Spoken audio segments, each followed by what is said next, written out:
Chapter 1. The Structure of Japanese Society. I know this is kind of sudden, but please, it will only take a moment. I want your honest opinion. Are people equal or not? A proper society will constantly strive for equality. There are those who clamor for men and women to always be considered equal.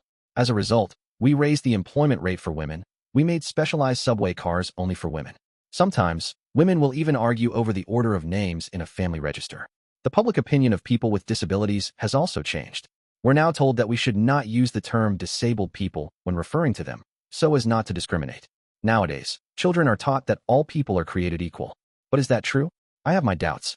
If men and women have different abilities, then their roles should also differ. People with disabilities are still disabled, no matter what polite euphemisms you use. No matter how you try to avert your eyes, the meaning of the word does not change. So, my answer would be, no, we are not equal. To be human is to be unequal. Equality does not exist. Long ago, in a bygone era, a great man said that heaven does not set one man above or below any other. However, he did not necessarily adhere to the idea that everyone is equal. Did you know that there is more to that famous passage? The rest goes like this. Everyone is equal when they are born. So I ask, why do we see differences in position and status? And it continues. Do you or do you not encourage learning to create a difference? So then, education creates an imbalance. The point spelled out there, in the incredibly famous work Gakumen no Sum. Even though this is the year 2015, the modern era, nothing about these teachings has changed. The situation has only grown more complex and fraught. In any case, we are human beings. We are living, thinking creatures. I don't think it right to simply say that we are unequal and then live our lives based on pure instinct. In other words, though equality is a complete lie, we cannot accept inequality either. Right now, I'm trying to come up with a new answer for humanity's eternal question. Hey, you there. You, the one reading this book right now. Have you ever given serious thought to the future? Have you ever considered the purpose of going to high school or to college? Though the future may seem hazy right now, do you think you'll find a job someday? That's what I used to think. Back when I finished my compulsory education and became a high school student, I hadn't really considered the future. I'd only felt joy at being nearly free of obligation. I didn't consider the incredible influence that school would continue to have in my life, on my future. I didn't even understand the purpose behind studying language or numbers. Chapter 2. Welcome to the school life of your dreams, Ayanokouji-kun. Do you have a moment? She came. She was here. It was terrifying. I'd been feigning sleep during class, pondering society's true purpose while I pretended to nap, when the devil approached me. Shostakovich's Symphony No. 11 played in my head, music that captured the sense of people fleeing from pursuing demons and the desperation that comes at the end of the world. Right then, it was the perfect accompaniment. Even though my eyes were closed, I understood. I could feel the devil's presence as she waited for her slave to awaken. So, as a slave, how exactly could I get out of this situation? My computer-like brain instantly executed all the calculations to arrive at the answer I most needed. Conclusion: I pretend not to hear her. I had dubbed this the sleeping strategy. If she were a kind girl, then she would say something like, well, there's nothing to be done. I'd feel bad to wake you, so I'll forgive you. If you don't get up, I'll kiss you. Would also be okay. If you do not awaken within 3 seconds, I will bestow additional punishment upon you. What do you mean, punishment? I asked. In an instant, I'd abandoned my sleeping strategy and yielded to her threats of force. Well, at least I offered some resistance by not meeting her gaze. See, you are awake after all, aren't you? She said. I know enough that I'm afraid to make you angry. Glad to hear it. Well then, may I have a little of your time? If I refuse, well, even though you have no right to veto such a decision, I suppose I would be exceptionally displeased. She continued with, and when I am displeased, then I will prove a major obstacle to your school life, Ayanokouji-kun. For example, I might set a great number of thumbtacks on your chair. Or, when you go to the toilet, I might splash water on you from above. Or stab you with the needle of my mathematical compass. Those kinds of obstacles, I suppose. That's nothing but harassment, or rather, bullying. And besides, that last one sounds strangely familiar, because you've already stabbed me before. I reluctantly sat up at my desk. A girl with beautiful, sharp eyes and long black hair that framed her face stared down at me.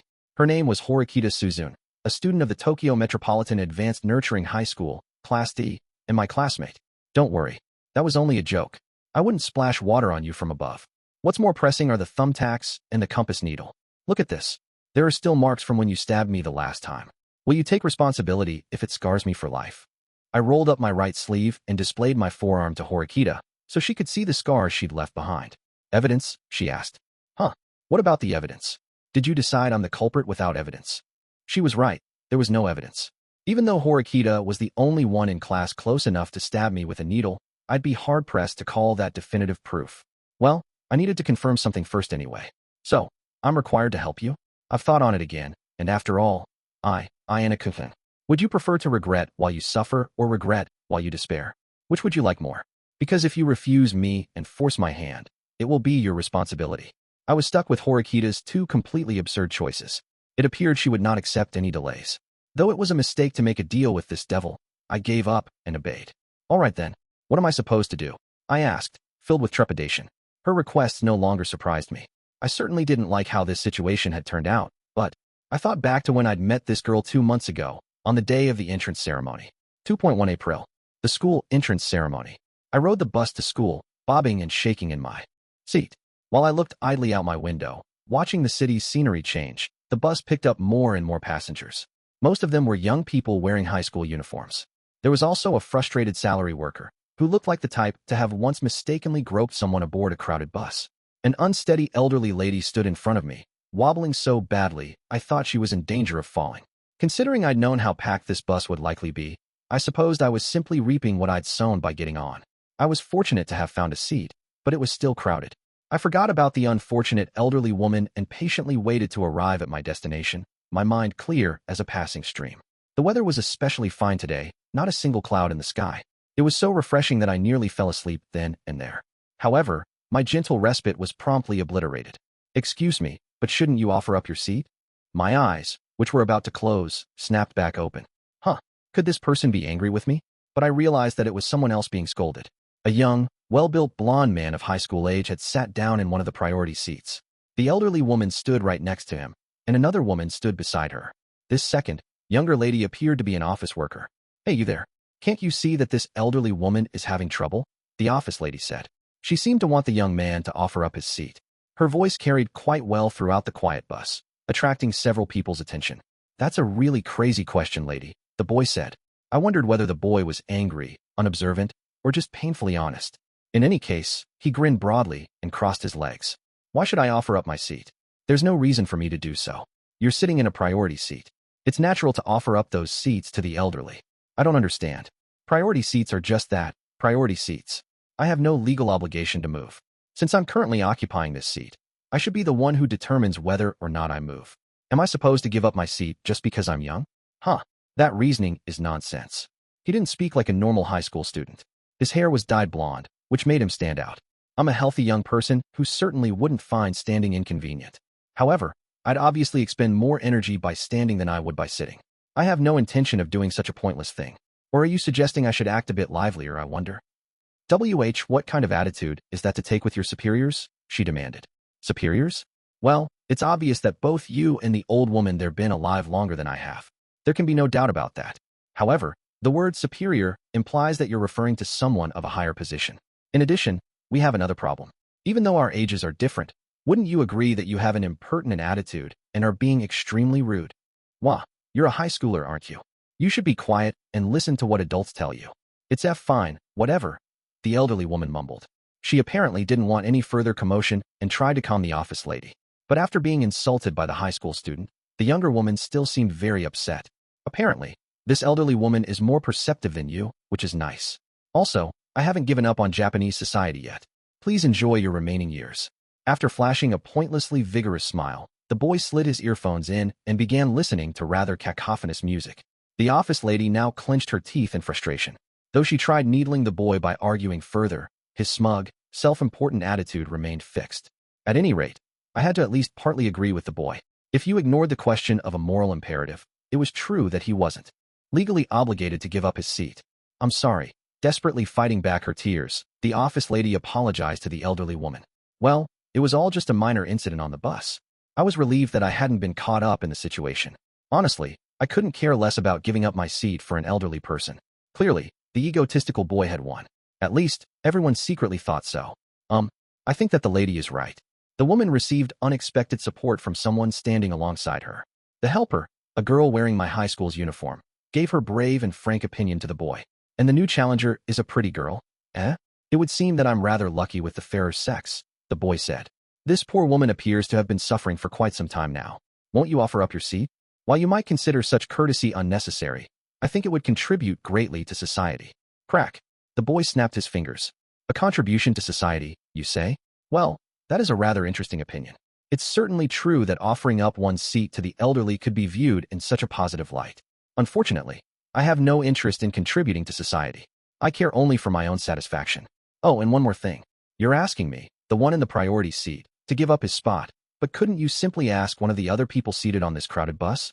If you truly cared for the elderly, then something like priority seating would be a rather trivial concern, wouldn't you agree? The boy's haughty attitude remained unchanged. Both the office lady and the elderly woman simply wore bitter smiles in response. However, the girl didn't back down. Everyone, please listen to me for just a moment. Won't someone give up their seat for this woman? It doesn't matter who. Please. 2.2 I disliked the entrance ceremony and imagined that many first-year students probably felt the same.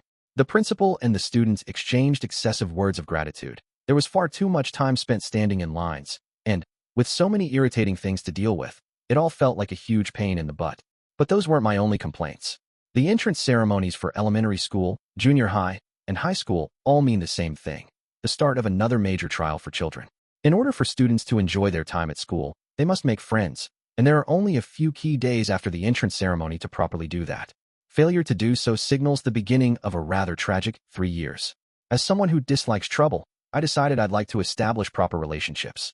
Unfamiliar with the notion, I'd spent the day before in preparation, running through different scenarios. For instance, should I burst into the classroom and actively start talking to people? Should I secretly pass around a slip of paper with my email address, so as to better befriend someone? Someone like me needed to practice, because this environment was so different from what I'd experienced thus far. I was completely isolated. I had ventured alone into a battlefield, and it was do or die. Looking around the classroom, I walked toward the seat that bore my nameplate. It was at the back of the room, near the window. A good place to sit, generally. As I looked around, I saw that the room was already halfway filled with students. The others were either immersed in their class materials or already talking with other people. Perhaps they'd all been friends beforehand or had only recently gotten acquainted. Well then, what should I do? Take action during this free time and try to meet someone?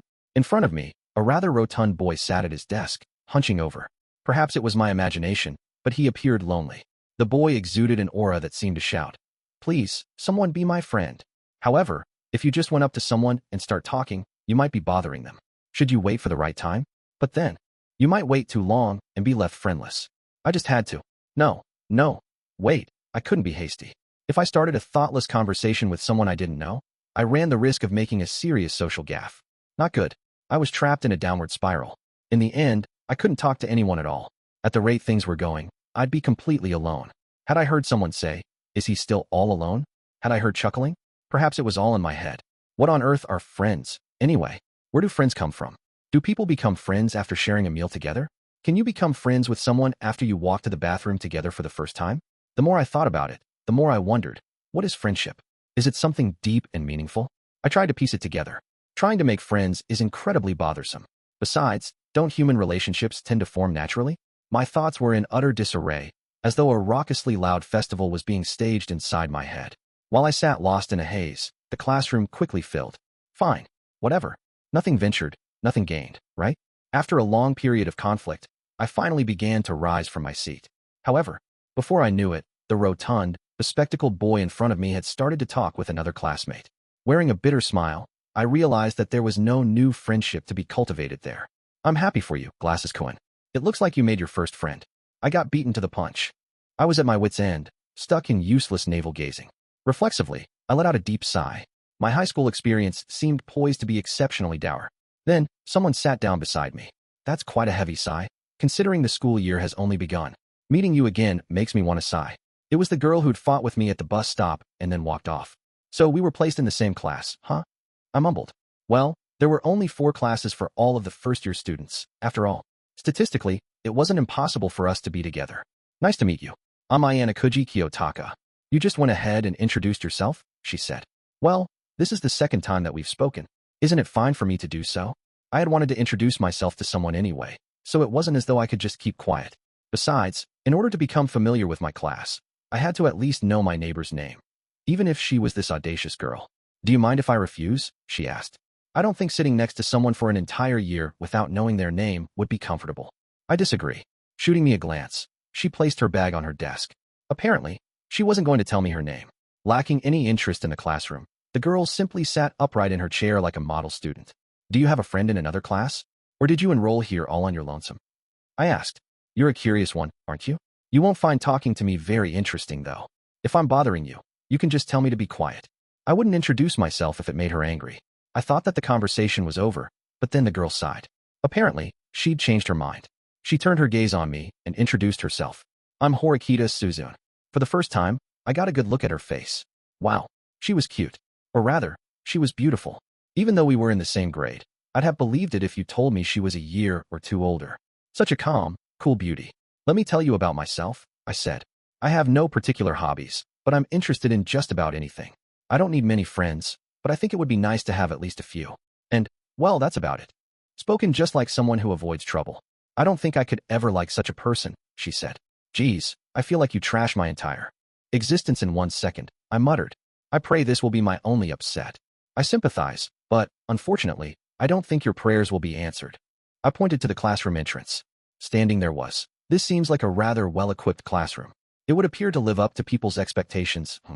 Yes, the boy who'd quarreled with those women on the bus. I see. This certainly is bad luck, she said. This troublemaker had been placed in Class D with us.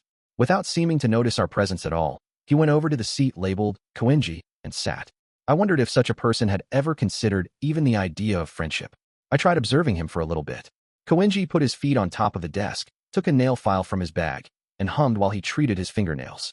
He acted as though he were completely alone. Apparently, the rude comments he'd made on the bus had been an accurate reflection of his opinions. Within 10 seconds, more than half the class had begun drawing away from Koenji. His imposing nature dominated the space. Looking over, I saw that Horikita's gaze had lowered, and she seemed to be reading one of her own books. Oh shoot. I'd forgotten that conversational back and forth was one of the basics of maintaining interest. I'd squashed one of my chances to become friends with Horikita.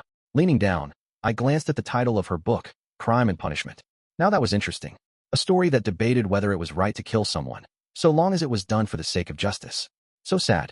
Perhaps Horikita's taste in books was reflected in her personality. Well, at any rate, we'd introduced ourselves, so perhaps we could at least become neighborly. After a few minutes, the first bell rang. At that precise moment, a woman entered the classroom. When I first saw her, my initial impression was that she firmly believed in discipline. If I had to guess, I would have placed her age at 30. She wore a suit and had delicate features. Her hair seemed long, and she'd tied it into a ponytail. Ahem. Good morning to you, students. I'm the instructor for Class D. My name is Kiyotaka Sae. I usually teach Japanese history. However, at this school, we do not change classrooms for each grade.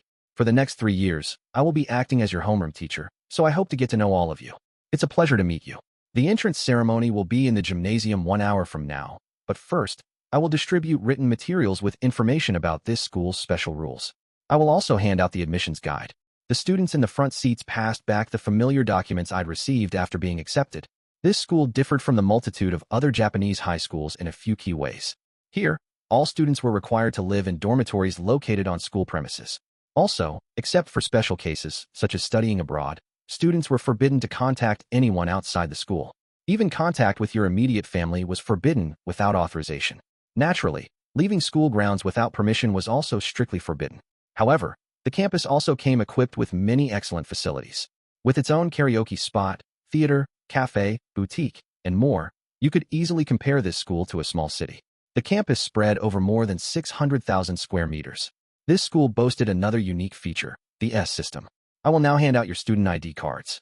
By using your card, you can access any of the facilities on campus, purchase goods from the store, and so on. It acts like a credit card. However, it is imperative that you pay attention to the points that you spend. At this school, you can use your points to buy anything. Anything located on the school premises is available for purchase. Our points, loaded onto our student ID cards, acted as a kind of currency. The lack of paper money would prevent many students' financial troubles. However, students needed to keep a watchful eye on their spending habits. At any rate, the school provided these points free of charge. Your student cards can be used simply by swiping them through the machine scanner. The method is simple, so you shouldn't get confused. Points are automatically deposited into your account on the first of every month. You should all have received 100,000 points already. Keep in mind that 1 point is worth 1 yen. No further explanation should be necessary. The classroom erupted. In other words, we had received a 100,000 yen monthly allowance from the school upon admission.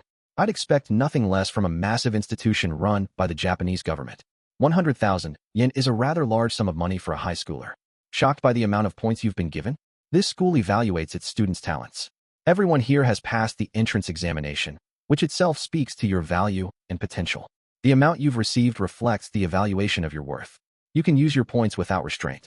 After graduation, however, all of your points return to the school. Because it's impossible to exchange your points for cash, there's no advantage to saving them. Once points have been deposited into your account, it's up to you how to spend them. Do as you like. In the event that you don't want to spend your points, you may transfer them to someone else. However, extorting money from your peers is not allowed. This school monitors bullying very carefully. As bewilderment spread among the students, Kayabashira-sensei looked over the room. Well, it appears no one has any questions. I hope that you enjoy your time here as students. Many of my classmates could not hide their surprise at the large amount of points. This school doesn't seem as strict as I thought, I muttered. I thought I was talking to myself, but Horikita looked in my direction. She must have imagined I was speaking to her. This school is extremely lenient, isn't it? Despite all of the restrictions, like being forced to live in the dormitories, being forbidden to leave the campus, and being prohibited from contacting anyone on the outside, no one here seemed to have any complaints. In fact, you might even say that we'd been given such preferential treatment that it was like we'd been transported to paradise. Of course, the advanced nurturing high school's most impressive statistic was its near 100% placement rate for students advancing into higher education or entering the workforce. This government-sponsored school's thorough guidance of its students hoped to ensure a better future. In fact, the school heavily advertised this. Many of its alumni went on to achieve fame. Typically, no matter how famous or impressive a school might be, the areas of specialization are limited.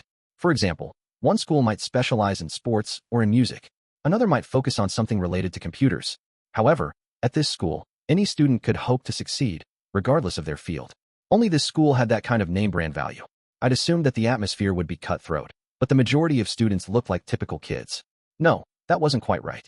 After all, we'd been capable enough to pass the entrance exam. If we could reach graduation day peacefully, without incident, then we would have achieved our goal.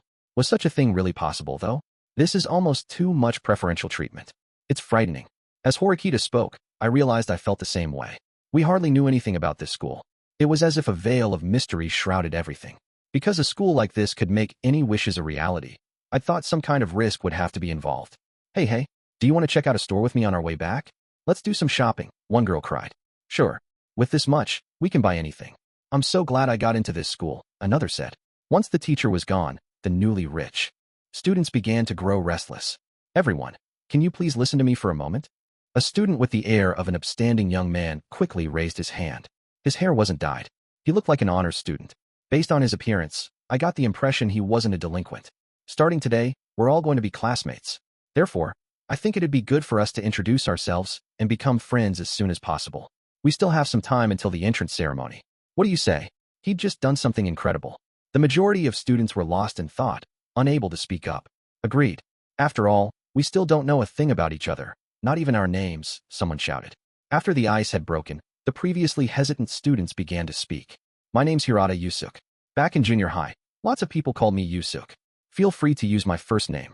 I guess my hobby is sports in general, but I especially like soccer. I'm planning on playing soccer here, too. Nice to meet you. Hirata had effortlessly introduced himself to the class. He seemed exceptionally brave, and he talked about his love for soccer, too. His level of popularity must have increased too. No, maybe 4 times. Why? The girl seated next to Hirata had hearts in her eyes. If someone like Hirata became our class's linchpin, I wondered if he'd keep everyone honest and motivated until graduation. Someone like him would probably end up dating the cutest girl in class. That was how these things typically went. Well then, I'd like everyone to introduce themselves, starting from the front. Is that okay? Although the girl at the head of the class looked a little bewildered, she quickly made up her mind and stood. Or rather, she'd been pressured, in response to Hirata's words. And my name is Inogashira Koko. The girl, last name Inogashira, seemed to freeze during her introduction. Was she drawing a blank, or had she not considered what she was going to say beforehand? As her words halted, she paled. It was rare to see someone get so incredibly nervous. Do your best. Don't panic. It's okay. Kind words poured out of our classmates. But it seemed to have the opposite effect on the girl. The words stuck in the back of her throat. The silence continued for 5 seconds. 10 seconds. You could have cut the tension with a knife. Some of the girls started giggling. Inogashira was paralyzed with fear. She couldn't move a muscle. Another girl spoke up. It's okay to go slowly. Don't rush. Although it might seem kind, saying, "Do your best," and "It's okay," it actually conveys a completely different meaning.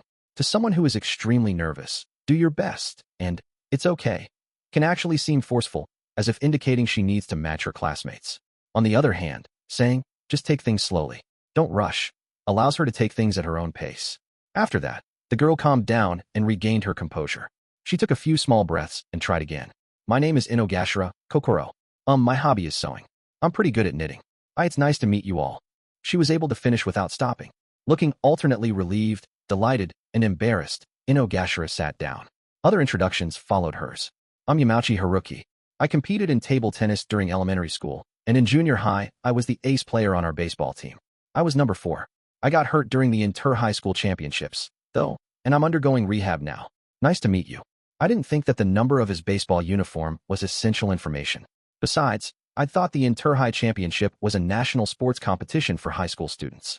Junior high school kids were supposed to be ineligible. Was he trying to crack a joke? He seemed like a talkative guy who got carried away pretty easily. "Well then, I'm next, aren't I?" The cheerful girl who stood up was the same one who'd told Inogashira to go slowly and calm down. She was also the same girl who'd helped out the elderly woman on the bus that morning. "My name is Kushida Kikyu. None of my friends from junior high made it to this school, so I'm alone here. I'd like to get to know all of your names and faces right away and become friends as soon as possible."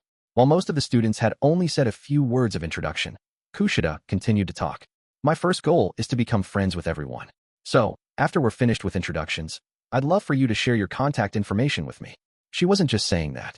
I could tell right away that this girl was the type to open up her heart to anyone. Her encouraging words to Inogashira hadn't been platitudes, but a genuine reflection of her feelings. "So, after school or during vacations, I want to make all sorts of memories with lots of people. Please feel free to invite me to lots and lots of events. Anyway, I've talked for a long time, so I'll end my introduction here." 2.3 Even though people said this place was tough, the entrance ceremony was the same as any other schools. Some important people offered words of thanks, and the ceremony concluded without incident. Then, it was noon. After we received some general information about the campus, the crowd dispersed. 70 to 80% of the students headed toward the dormitories. The remaining students quickly formed into groups. Some made their way to cafes, while the louder ones went out for karaoke. The hustle and bustle quickly died down. On a whim, I decided to swing by the convenience store on my way back to the dormitory. Of course, I went alone. I didn't have a chaperone or acquaintance or anyone like that. What an unpleasant coincidence. Entering the convenience store, I ran into Horikita once again. "Come on, there's no need to be so hostile. Anyway, did you need to buy something?" I asked. "Yes, just a few things. I came to get some necessities." There was no shortage of things you needed when starting life in a dorm, especially if you were a girl. Horikita took various necessities like shampoo off the shelves and promptly threw them into the basket she was carrying. I thought she would choose higher quality items, but she only took the cheapest options. I thought girls usually made a fuss over what kind of shampoo they bought. "Well, that depends on the person, doesn't it? I'm the sort who doesn't know when you might need money," she replied. She shot me an icy glare that seemed to say, "Could you please not inspect other people's purchases without their permission? At any rate, I was terribly surprised that you stayed for introductions," she said. "You didn't look like the type to hang out with a circle of classmates." I decided to participate precisely because I don't like trouble. "Why didn't you introduce yourself to them, Horikita? You could have gotten to know several other students, and it would have been a chance to make friends." Quite a few of the students had exchanged cell numbers, too. If Horikita had participated, she would probably have become quite popular. What a waste. There are several reasons why I objected, but I suppose it might be better if I simply explain. My introduction might have sown discord, depending on how things went. Thus, doing nothing avoided creating more problems. Am I wrong? But, statistically speaking, there was a high probability that you could have hit it off with everyone after introducing yourself, I said. How did you arrive at that conclusion? Actually, if I argue this with you now, we'll just end up in an endless debate. Let's say that the probability of making friends was high, like you said. So, how many people did you get to know? Ugh, she gazed at me. That was a rather splendid argument. The fact that I hadn't yet exchanged contact information with anyone worked in Horikita's favor. It proved there was no guarantee that introductions led to friendship. I instinctively averted my eyes. In other words, you have no evidence to support your claim that self-introductions lead to making friends, do you? She asked. Besides, I never intended to make friends in the first place. If I have no need to introduce myself, then I also have no reason to listen to anyone else's introductions. Have I convinced you? That reminded me of the disastrous first time I tried to introduce myself to Horikita. Come to think of it, it might have been a miracle that I'd managed to get her name. When I asked her if I shouldn't have introduced myself to her, she shook her head. People tended to have hidden depths, no doubt about it. Horikita might have been a more solitary, more aloof person than I'd imagined. We roamed around the convenience store without looking at each other. Even though she was somewhat uptight, being with her didn't feel uncomfortable. Whoa, there's even an amazing selection of noodle cups here. This school is super convenient. Two rather noisy male students stood before the instant foods. They tossed a veritable mountain of noodle cups into their basket and made their way to the cash register. Besides noodles, they'd stocked up on snacks and juice. Hey, it'd be nearly impossible to go through all your points. Better to spend them. Noodle cups. They have so many kinds. These were definitely one reason I'd come to the convenience store. So do boys really like this kind of stuff? I can't imagine that it's healthy, Horikita said. I like them just fine, I guess. I picked up a noodle cup and examined the price tag. It said 156 yen, but I couldn't tell whether that was expensive or cheap. Even though the school referred to its credit system as points, the prices were all listed in yen. Hey, what do you think? Is this price high or low? I'm not sure. Why? Is there something curious about it? No, I was just wondering. The store's prices seemed reasonable. 1 point appeared to really equal 1 yen. Given that the average freshman's allowance was around 5,000 yen, the amount of money we'd received seemed impossibly large. Horikita, noting my odd behavior, gave me a quizzical look. I grabbed a noodle cup to avoid suspicion. Wow, this is enormous. It's a G cup, huh? Apparently, that stood for Giga Cup. Just looking at it made me feel full. On an unrelated note, Horikita's breasts were neither small nor huge. They exquisitely straddled the line between the two. The perfect size. Ayanokouji-kun. Were you thinking about something stupid just now? She asked. No. I felt like you were acting strangely. She could sense my inappropriate thoughts just by looking at me. She was a sharp one. I was just wondering whether or not I should buy this. What do you think?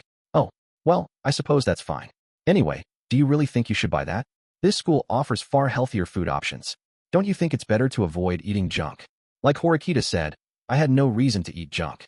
However, since I had an irresistible urge, I took one package of regular-sized instant noodles with FLO yakisoba written on it and tossed it into my cart. Her attention wandering, Horikita moved away from the food and began hunting for daily essentials. I planned to use witty jokes to score more points with her next.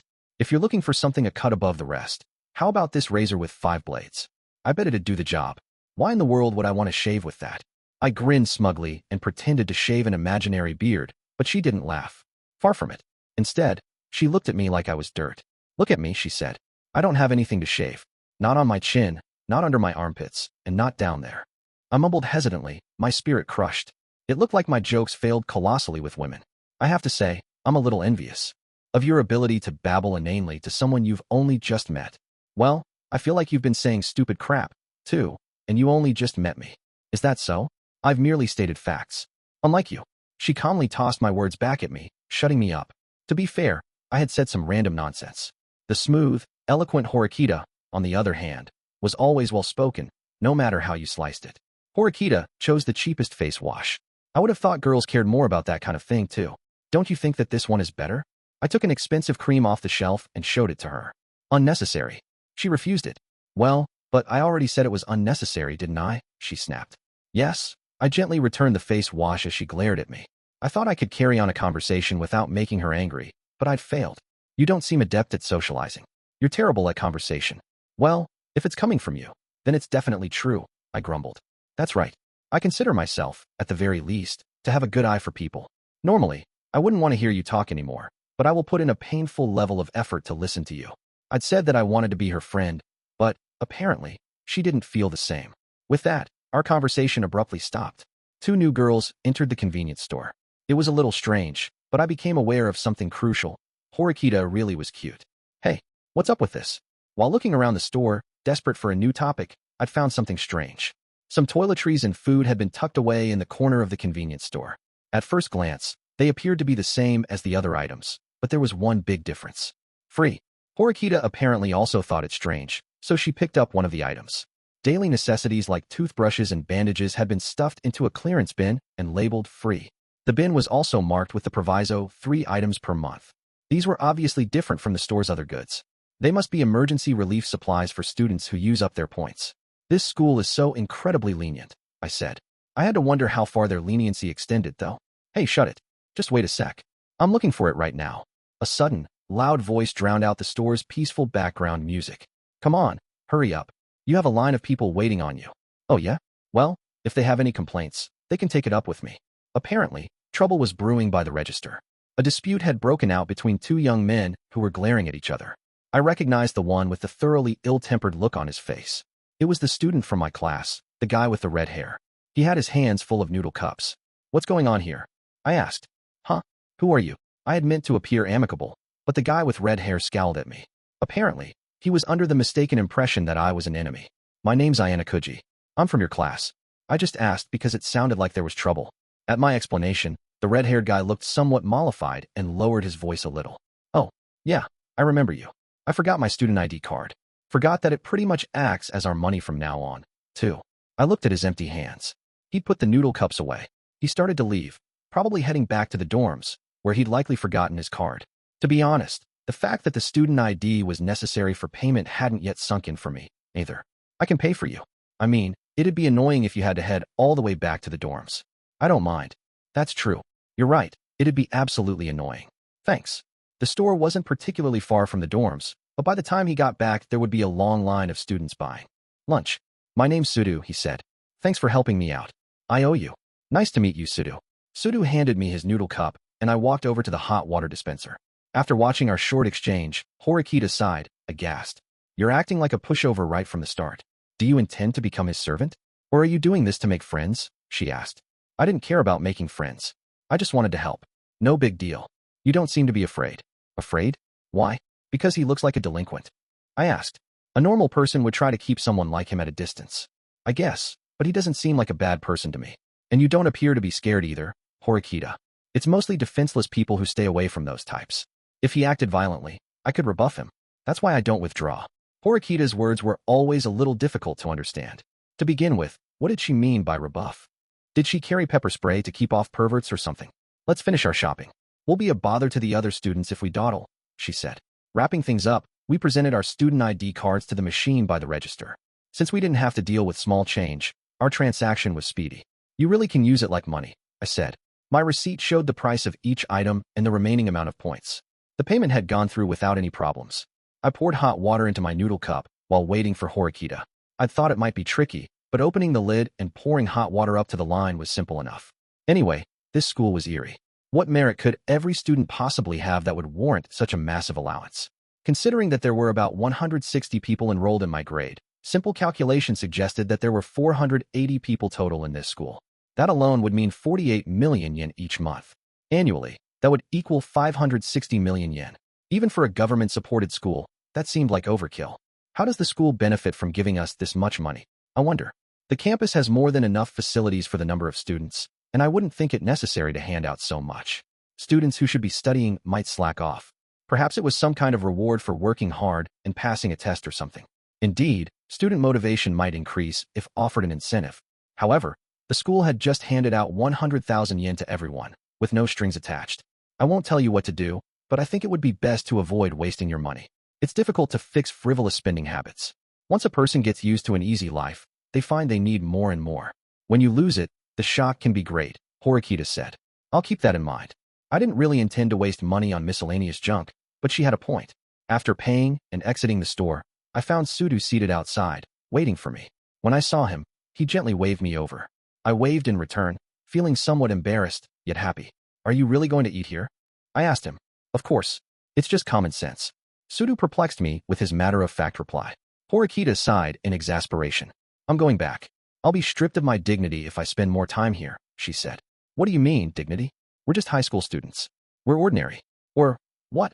Are you the highborn daughter of some noble family or something? Horikita didn't flinch at Sudu's harsh tone. Seemingly irritated, Sudu set his noodle cup on the ground and stood. Huh? Hey, listen to people when they're talking to you. Hey, he said. What's his problem? He just suddenly got angry. Horikita said this to me, ignoring Sudu. This was apparently too much for Sudu, who started to shout. Hey, get over here. I'll smack that smug look off your face, he yelled. Look, I'll admit that Horikita has a bad attitude, but you're taking this too far. It was apparent that Sudu's patience had run out. Huh? What was that? She has a bratty, obnoxious attitude. That's bad, especially for a girl. For a girl? That's rather outdated thinking. Ayanokouji, I would advise you not to become his friend, Horikita said. With that, she turned her back on Sudu. Hey, wait. You shitty girl. Calm down. I held Suda back as he actually tried to grab Horikita.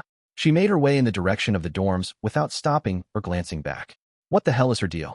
God damn it, he shouted. There are many different types of people, you know. Shut it. I hate those stuffy, too serious types. He continued to glare at me. Sudu grabbed his noodle cup once again, ripped off the cover, and began eating. Just a little while ago, he'd fought in front of the register, too. He probably had a short fuse. Hey, you guys first years? This is our spot. As Sudu slurped his ramen, 3 boys called out to us. They seemed to have come out of the same store and were carrying the same brand of noodle cups. Who are you? I was already here. You're in the way. Get lost, Suda barked. You hear this guy? Get lost, he says. What a cocky little first-year punk. The 3 laughed in Sudu's face. Suda shot up, slamming his noodle cup against the ground. The broth and noodles splashed everywhere. First-year punk, huh? You trying to make fun of me, huh? Suda had an extremely short fuse. If I had to judge, he seemed like the type to immediately threaten anyone or anything that crossed him. You're awfully mouthy, considering we're second-year students. We already put our bags here, see? Plop. With those words, the second-year upperclassmen students put down their bags and guffawed loudly. See, our stuff's here. Now, beat it, one of them said. You got a lot of guts, asshole. Suda didn't back down, unfazed by being outnumbered. It looked like fists were going to fly at any moment. I, of course, didn't want any part of it myself. Oh wow, scary. What class are you in? Wait, never mind. I think I know. You're in Class D, aren't you? Yeah, so what? Suda snapped. The upperclassmen students exchanged glances and burst into laughter. You hear that? He's in Class D. I knew it. It was a dead giveaway. Huh? What's that supposed to mean? Hey, as Suda barked at them, the boys grinned and stepped backwards. Ah, you poor things. Since you're defective, we'll let you off the hook, just for today. Let's get going, guys. Hey, don't run away. Hey, Suda shouted. Yeah, keep on yapping. You guys will be in hell soon enough anyway. Be in hell? They appeared calm and composed. I wondered what they'd meant. Previously, I'd been certain this school would be filled with upper-class young men and women, but there seemed to be plenty of rowdy, combative people like Sudu or those upperclassmen. Ah, damn it.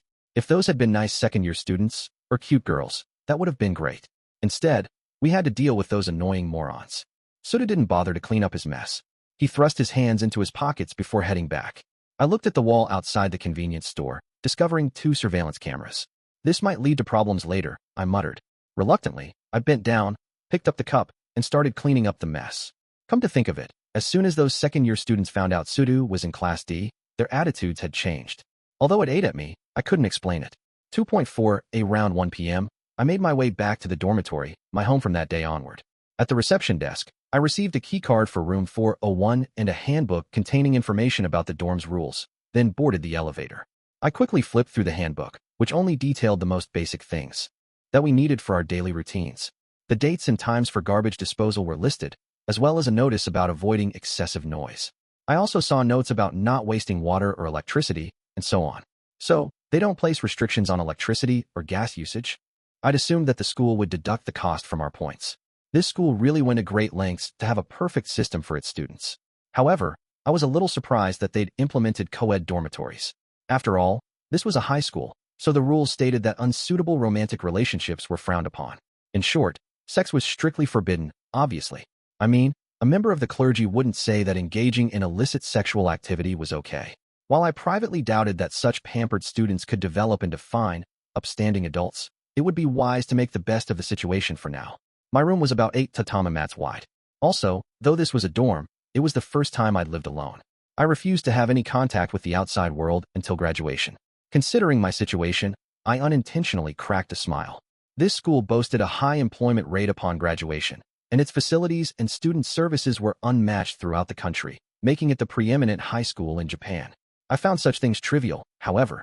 I'd chosen this school for one fundamental reason. At this high school, people were not allowed to contact students without permission, even if they were friends or immediate family. I greatly appreciated that. I was free. In English, they would call it freedom. In French, they would call it liberté. Isn't freedom simply the best? When I wanted to eat something, I could eat it. I almost didn't want to graduate.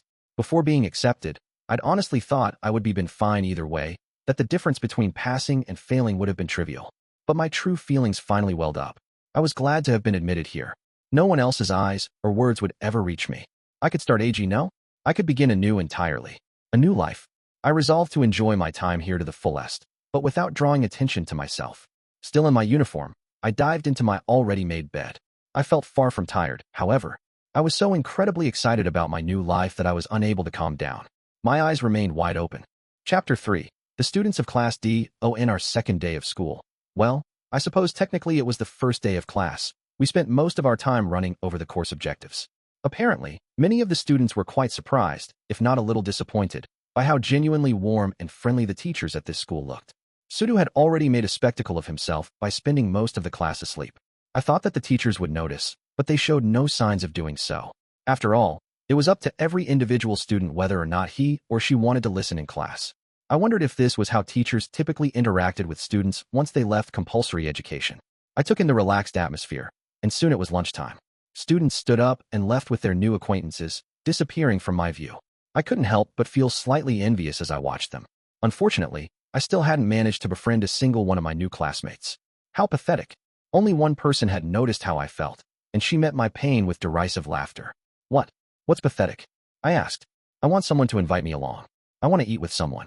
Your thoughts are like an open book, Horikita said. But you're alone, too, aren't you? Haven't you thought the same thing? Or do you intend to spend 3 years here without making a single friend? That's right. I prefer to be alone, she replied quickly, without hesitation. It sounded like she was being honest. Why don't you stop worrying about me and instead think about yourself? Well, I certainly wasn't proclaiming my intention to be social. Honestly, at the rate things were going, I might be unable to make any friends, spelling trouble for my future. I'd likely end up alone again, and that would make me stand out. It could make me a target for bullying. Less than a minute after the end of class bell rang, about half of the students had disappeared. Those who remained either secretly wanted to go, like me, were unconscious of their surroundings, or preferred being alone, like Horikita. Well, I was thinking of heading to the cafeteria. Anyone want to come with me? Announced Hirata as he stood. He was clearly one of those all-around good guys. I had to take my hat off to him. In my heart of hearts, I'd been waiting for a savior to bestow a chance like this upon me. Yes, Hirata, I will go with you. I slowly tried to raise my hand. And I'll go too. Me too. Me too. Girls gathered around Hirata one after another, and I lowered my hand. Why did those girls have to take his offer? This could have been my chance to make friends with Hirata. You don't need to jump all over him for lunch, just because he's kind of handsome. How tragic. Horikita's derisive laugh morphed into scorn. Don't just assume you know what I'm thinking, I said. Does anyone else want to come? Hirata looked around the room, possibly feeling a bit lonely because no other boys had joined him. Hirata scanned the classroom, and his eyes met mine. Over here. Notice me, Hirata. There's someone here who wants an invitation. Hirata didn't avert his eyes, just as I would expect from someone with a handle on his life who cared about the people in his class. He understood my appeal. Hey, Ayano, Hirata began to call my name. But in that instant, come on. Hurry up, Hirata-kun. A fashionista-type girl latched onto Hirata's arm. Ow. The girls stole Hirata's attention. They left the classroom together, all looking rather happy. I remained alone with my arm outstretched. Somewhat embarrassed, I tried to play it off by pretending to scratch my head. Well then, Horikita shot me another pitying look before departing the classroom, leaving me alone. That was pointless. Reluctantly, I got up and decided to head toward the cafeteria by myself. If I didn't feel like I could eat alone in there, I'd just score some supplies from the convenience store. You're Ayanokouji-kun, right? On my way out, a beautiful girl suddenly called my name. It was Kushida, one of my classmates. This was the first time I'd actually taken a good look at her, and it caused my heart to start pounding in my chest like a jackhammer. She had short, straight, dyed brown hair that almost brushed the tops of her shoulders. While it certainly wasn't crude, the school had recently approved rather short skirt lengths. I had a strong feeling that this was one of the more recent uniforms. She was holding something in her hand. I couldn't tell if it was a pouch with a lot of key holders or what. I'm Kushida, from your class. Do you remember me? She asked. Yeah, kinda. Do you need something? To tell you the truth, there's something I wanted to ask you. It's just one little question. Ayanokouji-kun, are you on good terms with Horikita-san? I wouldn't really say we're on good terms. Just casual acquaintances, I guess. Did she do something? It looked like her business was with Horikita rather than me, which was a little disappointing. Oh no. Well, do you remember when I said I wanted to get along with everyone in class? That's why I wanted everyone's contact info. But Horikita turned me down. Ugh. Horikita was so oblivious. If such a positive, outgoing girl asked for your info, it would have been nice for you to throw me a bone and give me her contact info while you were at it. I could probably have gotten to know everyone in the class in almost no time at all. Weren't you two talking outside the school on the day of the entrance ceremony? Considering we'd all ridden the bus together, it was no wonder that she'd seen my meeting with Horikita. I was just wondering what kind of person Horikita-san is, Kushida continued. Is she the type who'll talk a lot when she's with a friend? She seemed to want information on Horikita, but I couldn't give her any answers. I don't think she's very good at interacting with others. Why are you asking about Horikita, anyway? Well, during our introductions, Horikita-san walked out of the classroom, right? It seems like she hasn't talked to anybody yet, so I'm a little worried about her. Kushida had said that she wanted to get along with everyone when she introduced herself. I understand what you're saying, but I only just met her yesterday. I can't really help you. I see. I thought that you two must have been old friends before starting school here. I'm sorry to have asked you such a strange question. Oh no, it's all right. Anyway, how did you know my name? How? You introduced yourself the other day, didn't you? I remembered. Kushida had listened to my hopelessly lame self-introduction. Somehow, that made me really happy. Well, it's nice to meet you again, Ayanokouji-kun, she said. Although I was a little bewildered by her outstretched hand, I wiped my palms on my pants and shook hands with her. Yeah, nice to meet you, I said. Today was probably my lucky day. Even though there'd been some low points, some things had gone well. Since humans were creatures of convenience, the positives quickly overrode the bad memories. 3.1 After taking a quick peek into the cafeteria, I opted instead to go to the convenience store, buy some bread, and return to class. About 10 people had remained in the room. Some had pushed their desks together so they could all eat as a group, while other, more solitary students quietly ate their lunches alone. Everyone here had brought a lunchbox from the cafeteria or convenience store. I was going to eat by myself, but then Horikita returned and sat down beside me. On Horikita's desk sat a delicious-looking sandwich. Her aura seemed to say, "Don't talk to me." So I returned to my seat without speaking. Just as I was about to sink my teeth into a sweet bun, music played through the speakers. At 5 p.m. Japan Standard Time today, we will be holding a student club. Fair in Gymnasium Number 1. Students interested in joining a club, please gather in Gymnasium Number 1. I repeat, add. A girl with a sweet voice continued the announcement. Club activities, huh? Come to think of it, I'd never joined a club before. Hey, Horikita, I'm not interested in joining a club. I didn't even ask you anything yet. Well, what is it? Are you interested in joining a club? Ayanokouji-kun, do you have dementia, or are you just an idiot? Didn't I just tell you that I'm not interested? That doesn't mean you won't join, though, I replied. Now you're just splitting hairs. Don't argue for the sake of arguing. Okay then. So, Horikita had no interest in making friends or joining clubs. She seemed annoyed whenever I tried to talk to her. I wondered if she'd come to the school only to advance into higher education or get a job. If she wanted to advance to higher education, I wouldn't have found that too surprising, but I did consider it a bit of a waste. You don't really have any friends, do you? She asked. Sorry, but, hey, I can at least talk to you pretty well now. Listen, don't count me as one of your friends. Oh, well, since you apparently want to go find out about the clubs, do you intend to join one? She asked. Oh, I'm not sure, I guess. I'm still thinking about it. Probably not, though. You don't plan to join a club, but you want to go to the club fair? How odd. Do you plan to use this as a pretext for talking to people and making friends? How could she possibly be so sharp? No, I was probably just easy to read. Since I failed to make any friends on my first day, I thought that clubs would be my last chance. Can't you invite anyone other than me? She asked. It's precisely because I don't have anyone else to invite that I'm having such a hard time. True. However, I don't think you seriously mean what you're saying, Ayanokouji-kun. If you seriously want to make a friend, you should be more insistent. I can't, though. I've devoted myself to walking a lonely road. Horikita took up her sandwich and quietly resumed eating. I have trouble comprehending your contradictory way of thinking. I wanted to make friends, but I couldn't. Horikita apparently found that incomprehensible. Have you ever joined any clubs, Horikita? I asked. No, I've never been in one. Then, do you have any experience? You know, doing this or that. What exactly do you mean by that? I can't help but feel like that's a mean-spirited question. Mean-spirited? Why? What did I say wrong? In one quick motion, Horikita karate chopped me in the side. I coughed after being struck, unable to believe that a girl could hit so hard. What was that for? I cried. Ayanokouji-kun, I've warned you thoroughly, but it would appear that you haven't been listening. I think I may have to dole out rather merciless punishment to you later. Absolutely not. Violence doesn't solve anything. Oh, really? Violence has existed since the dawn of time. Violence has historically proven to be the human race's most effective means of achieving resolution. Violence is the most reliable method to make others listen or safely deny their demands. Not to mention that, in many countries, the police who enforce the law use handguns and batons, wielding violence as a tool to make arrests. You sure are rambling. She gave a grand speech, insisting that hitting me had not been wrong. She also stated that her unreasonable behavior was reasonable. If I tried to argue, she would viciously tear me down. I think that I will employ violence to rehabilitate you, Ayanokouji-kun, and purge you of those impure thoughts. How does that sound? Okay then, what if I said the same thing to you, Horikita? What about that? At best, Men who raised their hand against women were called lowlifes and cowards. I wouldn't particularly mind, because I don't think you'll get the chance. Besides, if I never say anything wrong, then you'll never be able to reproach me. Her answer was totally unexpected. She really seemed to believe that she was always right. Even though she looked and spoke with the civility befitting an honors student, on the inside, she was a cruel beast. Okay, I get it. I'll be careful from now on. I gave up on Horikita and looked out the window. The weather today was so nice. Club activities, I see. Horikita mumbled to herself as she pondered something. Well, if it's only for a little while after school, I'll go with you, she said. What do you mean a little while? You asked me earlier, didn't you? You said you wanted to go to the club fair. Oh yeah? I never planned to stick around. I was just looking for a chance to go. Is that okay? If it's just for a little while. All right, we'll go after class. After our conversation ended, we resumed eating our lunches. I had said that she was unpleasant earlier, but maybe things had turned around.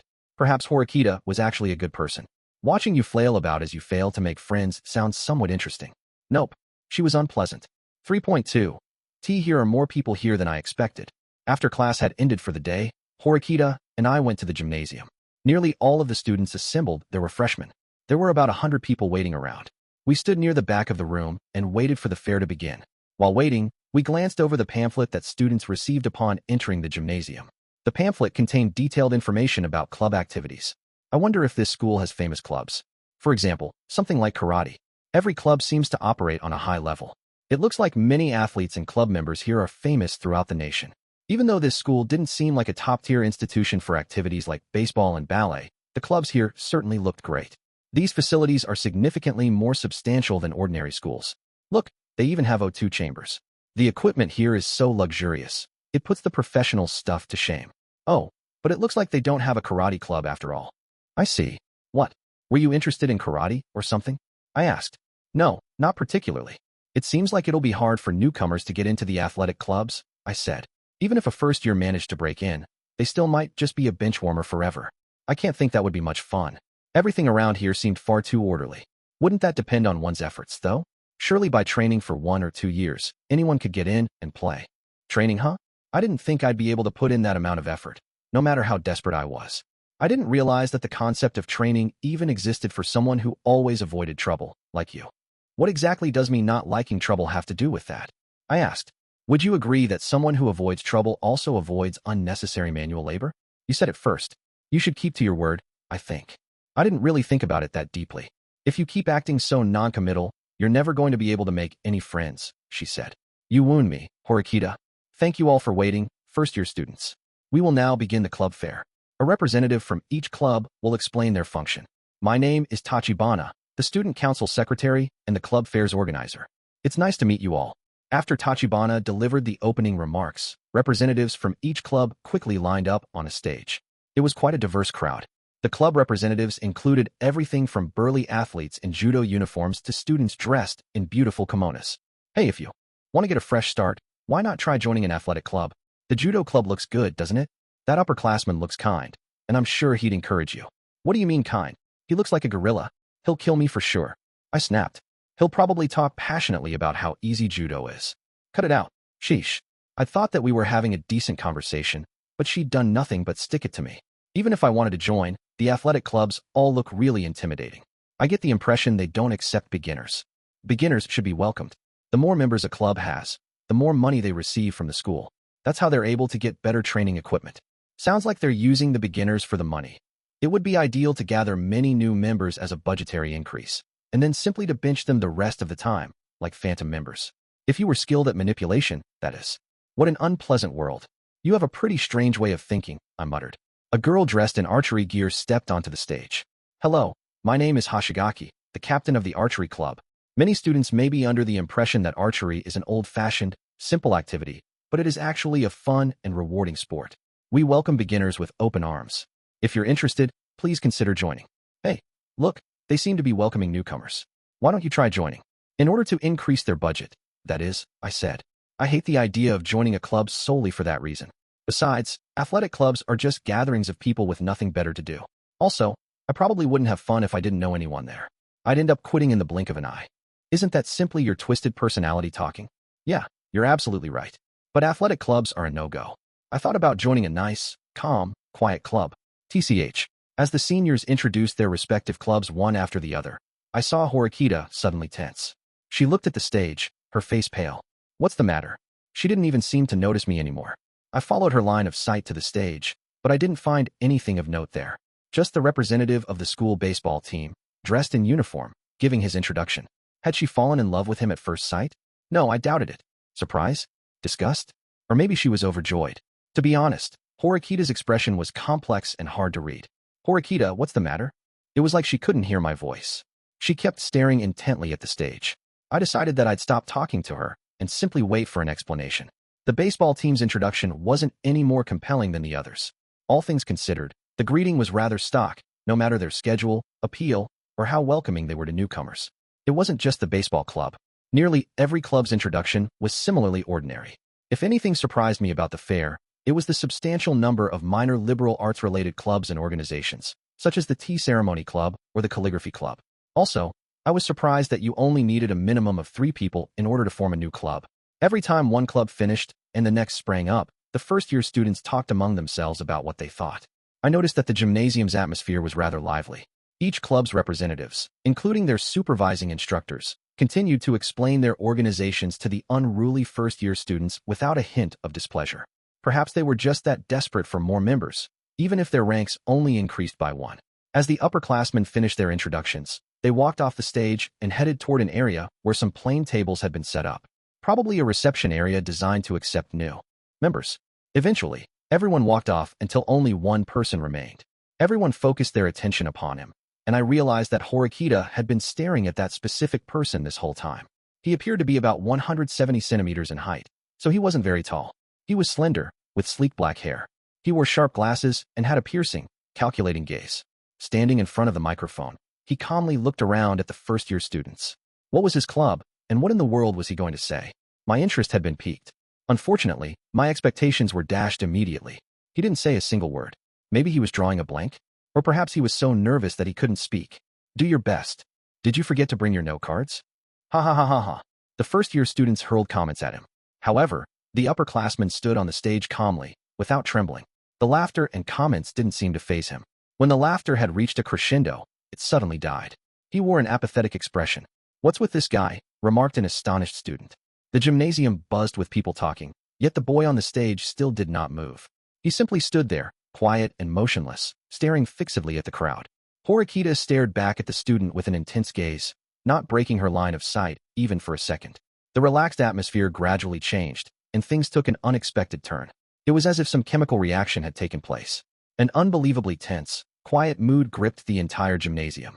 Even though no orders had been given, the silence was so terrible that it seemed to have gagged everyone. Not a single student looked able to open his or her mouth. The silence continued for about 30 seconds or so. Then, the student started his speech, slowly scanning the crowd. I'm the student council president.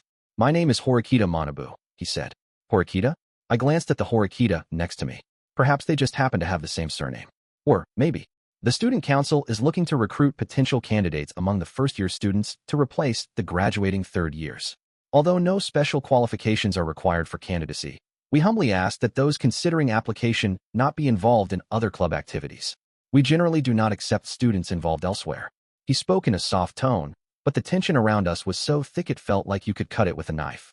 He had managed to silence over 100 new students in that spacious gymnasium.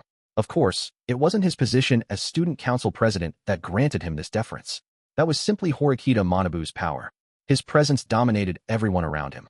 Furthermore, we in the student council do not wish to appoint anyone who possesses a naive outlook.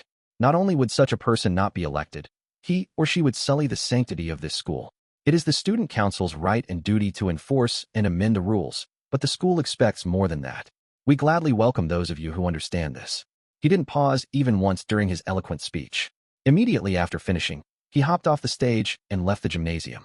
None of the first-year students could utter a single word as we watched him go.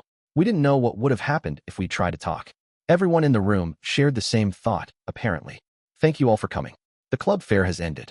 We will now open the reception area to anyone interested in signing up.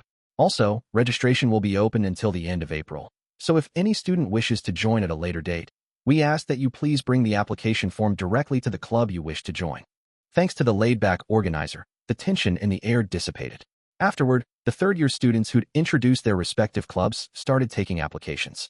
Horikita remained still as a statue, giving no sign she would budge. Hey, what's wrong? I asked. Horikita didn't answer. It was like my words didn't even reach her ears. Yo, Ayanokouji. You came, huh? As I was lost in thought, someone called out to me. Sudu. Our classmates Ike and Yamauchi were also with him. Oh, hey, you three. Looks like you guys are getting along well, huh? I responded, feeling a bit envious of Sudu. So you joined a club too? Oh, no. I just came to check things out. Wait, too? Did you join a club, Sudu? Yeah. I've been playing basketball ever since elementary school. I thought I'd join the team here.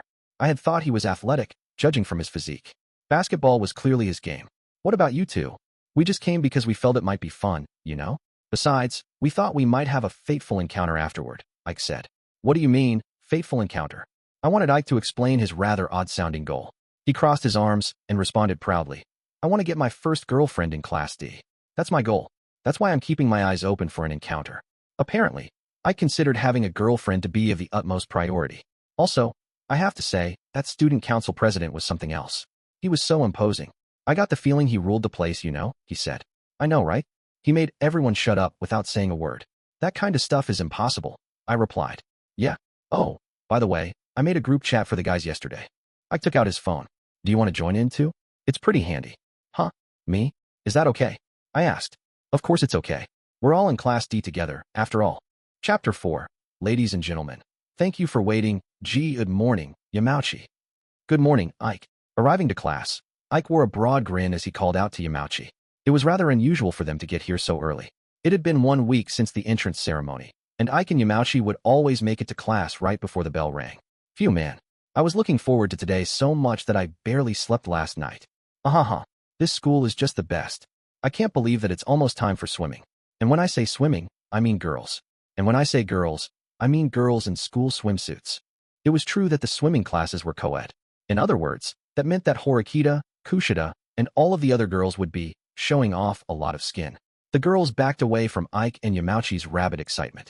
I, on the other hand, sat in my chair, isolated and alone. I couldn't do so forever. I had to proactively work at joining a group of friends. Fortunately, their conversation had ended, so I stood up. However, just then, hey, professor, come here for a sec. You called. A chubby boy, apparently nicknamed the professor, approached them slowly. If I remembered correctly, his name was Sotomura or something like that. Professor, can you record the girls wearing their swimsuits for us? Ike asked. Leave it to me. I'll pretend to be sick so that I can skip class and observe. Record? What are you planning? I asked. The professor is going to rank the girls' breast sizes for us. If we're lucky, he'll get some pictures with his phone. Hey. Sudu visibly drew back in response to Ike's plan. If the girls found out about it, the consequences would be severe. However, despite the content of the conversation, I was jealous of their easy banter. Having friends had to be nice. I wanted friends, too. Pathetic, a familiar voice said. So, you're here, too, huh, Horikita? I just arrived while you were looking at those boys over there. You didn't notice me. If you want to be their friend, why not try just talking to them, she asked. Shut up and leave me alone already. If I could just do it, I wouldn't be agonizing over it. From what I've seen, you don't seem to be unsociable or lacking in communication skills, though. There are a lot of reasons why I can't do it. So far, you're the only person I've been able to talk to, Horikita. Even though I'd exchanged contact information with Ike and the others, I still hadn't been able to actually hold a conversation with them yet. Wait just a minute. I already warned you not to, but you wouldn't be thinking of me as your friend, would you? Said Horikita. She took a few steps away from me, as if in disgust. It's fine. No matter how low I sink, I'd never dream of being your friend, I replied. I see. I feel a little relieved. I wondered just how much she hated having friends. Hey, Ayanokouji. I called my name. When I looked up, I saw him beaming at me. What is it? I asked. I stood, stuttering as I did so. Horikita no longer showed any interest in me. A chance to enter into a new group of friends had suddenly fallen into my lap. To tell you the truth, we're taking bets on the girls' chest sizes. We've come up with some probabilities. The professor took out a tablet and opened a spreadsheet. The names of all the girls in our class were displayed. There were numbers listed as well. I honestly had no interest in gambling, but I couldn't let this opportunity go to waste. So is it okay if I join you? I asked. Yeah, come on, do it. Do it. As of right now, Hasabi was the likeliest contender for the biggest breasts in the class. The odds sat at 1 to 8. I hadn't heard most of the names before. I couldn't even remember my classmates' names. This was too awful. This is way more elaborate than I would have thought. Aren't you observing them a little too closely? Come on. We're men, aren't we? Men have only two things constantly on their minds: tits and ass. Even if that were true, he really had no filter whatsoever. By the way, Horikita was ranked lowest. If you managed to win the bet, that was over 30 times your wager back. Well, in terms of breast size, it was obvious who would win and who would lose. Horikita had no chance. So what's your wager? It's 1,000 points to join. I see. I clearly lacked information. Scanning the list, I realized that not only did I not know the breast sizes of half the people here, I didn't even know the names and faces of most of the girls. Actually, aside from Horikita and Kushida, I couldn't recall hearing about anyone else. Kushida seemed to have fairly large breasts, but not large enough to take first place. Come on, play with us. It's no fun if there are only a few people betting, you know? I'll do it. Me too, me too. I have experience scouting girls and checking out their tits. While I considered the offer, boys crawled out of the woodwork around me, getting blatantly excited over the size of the girls' breasts. The girls in the classroom looked at us like we were dirt. I'll join too. By the way, my money's on Sakura, Yamauchi chimed in. Sakura was a somewhat plain girl who wore glasses, but because I'd barely talked to anyone, I honestly didn't know that much about her. While it looked like he was pondering something, Yamauchi tapped the professor and Ike on the shoulders and whispered something to them. I'm only telling you guys about this. The truth is, I actually confessed to Sakura. What? Seriously? Ike was the most surprised and flustered by this. Had his goal to become the first guy in class to snag a girlfriend fallen through? Yeah, seriously. But keep this on the down low. It's just between us, okay? I mean, I thought she was really plain at first, but then I saw her wearing regular clothes. She was huge, man. You doofus. If she's not cute, you shouldn't ask her out, even if she's got huge tits. I wouldn't date anyone unless they were in the same league as Kushida or Hasabi. I'm not interested in such a plain Jane. He spoke harshly because no one else was around. I wondered how much I believed Yamauchi when he said that he'd asked Sakura out. I had my doubts. In the end, I decided to place my bet on the girl with the highest odds. For point one, ALL right. The pool. After lunch had ended, it was finally time for swim class. Finally, the moment Ike and the others had so desperately been waiting for. Without even trying to hide his excitement, Ike leapt up and headed with the others toward the indoor pool. I followed behind them in what I thought was a stealthy manner. Come on, let's go together, Ayanokouji. Huh? Oh, okay. I'd hesitated somewhat upon receiving Ike's invitation, but I hurried to join and followed them to the locker room. Sudu promptly removed his uniform and started to change, showing off his physique. He'd built up his body through his years of basketball playing. Even in comparison with the other students, he was clearly in incredible shape. While the others wrapped themselves in bath towels, Sudu unabashedly wore only his underwear. He stood there, semi-nude, and took his swimsuit out of his bag. I couldn't keep myself from blurting something out. Sudu, you're pretty bold. Aren't you nervous being around other people? In sports, you can't get flustered every time you have to change. If you act all shifty, it'll have the opposite effect. You become the center of attention. He could say that again. In these sorts of places, sneaky guys got mocked. All right, I'm going on ahead. A moment later, Sudu left the locker room. I quickly finished changing as well. Upon seeing the 50-meter pool, I cried out, "Whoa, this school is something else. It's even better than the city pool, don't you think?" The water was clear and beautiful, and because it was indoors, we didn't have to worry about the weather. The perfect environment. What about the girls? Aren't they here yet? Ike looked around, sniffing the air like a dog. They take a while to change, so they're probably not ready, I said. Hey, I wonder what would happen if I just suddenly jumped into the girls' locker room. Ike said, they'd gang up on you, beat the crap out of you, and then file charges, probably. Don't give me such a realistic, deadpan answer and ruin my fun. Ike began to tremble with fright as he played that scenario in his head. If the girls sense you staring at them in their swimsuits, they'll probably hate you. Come on, like there's a guy out there who wouldn't stare. Act. What am I going to do if I get a boner? If that happened, they'd probably hate Ike from that moment all the way until the day of our graduation. Wait a second, what was happening?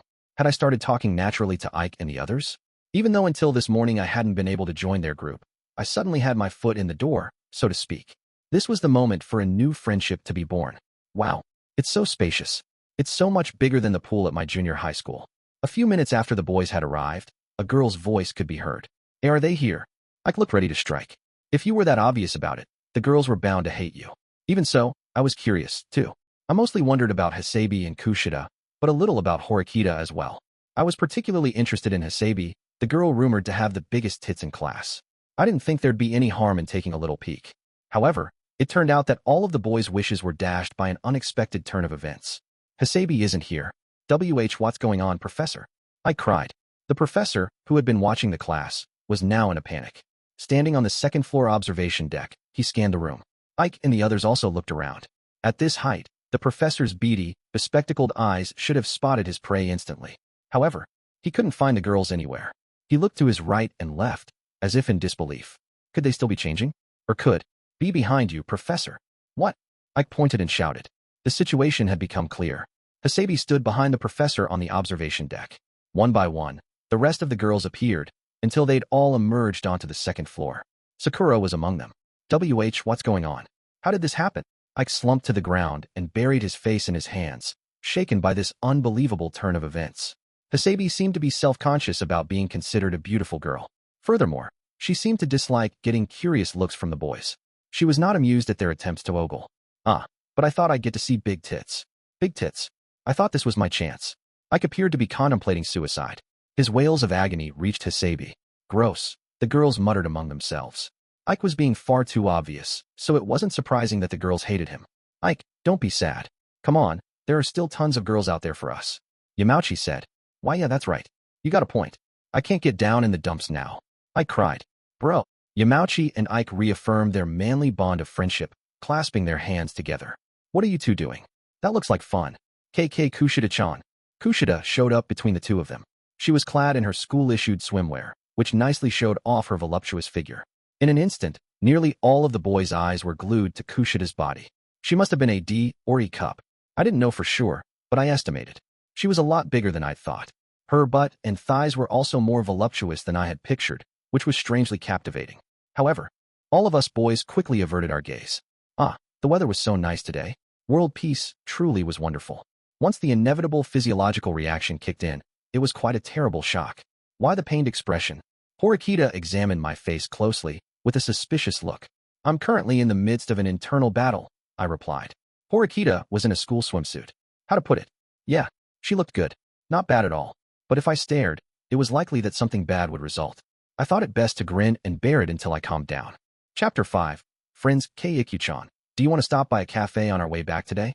Sure, let's go. Oh, but wait just a minute, okay? I want to invite one more person. Kushida headed toward Horikita, who was putting her textbook into her bag. Horikita-san, would you like to come with us to a cafe today? She asked. Not interested. Horikita threw Kushida's invitation back in her face, with no room for ambiguity. Couldn't you just lie and say you were planning to go shopping, or that you were waiting for a friend? Despite the harsh rejection, Kushida kept smiling. This wasn't a particularly unusual scene. Ever since the entrance ceremony, Kushida had regularly tried to invite Horikita to do fun things with her. I thought it would be nice for Horikita to accept an invitation at least once in a while, but perhaps that was just a bystander's selfish interpretation. No one had ever met with anything but rejection when they tried to invite Horikita. I see. Well then, I'll try inviting you again another time. Wait, Kushida-san. Surprisingly, Horikita called out to Kushida. Had she finally given in? Don't invite me again. It's a bother, said Horikita coldly. However, Kushida didn't appear saddened. Instead, she smiled as she answered, I'll invite you again.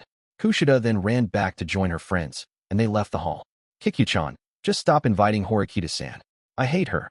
Just before the door closed, I faintly heard one of the other girls' words.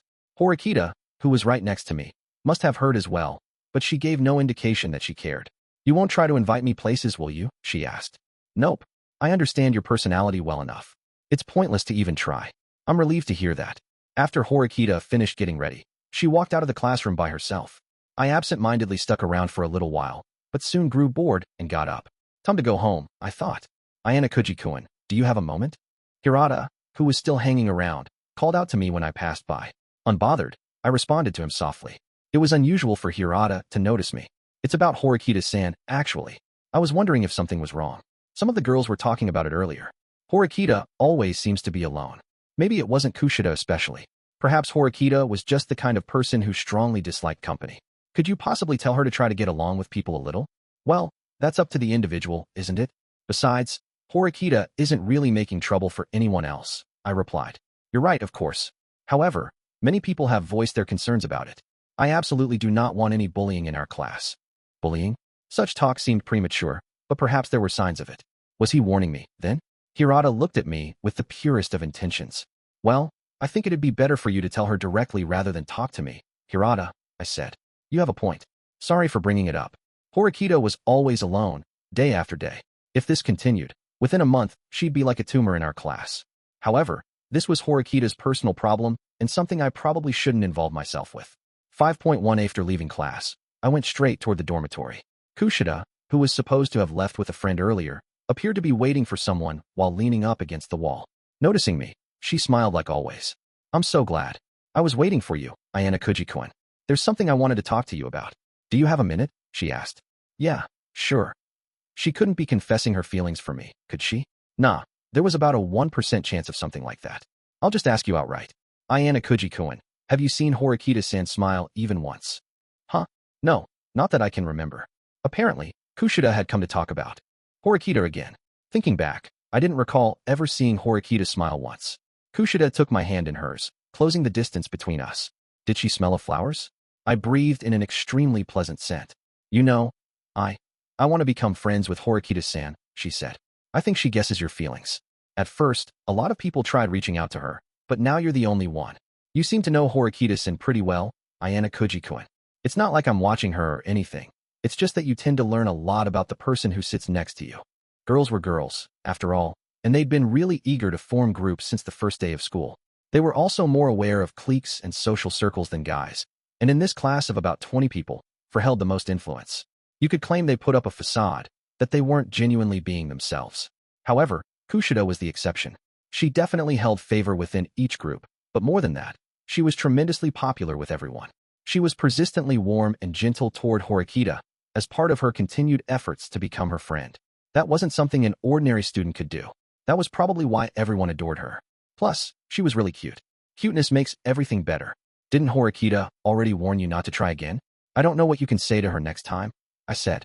I knew that Horikita wasn't the type to mince words. If approached, she would probably respond harshly. To be honest, I didn't want to see Kushida hurt. Won't you help me? She asked. I didn't answer right away. Normally, I would immediately agree to such a cute girl's demands. However, since I was the type to avoid trouble, I couldn't answer her. I didn't want to see Horikita hurt Kushida by saying something merciless. I thought I'd turn her down to avoid any later heartbreak. I understand how you feel, Kushida, but, so that means you can't? Cute plus pleading plus upturned eyes equals lethal. Well, I guess I don't have a choice. Just this once, okay? Really? Oh, thank you, Ayanokouji-kun, she cried. Kushida's face lit up. She was cute. Even though I'd agreed to help her, I was still the kind of person who preferred to remain in the background. I shouldn't do anything reckless. So, what exactly are we going to do? Even if you say you want to be friends with her, it's not that simple. Personally, I wasn't equipped to know how to make friends. You're probably right. Well, first I think we should try to make Horikita-san smile, Kushida said. Make her smile, huh? Smiling means letting your guard down in front of another person, even if just a little. Such a relationship could most likely be referred to as friendship. Kushida seemed to understand people well, especially when it came to making them smile. Do you have an idea how? I asked. Well, I thought you could help me think of something, Ayanokouji-kun. She giggled sheepishly and lightly smacked her own head. If she were an ugly girl, I would have been totally turned off, but Kushida made it charming. Smile, huh? So, because Kushida had asked, I was going to help her make Horikita smile. Was such a thing possible? I wondered. I doubted it. Well, anyway, after class, I'm going to try inviting Horikita out again. If we wind up back at the dorms, though, I'll have no idea what to do. Is there any place that she wants to go to? Well then, how about Palette? I've gone to Palette often, and Horikita might have overheard us talking about it before. Palette was one of the most popular cafes on campus. I had heard about Kushida and the other girls going there often after class. And if I'd heard about it, then Horikita must have also been aware. How about if you two went to Palette and ordered, and then bumped into me by chance? Would that work? Probably not. I think that might be expecting a little too much. What if your friends helped out Kushida? The instant Horikita noticed Kushida's presence, she would probably get up and leave. I thought it'd be better to create a situation that would make leaving difficult. I told Kushida my idea. Ooh, that certainly sounds like it would work. You're so smart, Ayanokouji-kun, she cried. Kushida nodded in agreement while she hung on my every word, eyes sparkling. Oh no, I don't think my plan has anything to do with being smart. Anyway, that's what I was going for. I understand. I'm excited for the result. No, don't expect too much. That'll be trouble. If you try inviting her, Kushida, she'll probably refuse you outright. So, how about I invite Horikita? Okay, I think that Horikita-san trusts you, Ayanokouji-kun, she said. Why do you think that? What proof do you have? Well, I guess it just looks that way to me. She seems to trust you more than anyone else in the class, at the very least. That doesn't mean I'm best suited for this task, though. That's only because I was able to talk to her. But that was a coincidence. I just happened to be seated next to her on the bus. If that hadn't happened, then I probably wouldn't have talked to her. But don't you meet almost every person for the first time by chance? And then they can become your friend, or your best friend, or even your boyfriend or girlfriend, or your family. That's true. I suppose that was one way to look at it. Coincidence had allowed me to talk with Kushida like this. Therefore, it was possible that Kushida and I might eventually become lovers. 5.2c classes had ended. The other students left for their various after-school activities, talking to one another about where they would go. Meanwhile, Kushida and I exchanged looks, signaling each other to go ahead with the plan. Hey, Horikita, do you have some free time after class today? I asked. I don't have any time to waste. I have to go back to the dormitory and prepare for tomorrow. Prepare for tomorrow? I was pretty sure all she did was study. I wanted you to go somewhere with me for a little bit. What are you after? Do you think that by inviting you out, I'm after something? Well, when you invite me so suddenly, I naturally have my doubts. However, if there is a specific matter that you wish to discuss, I wouldn't mind listening. I didn't have anything to talk about, of course. Well, you know that cafe on campus? The one with a ton of girls? I don't have the guts to go there all by myself. I kind of get the feeling that guys are banned from entering there or something. Don't you? I certainly can't argue that most of their customers seem to be women, but aren't men also allowed to patronize the cafe? Well, yeah, but no guy goes there alone. Only if they're with friends who are girls, or if they're someone's boyfriend. Horikita tried to recall what Palette was like, seemingly lost in thought for a moment. You may very well be right. It's unusual for you to express such a well-reasoned opinion, Ayanokouji-kun. But I'm still interested in it. So I wanted to invite you to come along with me. I suppose that's natural, since you supposedly have no one else to invite, correct? She asked. That makes it sound like I'm imposing on you, but yeah, basically. And if I refuse? Well, that would be that. I'd have no choice but to accept. I can't force you to give up your private time, after all. I understand. Your issue with the cafe is certainly accurate. I can't stay there for too long, though. Is that all right? Sure. We'll be quick. In my mind, I added the word probably to that last thought. If she knew that Kushida was involved in this, Horikita would probably have some strong words for me. I'd begun to think that, since I was able to talk to Kushida, I might be able to make friends with Horikita myself. Besides, whether it was a cafe or a lecture hall, Horikita always came with me, even as she complained about it. For someone like me, who had difficulty making friends, this was probably a miracle. The two of us left the classroom and made our way to Palette on the first floor. Girls began to congregate there, one after another, enjoying their time after class. There are so many people here, Horikita said. Is this your first time doing anything social, Horikita? Oh, yeah, I suppose it would be. You're always alone. Was that supposed to be sarcastic? How childish. I'd meant to engage in some playful ribbing, but apparently that was impossible for Horikita. After we placed our order, we both got our drinks. I ordered the single serving of pancakes. Do you like sweets? She asked. I just wanted to have pancakes. I didn't particularly like or dislike cakes and stuff, but I needed a believable reason. There aren't any open seats, though. I guess we'll just have to wait a bit. Oh, never mind. There are some open seats over there. I noticed that two girls quickly got up from their table, and I hurriedly went to secure our spot. Horikita passed around the table. I set my bag down on the floor, took my seat, and looked about casually. Hey, I just thought of something. If the people around here see us like this, they'll probably think we're a couple. Horikita remained expressionless, or rather, cold. Being in such crowded surroundings was making me anxious. As I considered what was about to happen, my stomach started to hurt. I thought I heard the two girls sitting next to me say, "Let's go," before grabbing their drinks and leaving. Another patron sat down immediately. It was Kushida. Ah, Horikita-san. What a coincidence. And Ayanokouji-kun too, she said. Hey. Kushida had given us a simple greeting, maintaining the ruse that this was a coincidence. Horikita regarded Kushida with narrowed eyes, then slowly turned her gaze toward me. Of course, this was something that Kushida and I had planned out in advance. Kushida's friends had already secured 4 seats for us ahead of time. When I arrived at Palette, I sent them a signal so that they could make 2 seats available. After some time, the other girls next to me left, giving Kushida a chance to come and sit down. As a result, our meeting looked like it had come about via coincidence. Did you come here together, Ayanokouji-kun? Horikita-san. Kushida asked. Yeah, we just happened to. Did you come by yourself? I asked. Yeah. Today, I'm leaving, Horikita said. Hey, we just got here though. You don't need me now that Kushida-san is here, though? Right. Hold on. That's not a problem. Kushida and I are just classmates. You and I are just classmates, too. Besides, she gave Kushida and me an icy look. I don't like this. What are you plotting? She'd seen through our plan and was trying to get me to admit it. And no, it was just a coincidence, Kushida said. Kushida shouldn't have said such a thing. Asking, what do you mean, and acting ignorant of Horikita's prodding would have been the better response. When we sat down earlier, I saw the 2 girls seated here were from Class D. along with the two girls seated next to us as well. Was that just a coincidence too? Oh wow, really? I didn't notice at all, Kushida said. Also, we came straight here after classes ended. No matter how much those girls rushed, they could only have been here for about 1 to 2 minutes at the most. It was far too early for them to get up and leave. Am I wrong? Horikita was even more incredibly observant than I'd thought. Not only did she remember our classmates' faces, but she'd quickly grasped the situation. Well, a bewildered Kushida signaled for me to save her somehow. Horikita noticed.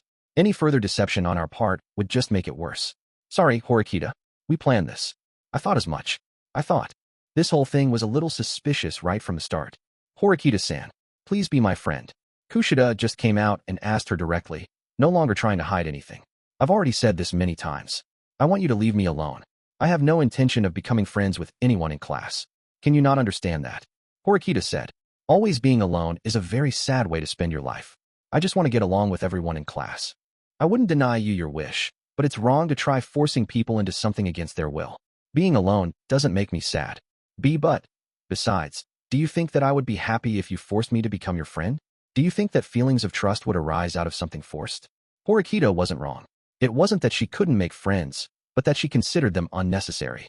Kushida wanted something, but Horikita would not reciprocate.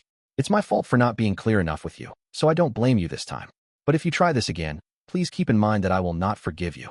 As she said that, Horikita took her untouched latte and stood up. Horikita-san, whatever you say, I really want to be friends with you. When I saw you, I felt like it wasn't the first time we'd met. I wondered if you felt the same way, Kushida mumbled. This is a waste of time. I find everything you're saying unpleasant. Horikita raised her voice, cutting Kushida off without mercy. Even though I told Kushida I would help her, I had absolutely no intention of butting in. But I kind of understand your thoughts on the matter, Horikita. I've actually often wondered if friends are really necessary, I said. You're saying that? You've been trying to make friends since day one. I won't deny it. However, you and I are similar. I wasn't able to make friends until I came to this school. In junior high, I never knew anyone's contact information or hung out with anyone after class. I was always alone. Kushida was visibly surprised when she heard me say that, like she couldn't believe it. I think that partly explains why I was compelled to talk to you, I said. That's the first time I've heard something like that. However, even if you and I share some things in common, I think we took different paths to reach this point. You wanted friends but couldn't get them. I considered friends unnecessary, so I didn't make any.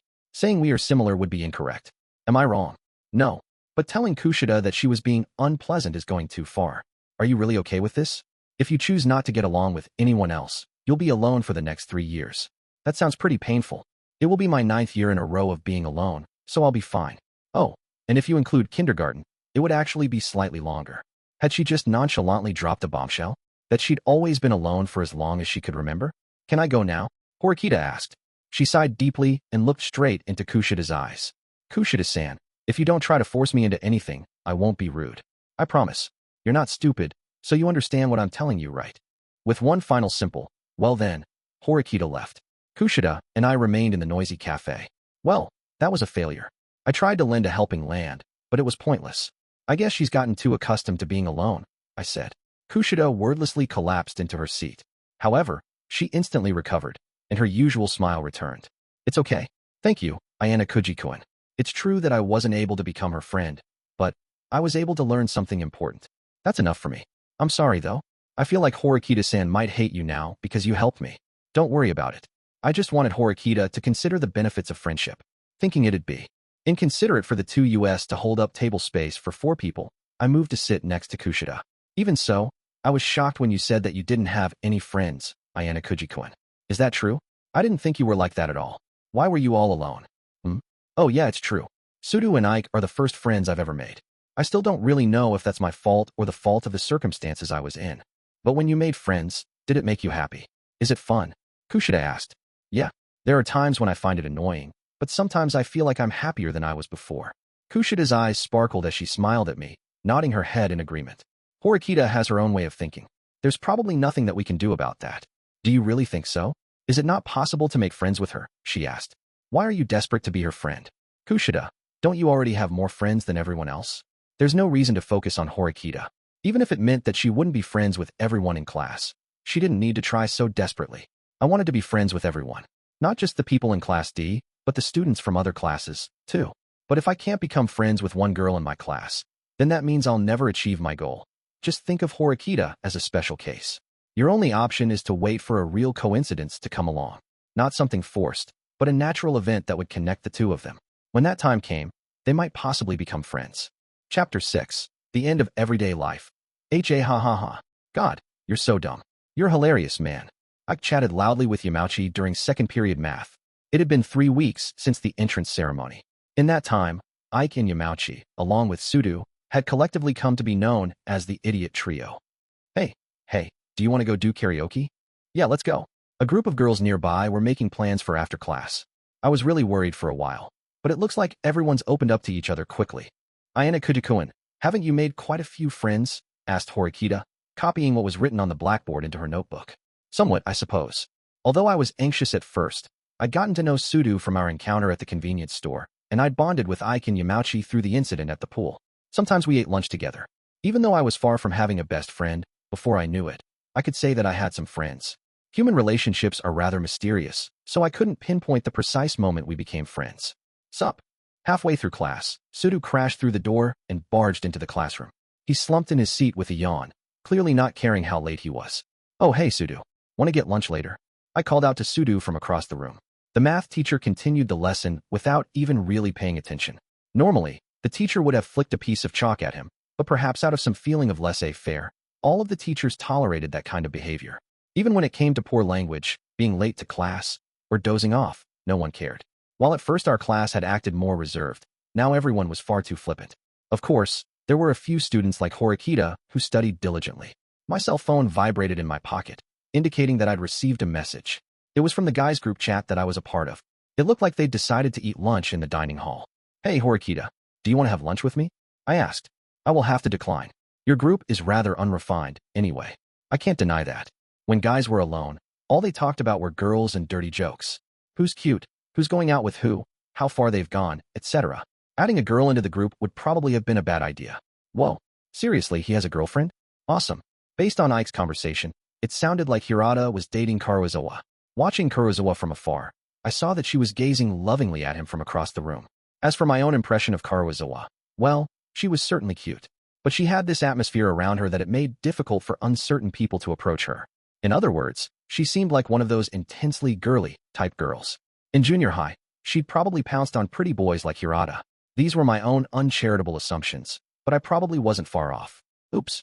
I had pretty mean-spirited opinions about her, although not really to the extent that it would be considered defamation. I apologized to Karuizawa in my head. I hate that look on your face.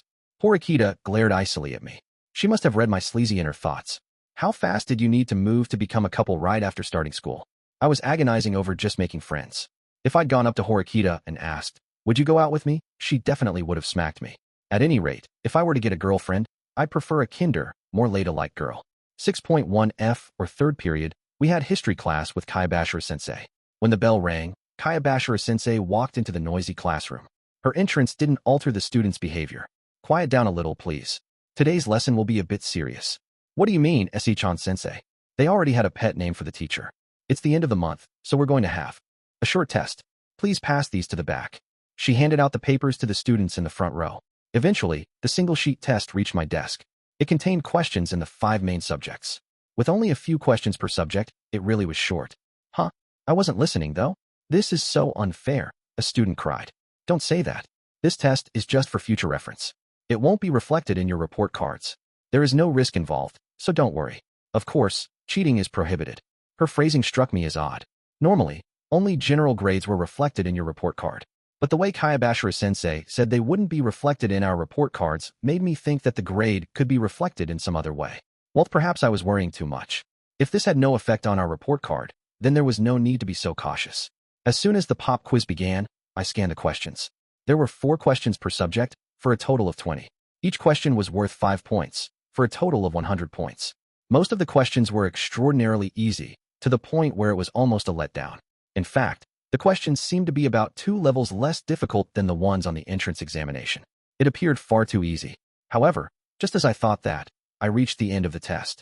The final 3 questions were an order of magnitude higher in terms of difficulty.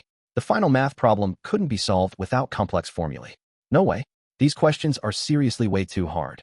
These questions couldn't be geared toward a first-year high school student. The final 3 questions were clearly of a different quality than the others, so it was possible they'd been put on the test by mistake. Even though the results wouldn't be reflected in our grades, what in the hell were they evaluating with this? Well, I guess I'll just solve these problems the same way I did on the entrance exam. Kayabashira-sensei monitored us.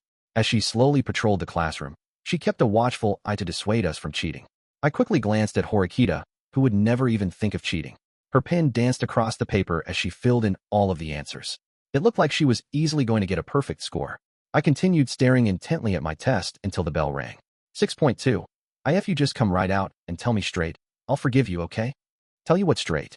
After we'd finished lunch, I was chatting with Sudu and the other guys next to the vending machine in the hall. All of a sudden, Ike sidled up next to me. We're friends, right? Comrades that stick together through thick and thin. Oh yeah? I guess so. So then, naturally, you would tell us if you got yourself a girlfriend, right? He asked. Huh? A girlfriend? Well, sure. If that happens, I will. Ike put his arm over my shoulder. Come on. You're going out with Horikita, aren't you? I'm not gonna forgive you if you get ahead of us. Huh.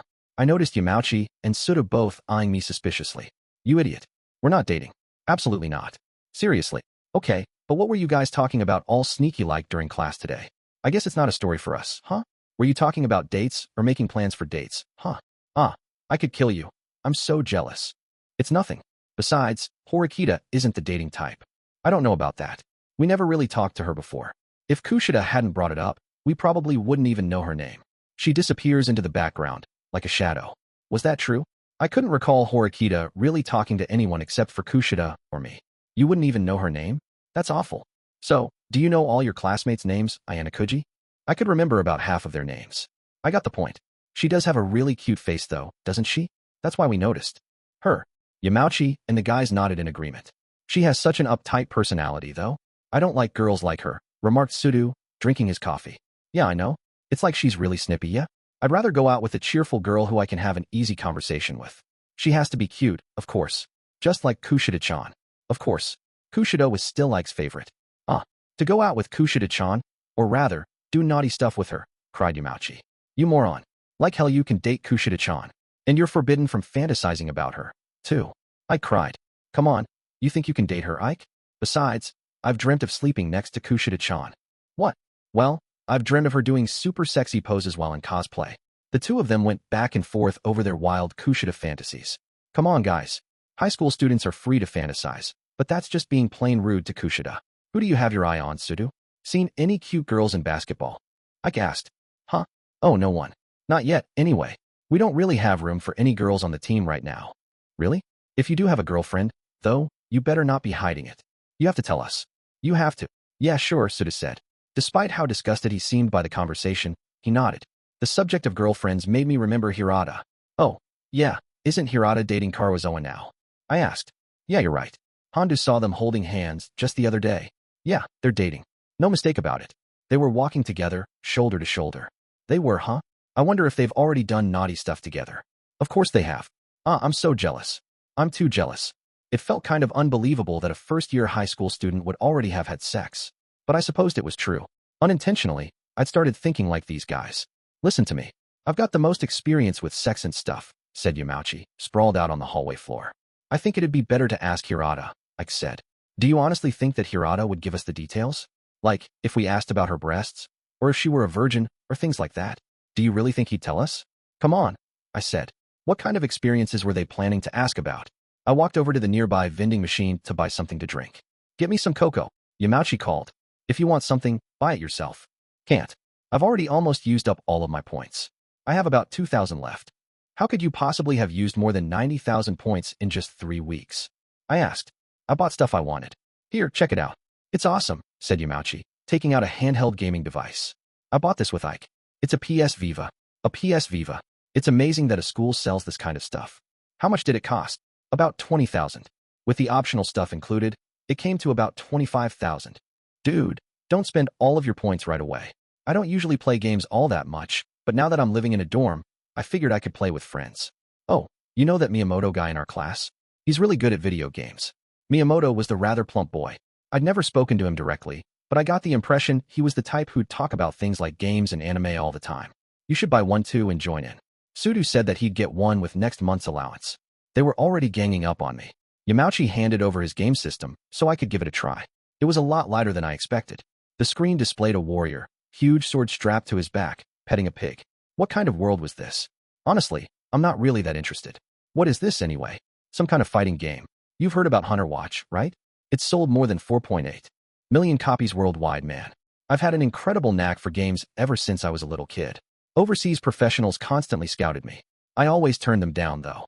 You can proclaim something a worldwide phenomenon, but whether or not it's actually good is another matter. There were about 7 billion people in the world. The people who'd purchased this game accounted for less than 0.1% of the global population. Anyway, how in the world can such a delicate girl wear such heavy equipment? Is her armor plastic or something? If it were iron, even someone with Sudo's physique would struggle with it. Ayanokouji, you really want an element of realism in your games? What? Are you a foreigner? People who say that kind of stuff are usually okay with games where you can automatically regenerate your life. Are you one of those? Do you want some Western-developed game where you shoot guys, then hide somewhere and get all of your health back? Because, if you ask me, those games are unrealistic. I couldn't understand Yamauchi at all. Well, you know what they say. Seeing is believing, right? Just try it. When you start playing, we'll help you farm for materials. Collecting honey is hard work, you know? So you can buy me some cocoa, then. For crying out loud. I didn't exactly need the honey, but I bought the cocoa to avoid any further hassle. Friendship is such a blessing. Thank you, Yamauchi said. I didn't want that kind of friendship. I tossed the cocoa to Yamauchi, who caught it against his stomach. Now, what did I want to drink? Hesitating, I noticed a button on the machine.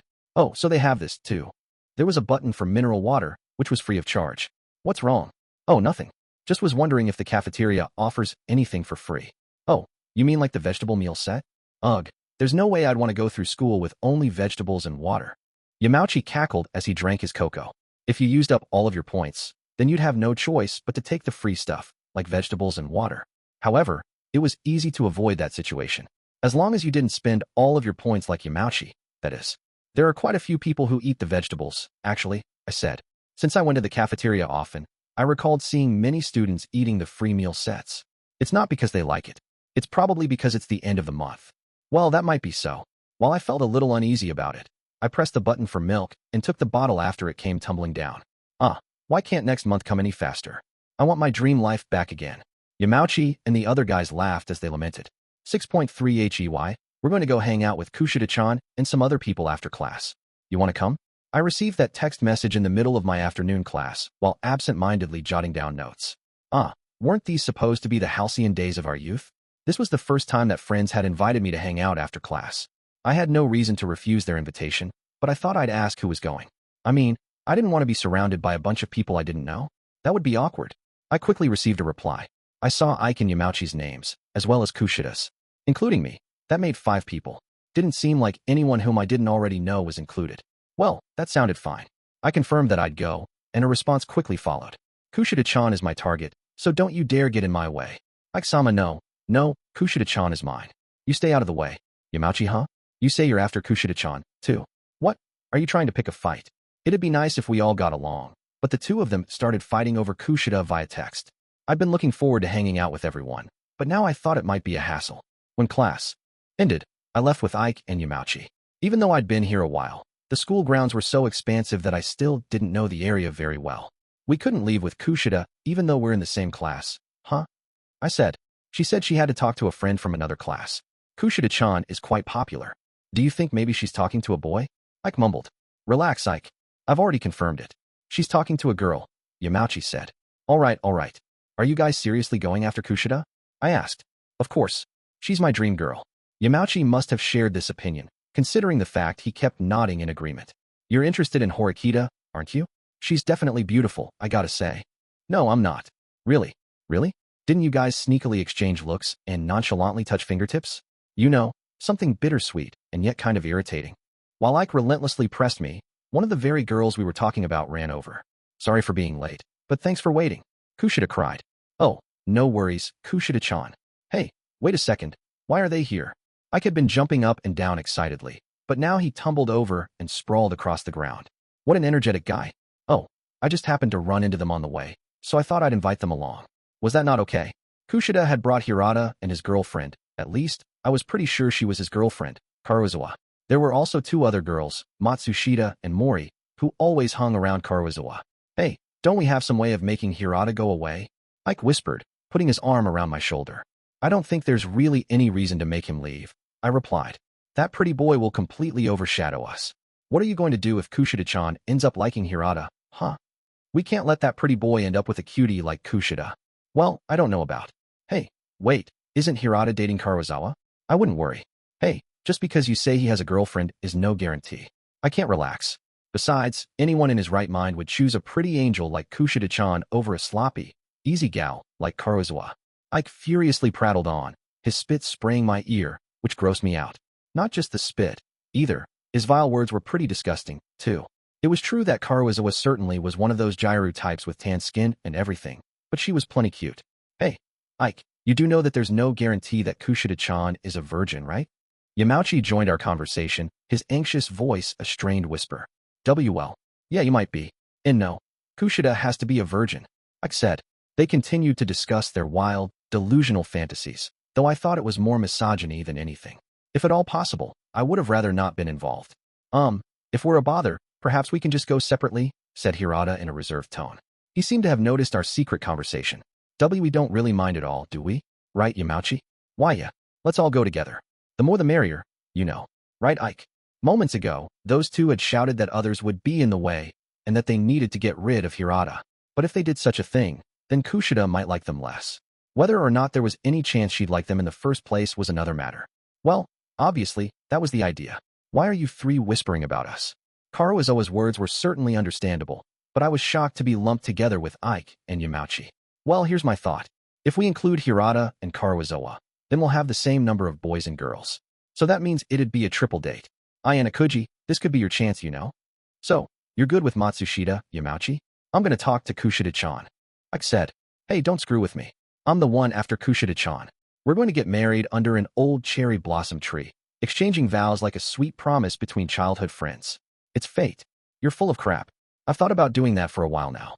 You're a total liar. Huh? It's all true, all of it. If you were to believe everything Yamauchi Haruki said, then he had been a skilled gamer since childhood, scouted by professionals from overseas, and a national ping-pong competitor. Then, in junior high, he'd been his baseball team's ace player and a promising future star. What an incredibly gifted man. Though there was no confirmation that any of that was the truth. I didn't know where we were headed, so I quietly hung to the back of the group. While Ike and Yamauchi daydreamed about Kushida, they flanked Hirata on both sides. I'm just going to ask you, Hirata, are you going out with Karuizawa? Ike asked point-blank to determine whether or not Hirata was his enemy. Where did you hear that? Hirata asked. As expected, he looked a little surprised, or even panicked, by that question. Oh, guess you figured it out, huh? Yeah, we're dating. Karuizawa latched onto Hirata's arm before he could say anything. Hirata just lightly scratched his cheek, as if signaling resignation. Seriously? I'm so jealous that you're dating such a cute girl like Karuizawa, said Yamauchi, feigning envy. You'd think that lying while being unaware that you're lying would be easy, but it was surprisingly difficult. Kushida-chan, do you have a boyfriend? Ike managed to shift attention over to Kushida without missing a beat. Pretty clever, huh? Me? Oh no, unfortunately, she said. Both Ike and Yamauchi clearly rejoiced, breaking out in massive grins. Their joy leaked out for everyone to see. Although it was possible that Kushida was hiding the fact that she had a boyfriend, she basically confirmed that she was available. I was a little glad to hear that, too. Oh no. I'm crying. Don't cry, Yamauchi. We're finally almost at the summit. Their destination no longer waited at the peak of an insurmountable mountain, but instead at the end of a precipitous path. Hirata, Karuizawa, Ike, and Yamauchi all surrounded Kushida as they walked. The rather uninteresting pair of Matsushita and Mori followed behind the main group, while I walked farther behind them, alone. Hey Ike, where are we going? Someone asked. It hasn't been that long since the entrance ceremony, remember? Just wanted to check out the campus facilities. Ike answered, seemingly irritated. So, there was no clear destination, which meant that this somewhat awkward experience would go on for a while. My unpleasant expectations unexpectedly changed. Hey, Matsushita-san, Mori-san, what do you two want to go see? While Ike and Yamauchi happily chatted with each other, Kushida fell back to talk to the other two girls. Huh? Oh, well, I've wanted to see the movie theater at least once. Yeah, since school's done for the day, I wanted to go too. Oh yeah, I've wanted to go as well, but haven't gotten around to it yet. Karuizawa-san, have you gone to any special places on dates? Kushida started to organize us into 3 groups, just as I'd expect of her. No matter how hard I tried, I could never have done something like that. Also, as a nice bonus, she occasionally turned and smiled sweetly at me. I didn't expect that. I try not to talk unnecessarily, as I felt that would just be a hassle. I tried to look at Kushida in a way that showed I wasn't ignoring her. If Kushida couldn't read the room and merely liked being the constant center of attention, then the message probably wouldn't reach her. However, there are people who will lash out and say something like, "Why can't you read the situation?" to a friend after he refuses to do karaoke, even though they know that friend said he didn't want to sing. There are, after all, self-absorbed, simple-minded people who assume that because karaoke is fun for them, that means everyone will love it. They simply cannot comprehend that some people dislike singing. While I'd been mulling over this venomous topic, my surroundings had changed. Apparently, we'd stopped at a clothing store on campus. More precisely, it was a boutique. Everyone seemed to have come to this store a few times already, so we entered without hesitation. Generally, I wore my uniform on weekdays, and since I usually stayed in my dorm on my days off, I hadn't bought any clothes for going out. There were many students inside, though few upperclassmen. The majority appeared to be first-year students. Perhaps it was because of my newness, but I felt really inexperienced and anxious in this atmosphere. We checked out many different items on the racks, and, afterward, went to a nearby cafe. Hirata carried the clothes that Karuizawa had purchased, which cost about 30,000 points. Have you all gotten used to this school yet? At first, I was really perplexed, but now I've settled in perfectly. It's like living in a dream. I don't ever want to graduate. Haha, I get the feeling Ike-kun is enjoying his time here to the fullest. I just wish we had more points, you know? Maybe 200,000 or 300,000 a month. After buying cosmetics and clothes and stuff, I've already used up almost all of my points, Karuizawa said. Don't you think it's abnormal for a high school student to get 300,000 points as a monthly allowance? Hirata asked. Well, if you put it like that, yeah? Even 100,000 is pretty outlandish. I'm a little scared, to be honest. I'm worried about what life after graduation will be like if I keep on spending my school days like this. Do you mean you'll lose your sense of money management? Yeah, that does sound pretty scary, actually. Everyone felt differently about our monthly allowance. Karuizawa and Ike both wanted more points, while Hirata and Kushida were terrified of what would happen when our life of luxury ended. What about you, Ayanokouji-kun? Do you think that 100,000 points is a lot or not enough? At that point, I'd only intended to listen, but Kushida asked me my thoughts. Well, I don't really fully understand it yet. I'm not sure, I replied. What's that supposed to mean? I think I understand what you're getting at, Ayanokouji-kun. This is honestly completely different from any normal school. It's hard to understand it without really knowing all the details. Well, there's no point worrying about it. I'm super glad that I got into this school. I can just go out and buy whatever I want. In fact, yesterday I went out and bought some new clothes. Ike lived a positive life, always forging directly ahead. Kushida-chan and Hirata aside, Ike, you and Karuizawa also managed to get into this place. Aren't you guys pretty dumb, though? You don't strike me as being very smart either, Yamauchi. Huh? I'll have you know that I scored 900 points on the APEC. What's the APEC? You don't even know? It's a super tough test for English. Don't you mean the TOEIC, not APEC? Kushida gently brought Yamauchi back down to earth. APEC actually stood for Asia-Pacific Economic Partnership. They're related though, aren't they? He asked. They were as far apart as it's possible to get. Well, this school's mission is to nurture young people who will pave the way to the future, right? So, they probably don't choose people solely on their test scores. Honestly, if this school only took in people based on standardized tests, I wouldn't have taken the entrance exam. Yeah. Young people who will pave the way to the future. That's exactly how I describe myself. I crossed his arms and nodded. Despite being the premier institution in Japan, with stellar rates of advancement into higher education and employment, this school didn't appear to determine the criteria for passing or failing through test scores. If that was the case, then how in the world did it select potential students? I found myself suddenly curious. Chapter 7. Classroom of the Elite. On May 1st, the morning bell rang for our very first day of class. Soon afterward, Kayabashira-sensei strode into the room, holding a rolled-up poster. Her expression today was even more stern than usual. Had she started menopause, I wondered? If I made that joke out loud, I think she would have swung an iron bat at my face with full force. Hey, sensei, did you start menopause or something? Unbelievably, Ike actually let that joke fly.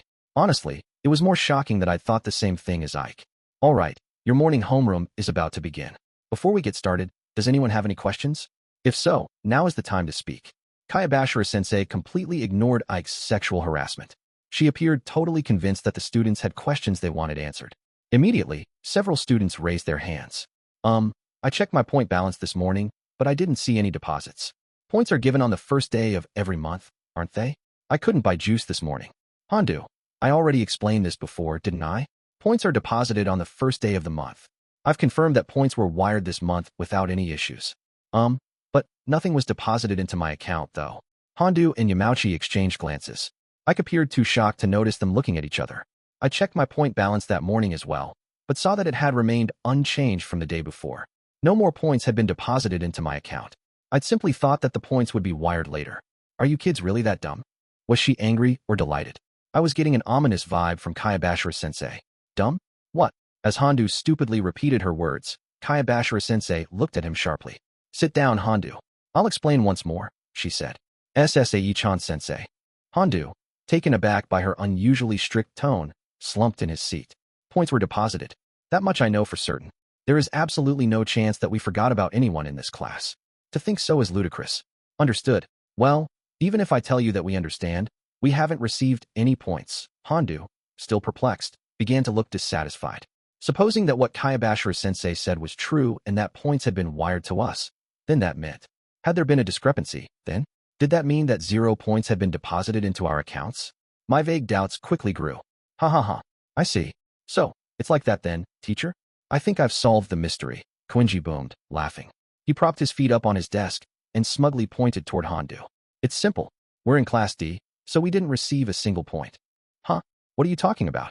They said that we'd get 100,000 points every month. I don't remember hearing that, though. Do you? Chuckling, Koenji boldly pointed at Kayabashira-sensei. While he certainly has an attitude problem, Koenji is exactly right. For crying out loud, barely anyone seems to have noticed the hint I gave you. How deplorable. In response to this sudden turn of events, the classroom exploded in an uproar. Sensei, may I please ask you a question? I'm afraid I still don't understand. Hirata raised his hand. He appeared to ask on behalf of his classmates rather than out of selfish concern, just as I'd expect of the de facto class leader. Even now, he took the initiative. Can you please tell us why we didn't receive any points? We won't completely understand otherwise. That was certainly true. A total of 98 absences and late arrivals. 391 incidences of talking or using a cell phone in class. That is quite a few infractions over 1 month. In this school, your class's results are reflected in the points that you receive. As a result, you wasted all of the 100,000 points that you should have received. That's what happened. I should have explained this all to you on the day of the entrance ceremony.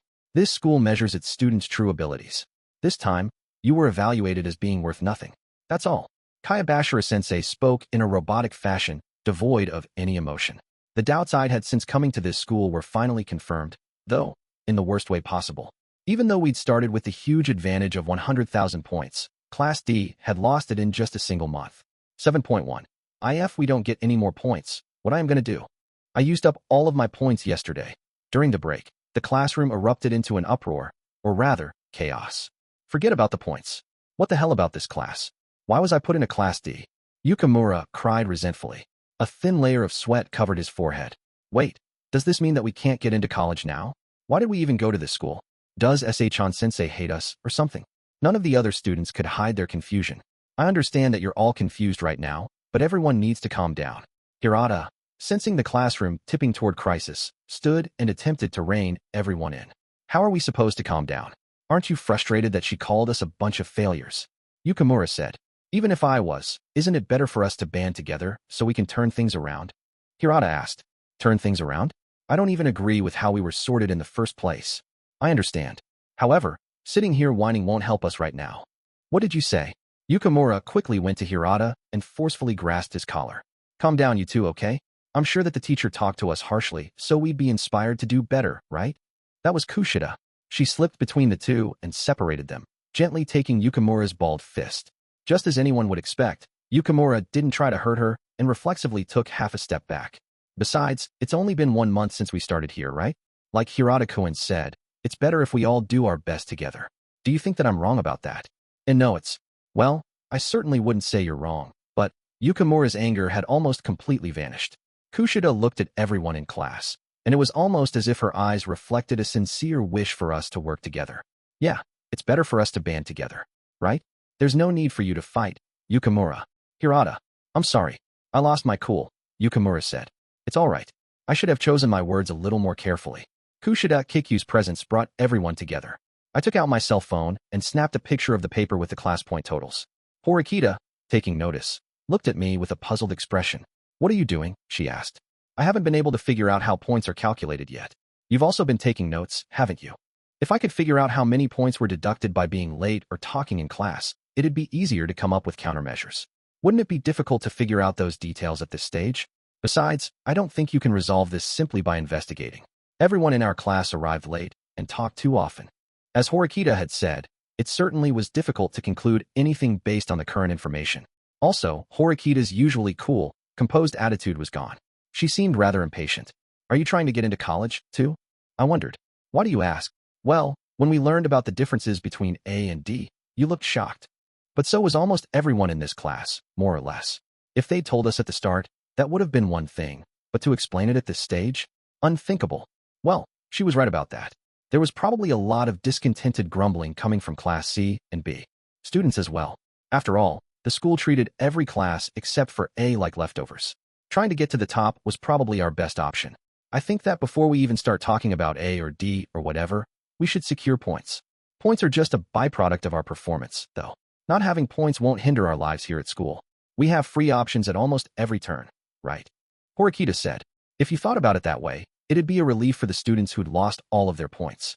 Won't hinder our lives here at school, huh? If you wanted to simply get by, this wouldn't be a problem. However, there were many things you could only obtain with points. Entertainment, for example.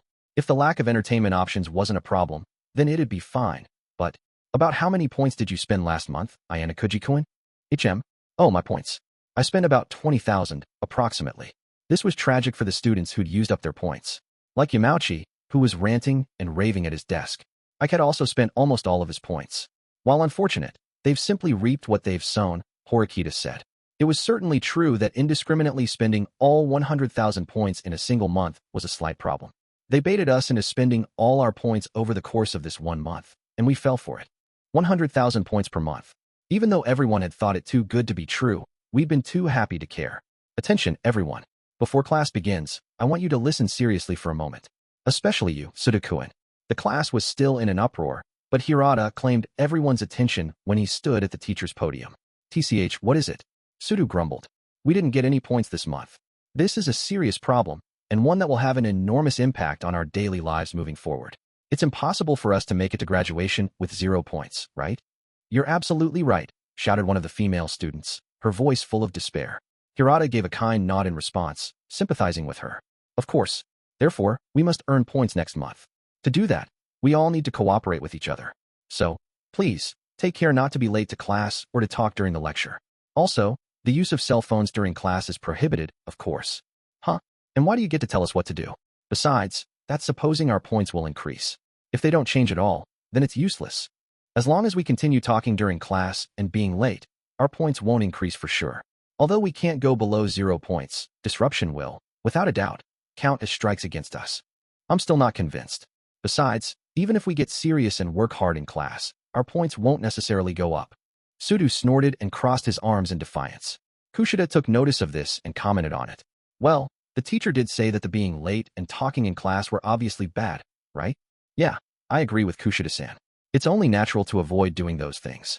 That's just your own selfish interpretation. Besides, you don't know how to increase our points. Try talking to me after you figure that out. I don't think that there's anything particularly wrong with what you said, Sudu-kun. I apologize if I made you feel uncomfortable. Hirata bowed his head politely toward the disgruntled Sudu. However, Sudu-kun, it's a fact that unless we all cooperate, we won't get any more points. Do whatever you want. It doesn't matter. Just don't involve me in it. Understand? Sudu snapped.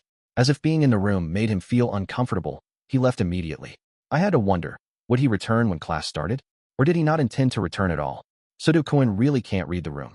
He's the one who was late to class the most. Couldn't we still get some points even without Sudu-kun? Yeah, he really is the worst. Why is he in our class? Until now, everyone had been enjoying their lives of luxury to the absolute fullest. No one had previously complained about Sudu. Hirata stepped down from the podium and, strangely, stopped right in front of my desk. Horikita-san, Ayanokouji-kun, do you have a moment? I want to speak with you about how we can increase our points. I'd like you to join me. Can you? Why do you want us? I asked. I want to hear everyone's voices.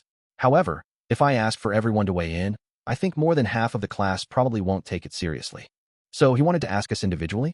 I doubted I'd be able to come up with any particularly useful ideas, but I supposed it couldn't hurt to talk. Just as I was thinking that. I'm sorry, can you ask someone else? I'm not particularly good at discussing things with others, said Horikita. We wouldn't force you to speak up. If you could help think of something, that would be good. Simply being there would be enough, Hirata said. I'm sorry, but I have no interest in something meaningless. This is the first trial we're facing together as a united Class D. So then, I refuse. I won't participate. Her words were stern, yet composed. While she'd considered Hirata's position, she refused him once again. I see. I'm sorry. If you change your mind, I'd love for you to join us. Horikita had already stopped looking at Hirata, who withdrew dejectedly. What about you, Ayanokouji-kun? He asked. Honestly, I'd be glad to participate. I thought that most of the class would be involved. However, if Horikita was the only one absent, then she might be treated the same as Sudu.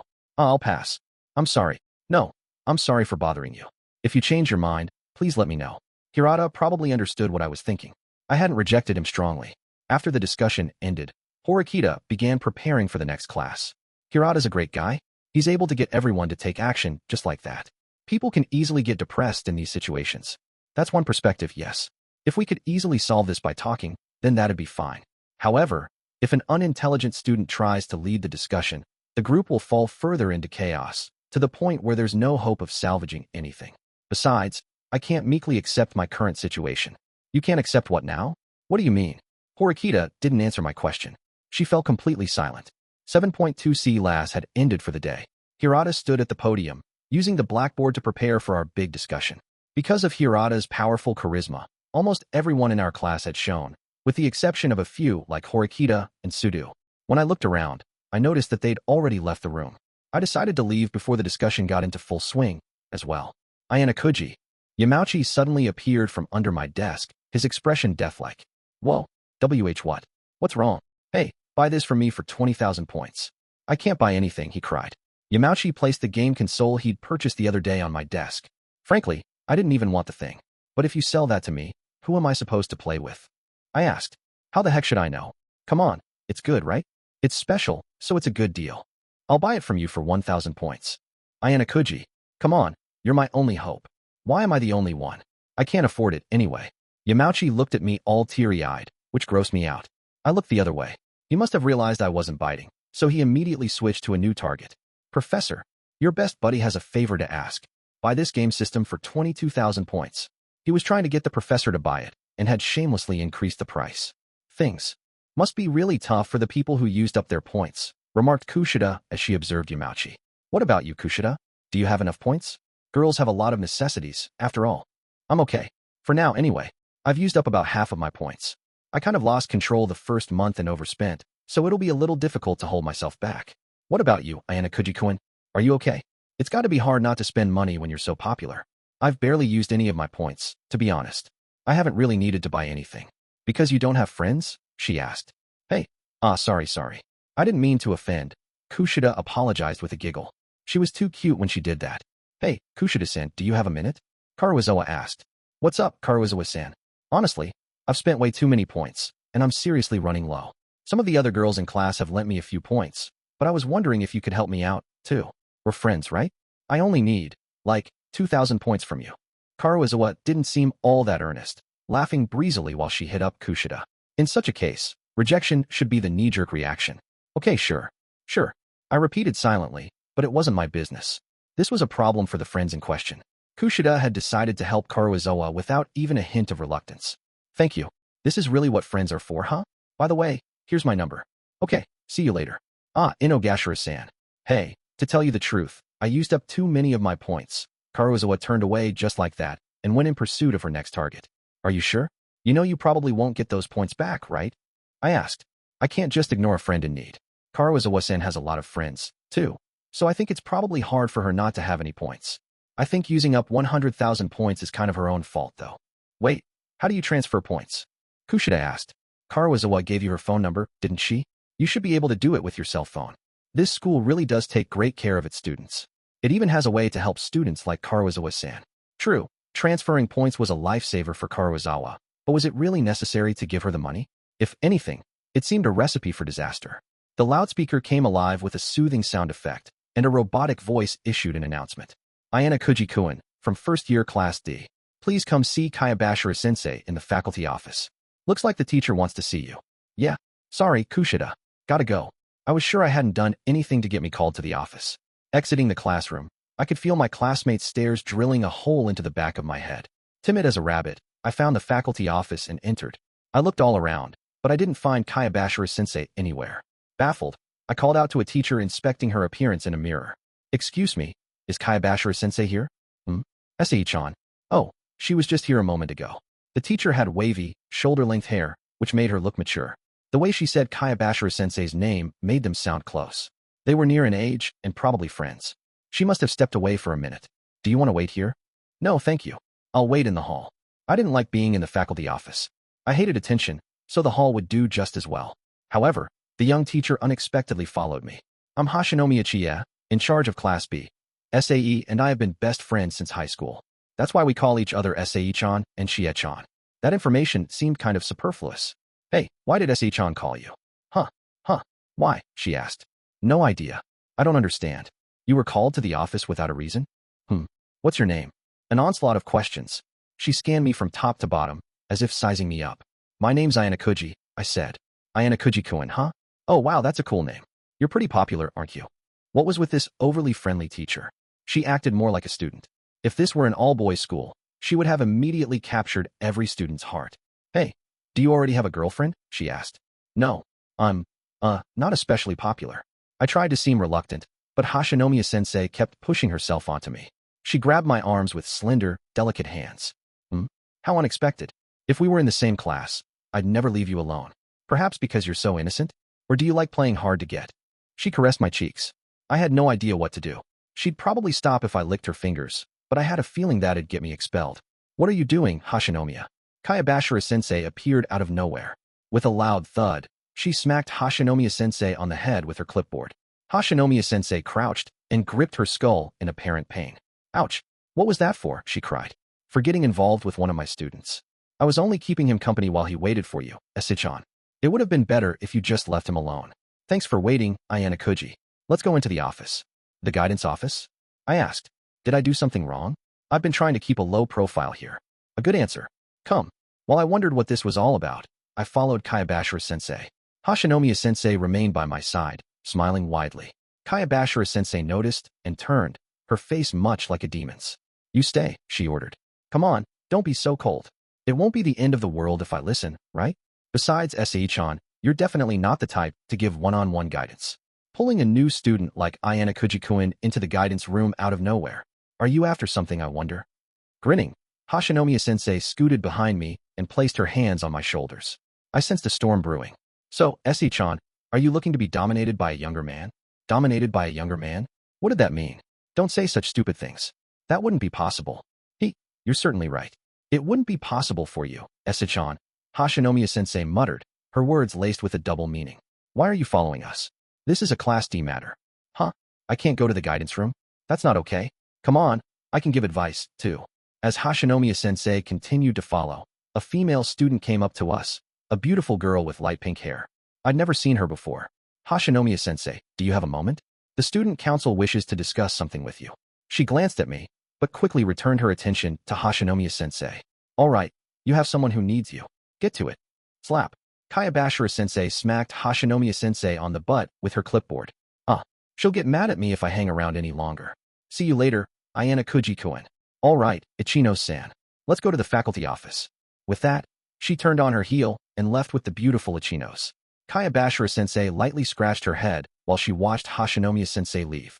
Soon after, we entered the guidance room, which stood beside the faculty office. "So, why did you call me here?" I asked. "Well, about that. Before we begin, please come here."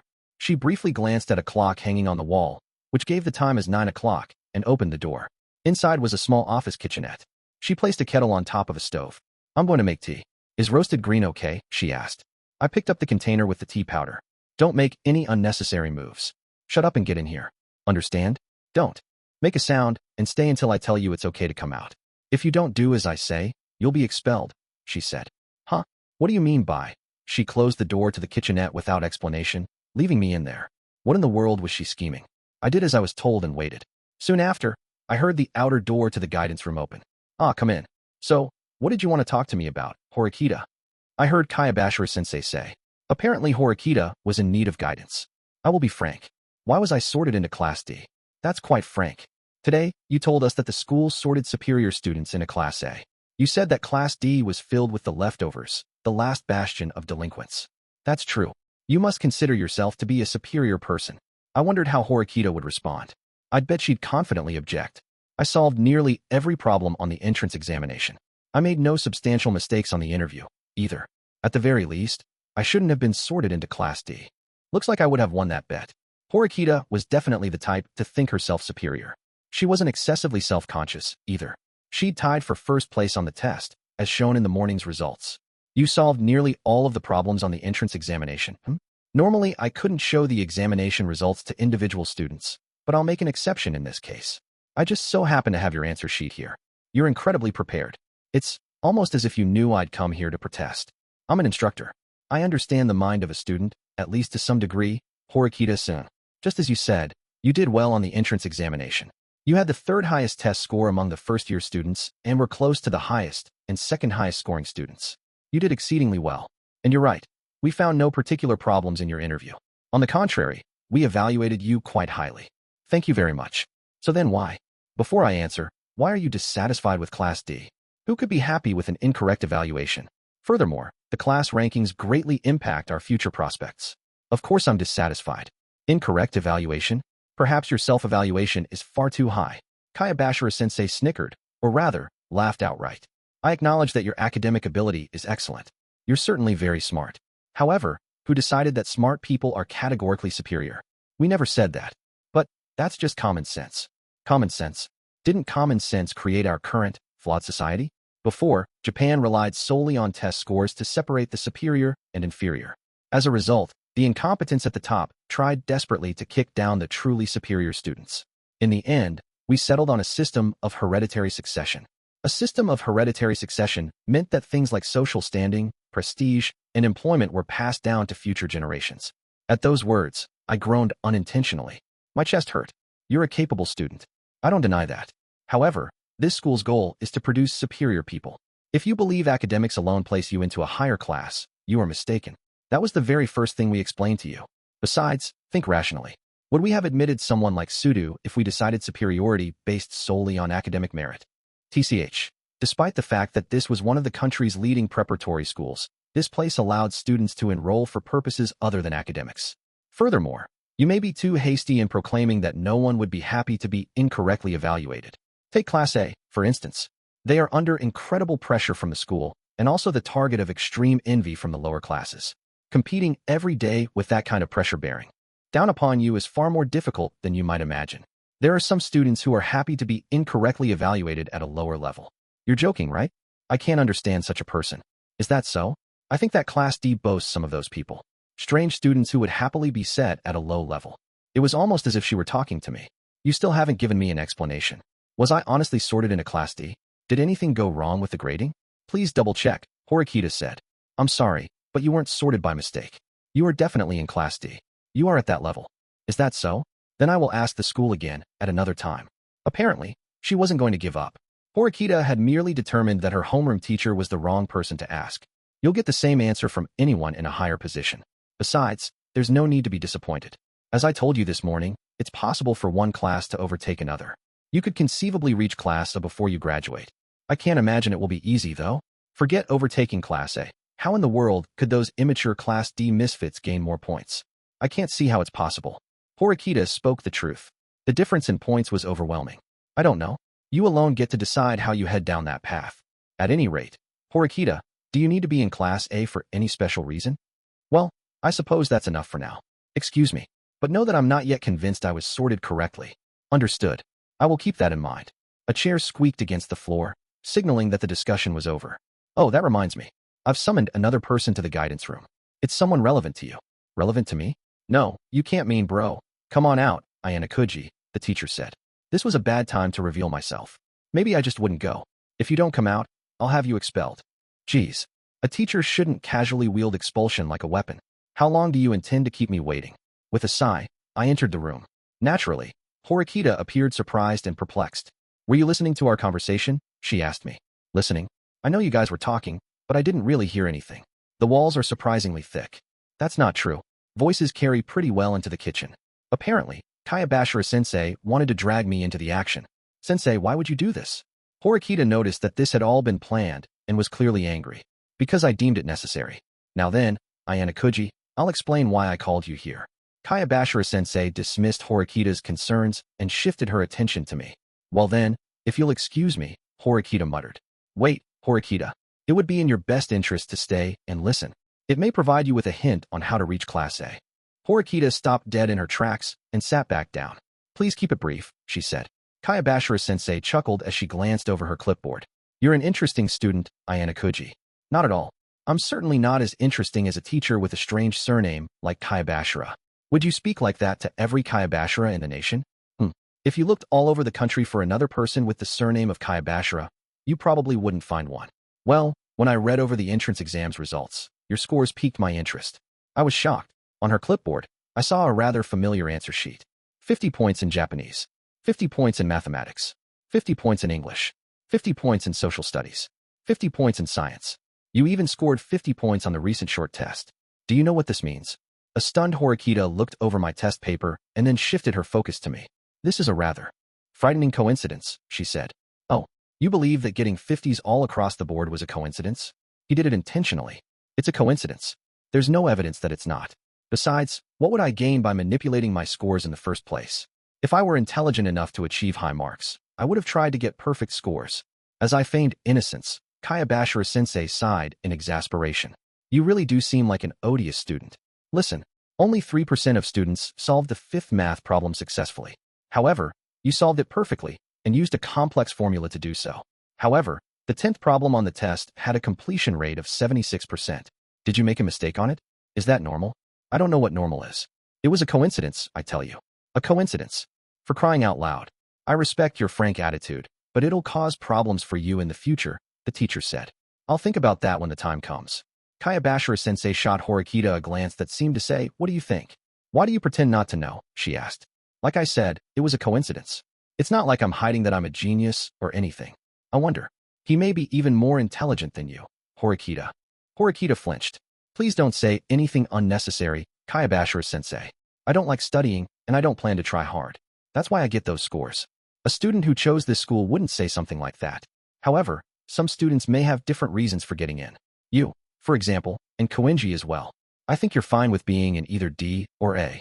This school wasn't the only abnormal thing. The teachers were weird, too. Moments earlier, Kayabashira-sensei had upset Horikita with just her words. It was almost as if the teachers knew every student's secrets. What other reasons do you have? Horikita asked. You want me to explain it to you in detail? I noticed the sharp gleam in Kayabashira-sensei's eyes. It was almost as if she wanted to provoke Horikita. No, we'd best stop here.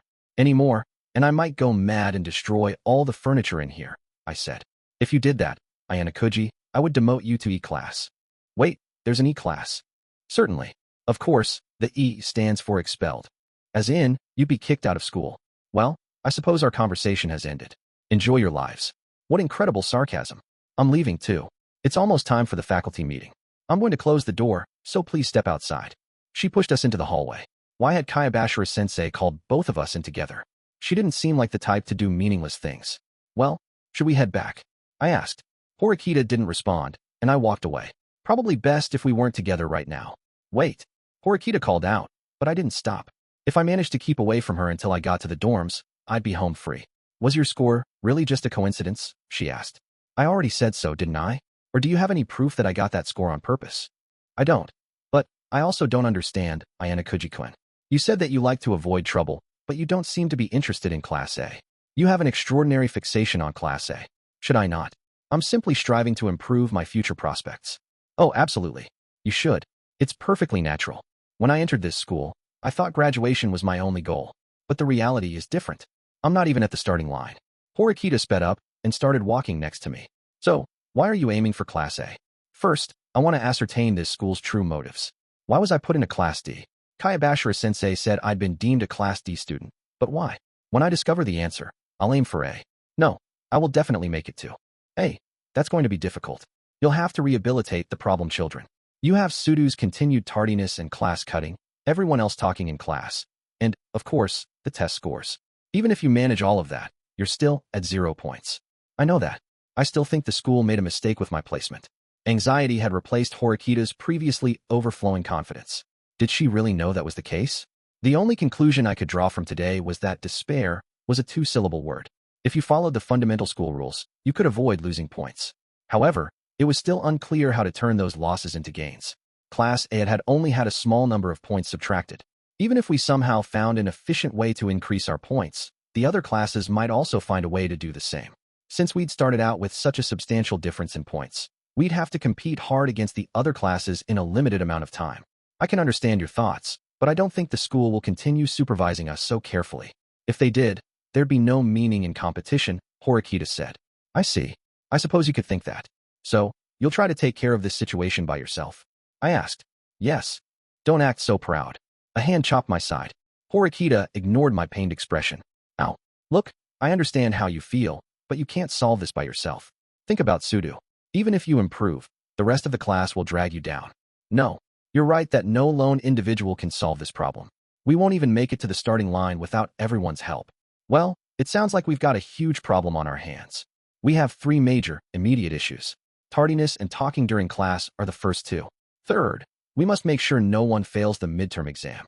I think we'll manage those first 2 issues, but the midterms, the short test we'd taken had contained a few difficult questions, but overall it had been pretty easy. Even at that level, some students had failed. Honestly, their chances of passing the midterm exam were slim. I need your help, Ayanokouji-kun. Help? Horikita glared at me. What if I refuse? Like how you refused Hirata this morning. Do you want to refuse? She asked. What if I said I'd gladly help? I never would have thought you'd do it gladly, but I doubt you'd refuse. If you did refuse to work with me, then that would be the end of it. No matter what I said about our future, I'd be powerless if you refused. So, will you help me or not? I wanted to say what she'd said before, when she'd silenced Hirata. What was it again? Well, it wasn't as though I would just bluntly refuse someone who asked for my help. Then again, if I told her I would help, she'd probably run me into the ground until graduation. I needed the heart of a demon. I refuse, I said. I always knew you'd help, Ayanokouji-kun. I'm grateful. I didn't say that. I turned you down. No, I heard the voice inside your head. You said you'd help. Terrifying. It was like she could read my thoughts. I don't even know how I could help you, though. Besides being an exemplary student, Horikita was incredibly quick-witted. She probably didn't need my skills. Don't worry. I don't require your brain power, Ayanokouji-kun. Leave the planning to me, and act as I tell you. Huh? What do you mean by act? Doesn't our lack of points trouble you, Ayanokouji-kun? If you follow my instructions, I promise you will see a point increase. I would never lie. I don't know what you're cooking up, but there are other people you could count on. If you made friends, they'd cooperate with you. Unfortunately, no one else in Class D is nearly as easy to manipulate as you. No, there are several people. Hirata, for example. He's popular and smart, so he'd be perfect. Besides, he's worried that you're all alone, Horikita. If she reached out to him, they'd probably become good friends. He's no good. Even if he has some talent and ability, I can't use him. To use an analogy, think about the pieces in shogi. Right now, I don't need a gold or silver general. I want a pawn. So, you just call me a pawn? That's what you called me. So, if a pawn were to cooperate, he could become a gold general? An interesting answer, but you don't seem like the type to make that effort, Ayanokouji-kun. Besides, haven't you been thinking?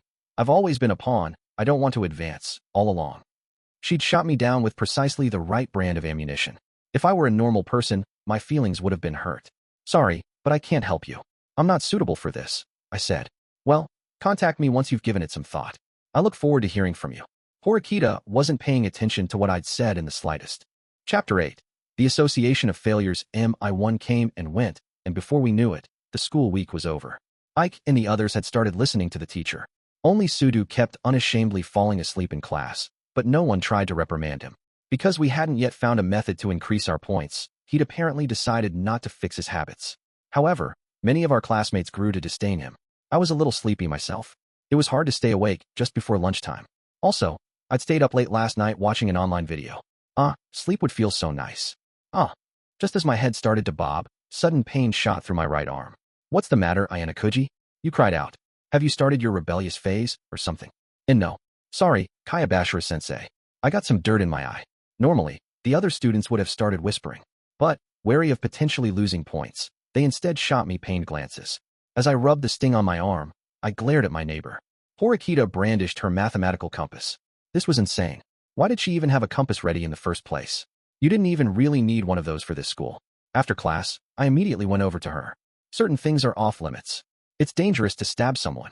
Are you angry with me? She asked. You put a hole in my arm. A hole? What?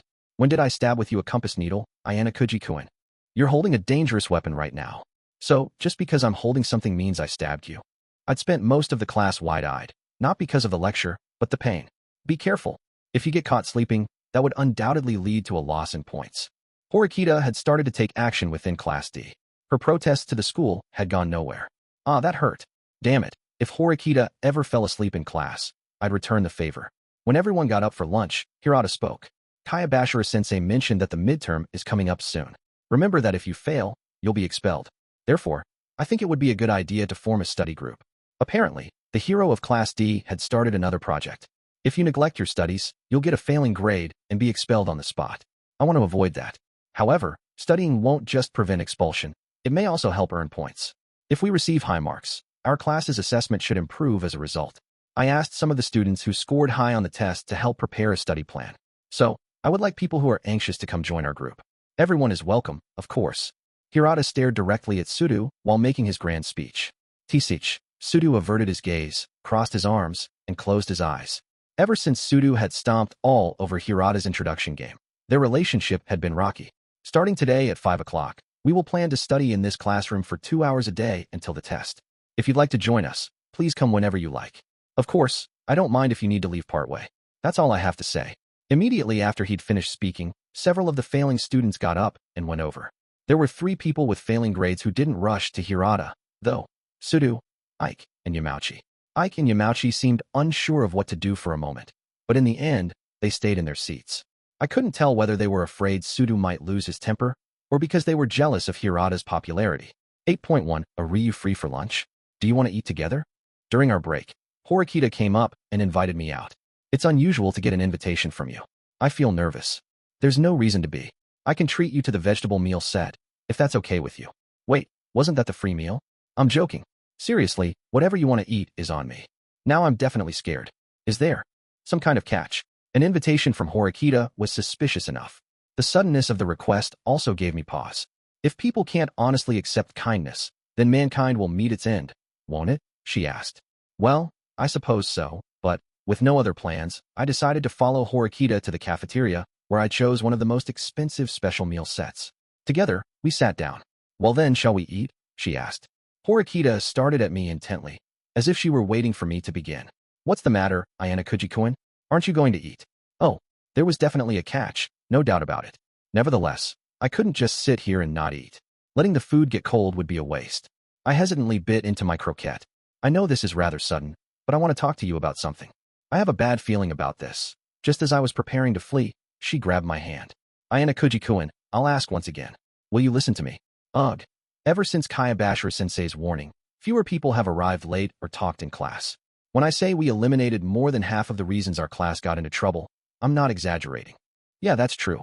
It wasn't really a difficult issue to begin with, though. There was no guarantee things would continue in this vein, but at least these last few days had been considerably better than before. The next step is to improve our chances of scoring well on the midterm. Hirata-kun started taking action toward that end earlier. The study groups, huh? Well, I suppose that a study group certainly could help. Only what? It sounds like you're implying something. What's the problem? Nothing. Don't worry about it. I have to say, it's unusual to see you so worried for others. I can't truly imagine failing a test. However, it's true that some students in this world can do just that. Sudo and the others, you mean? You're vicious as ever, I see. I'm just telling the truth. Because students couldn't leave campus, contact anyone on the outside, or even attend cram schools, their only option was to help one another. I'm relieved that Hirata-kun set up a study group. However, Sudo-kun, Ike-kun, and Yamauchi-kun didn't join, did they? That worries me, Horikita said. Oh, those guys. I wouldn't say they're Hirata's enemies, but they aren't on good terms with him. They wouldn't join. So, in other words, there remains a high probability that those 3 will fail. In order to reach Class A, we need to avoid demerits and build toward a positive evaluation, correct? I think it highly likely that good test scores will help with that. I suppose it's only natural that a student would expect their grade to reflect how much effort they put into the test. What if you also held a study group like Hirata's, specifically for helping Sudo and Ike? I asked. Sure. I wouldn't have any objections to that. You probably find that rather surprising though, don't you? Well, everything about your behavior up until now has been surprising. I wasn't actually surprised though. Horikita was doing this all for her own benefit. Personally, I'd never thought that Horikita was that cold of a person.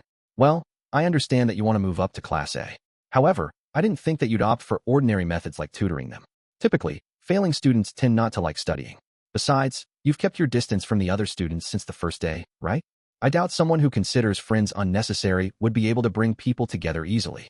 That's why I'm asking you. Fortunately, you're already friendly with these people, right? Huh? Hey, wait. You couldn't mean. It'll be quicker if you try to convince them. It shouldn't be a problem. They're happy to say that you're friends, right? Bring them to the library, and I'll tutor them. This is insane. Do you honestly think someone who does his best to lead an utterly harmless and inoffensive life would be able to do something that requires actual social skills? It's not a matter of can or can't. Just do it, she said. Was I her pet dog or something? You can aim for Class A, but don't involve me. You ate the food I treated you to, right? Lunch. The special set. A wonderful, delicious meal. I simply received the honest goodwill of another human being. Unfortunately, that wasn't out of goodwill. I had an ulterior motive. Sorry, I didn't hear a word you said. Here, have some points, my treat. Now we're even. I refuse to stoop so low as to accept handouts from others, she said. I think this might be the first time I'm actually angry at you. So what will you do? Cooperate? Or make me your enemy? It almost feels like you're holding a gun to my head. No, not almost. I really am threatening you, replied Horikita. The power of violence certainly was effective. Well, if all I did was gather them together, there wasn't anything particularly wrong with cooperating. After all, due to Horikita's stance against friendship, she wouldn't be effective at diplomacy. Furthermore, it had taken a lot of time and trouble to become friends with Sudo and Ike. I'd hate for them to have to drop out so quickly. Sensing my hesitation, Horikita pressed me. You don't think I've forgiven you for conspiring with Kushida-san and inviting me out under false pretenses, do you? She asked. You said you wouldn't blame me. Bringing that up is unfair. I said that to Kushida-san. I don't remember saying that to you, Ayanokouji-kun. Wow, you played dirty. If you want my forgiveness, cooperate with me. It looked as though I'd never had an escape route in the first place. At this juncture, the only way to avoid a hassle would be to help her. I can't guarantee anything. Are you okay with that? I believe you'll find a way. Oh, here's my phone number and email. If something happens, contact me. Although the circumstances were unusual, I'd gotten a girl's contact information for the first time in my high school life. It was Horikita's, though, so I wasn't particularly happy. 8.2 I glanced around the classroom. What was I supposed to do now? If I said, hey, want to study with me after class, would anyone even come? Sudo and I were close enough that he might, but I wasn't sure about the others. Well, with nothing to lose, I decided to try. Hey Sudo, have a minute. I called as he headed back to the classroom after lunch. He was sweating and a bit short of breath. Probably played some basketball during his lunch break. What are you going to do about the midterm? Oh, that. I don't know. I've never really studied seriously before, he said. Oh yeah? Well, I have just the thing. I wanted to form a study group to meet every day after class, starting today. Want to join? Sudo stared at me, his mouth slightly agape. You serious? If the lessons are a pain in my ass, why would studying after class be any better? Besides, I have club activities, so it's pointless. Plus, you're going to be tutoring? Your scores weren't great, either. Don't worry about that part. Horikita is the tutor. Horikita? I don't really know anything about her. Sounds fishy, I'll pass. I'll be fine cramming for the test the night before. Sudo had refused to join, just as I'd guessed. If I persisted, it'd fall on deaf ears. Damn, was it really useless? If I tried to press him further, he might punch me. Perhaps there was no helping it. Maybe I should start with someone more manageable. I called out to Ike, who was playing on his phone. Hey Ike, pass. I heard you talking with Sudo. Study group? No way. Not my thing. You do know you'll be expelled if you fail, right? Well, yeah, I might have gotten failing grades before, but I'm doing much better now. I'll just cram the night before with Sudo. Was he really fine with that? He didn't seem to grasp the danger of this situation. If the last test hadn't been such a surprise sucker punch, I probably could have gotten, like, 40 points. I know what you mean, but wouldn't it be better to stick together on this? I asked.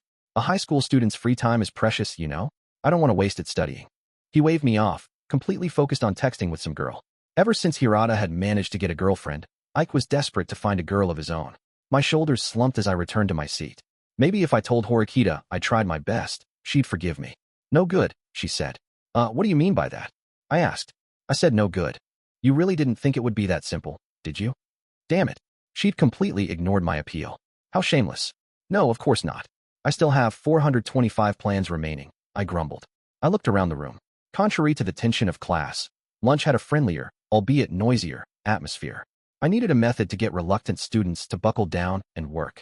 Also, I needed a way to get them to study during free time, not during class.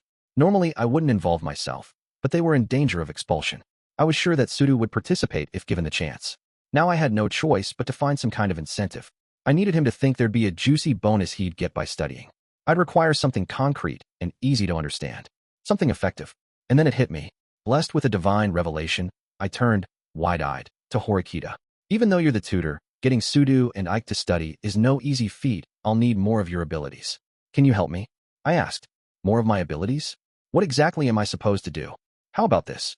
If they get a perfect score, you agree to be their girlfriend or something. They'll definitely jump at the chance if we offer that kind of incentive. Girls are great motivation for guys. Do you want to die? She asked. No, I'd rather live. I listened because I thought you had a serious plan. I was an idiot to think so. No, I truly believe that'd be effective. It'd be the biggest impetus to study they'd ever had in their entire lives. However, Horikita clearly didn't understand men. Okay, how about a kiss? If they get a perfect score, you give them a kiss. So, you really do want to die? No, living would still be preferable. Something sharp jabbed the back of my neck. Damn it. Horikita definitely didn't acknowledge the value of my methods. It would be exceptionally effective, though. Well, that meant I had to go back to the drawing board. As I considered this, I noticed someone quite conspicuous. It wasn't Hirata, but another person who might easily rally the class around her, Kushida Kikyu. She looked great, of course, and she was bright and energetic. She was so sociable that anyone, regardless of gender, could chat with her freely. Also, Ike was madly in love with Kushida, while Sudu and the others at least had a good impression of her. On top of that, her test scores were relatively high. She was absolutely perfect. Hey, just as I called out, I remembered that Horikita didn't want to be friends with Kushida. I stopped there. What is it? Kushida asked. Oh, it's nothing. Horikita fundamentally disliked mingling with other people. When Kushida and I had tried to enact Operation Friendship, it had made Horikita furious. Horikita probably wouldn't approve of Kushida's involvement. I put my plan on hold until Horikita returned to the dorms. 8.3 before I knew it, class had ended for the day. Horikita quickly departed and went straight home. The time had come to enact my plan. I needed to capture Kushida. Hey, do you have a minute? I called out as she prepared to head back to the dorm. Kushida turned around. Oh, it's unusual for you to come talk to me, Ayanokouji-kun. Do you need something? She asked. Yeah, if it's okay with you, could we talk outside? Well, I was going to meet up with my friends, so I don't really have much time, but okay. Smiling, she followed me, not a trace of unpleasantness to be found. After we turned the hall corner, Kushida waited for me to speak. I was trembling with excitement. Rejoice, Kushida. You've been selected as an ambassador of goodwill. Tomorrow, your hard work begins. Oh, what? I'm sorry, but what do you mean? She asked. Etc., etc., etc. I basically explained to her that I wanted to form a study group to save Sudu and the others. Of course, I also told her that Horikita would be tutoring. I thought that you could use this study group as a way to get closer to Horikita. What do you think? I asked. Well, I do want to get closer to her, but, well, I won't worry about that now. Besides, it's only natural to help out a friend in need. This girl was just way too good. She seemed to truly want to prevent Ike and Sudu's expulsion. Are you really okay with this? If not, I won't force you to join, I said. I'm sorry. I didn't hesitate because I disliked the idea. I hesitated because I was happy. Kushida leaned against the wall, gently kicking it. It's cruel to expel someone for getting a bad grade. Isn't it awful to have to say goodbye after you've worked to become friends with everyone? When Hirata-kun told us that he was holding a study group, I greatly admired him. But you could say that Horikita has been much more observant than I. She noticed Sudu and those other guys. After all, it's like Horikita is now starting to think of her classmates as friends. I'll do anything I can to be useful. Kushida took my hand and smiled. Whoa, she was seriously way too cute. There wasn't a man alive who wouldn't fall for that smile. 8.4 I was lazing around my room that night when I received a text message from Kushida. Yamauchi-kun and Ike-kun said okay. W.B. That was fast. Ike had waved me off when I tried to invite him earlier.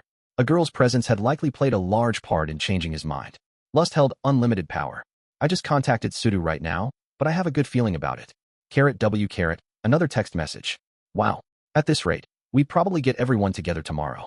Because of these speedy developments, I thought it'd be a good idea to relay information to Horikita. I wrote a message basically saying I had Kushida's help, that Ike and Yamauchi had agreed to come, and that Kushida would also be participating. Then I sent the message to Horikita. All right, time to take a bath, I think. The moment I rose from my bed, Horikita called. Hello. I answered. I don't quite understand the message you just sent me, she said. What do you mean you don't understand? I wrote it all out plain as day, didn't I? I said those 3 guys would probably come tomorrow. Not that part. The part about Kushida. I didn't know about that. I asked her a little while ago. Having someone like Kushida on our side increases the odds of getting everyone together. So I asked her, and now Sudu and Ike and Yamauchi are coming. Okay, I don't remember giving you permission to do that. Her grades aren't even failing. Okay, look, By asking Kushida, who spent more time networking, to help us, our chances of success have improved significantly. I don't like it. Shouldn't you have sought my approval first? I understand that you hate outgoing people like Kushida, but isn't this just a means to an end? Or would you prefer trying to gather everyone yourself?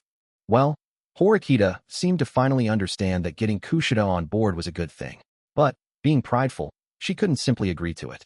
We don't have much time until the test, either. Understand. Come to think of it, we really didn't have much time to make Horikita's plan work.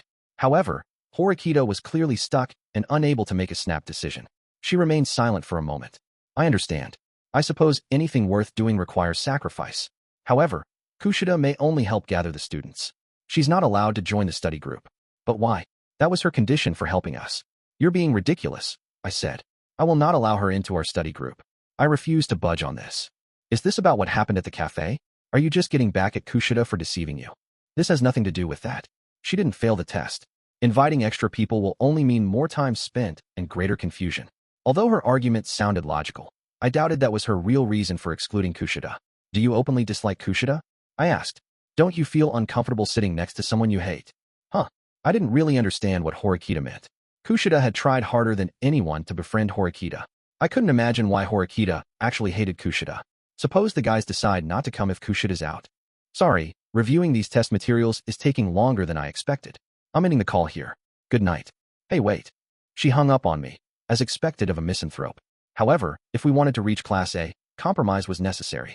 I plugged my phone into my charger and lay down, thinking through everything that had happened since the entrance ceremony. Defective product, huh? That was what that second-year student had called us on our first day. In other words, we weren't just defective. We were fundamentally failing to serve our purpose. Those were the words they'd used to ridicule us. Even Horikita, who appeared flawless, probably had some defects of her own.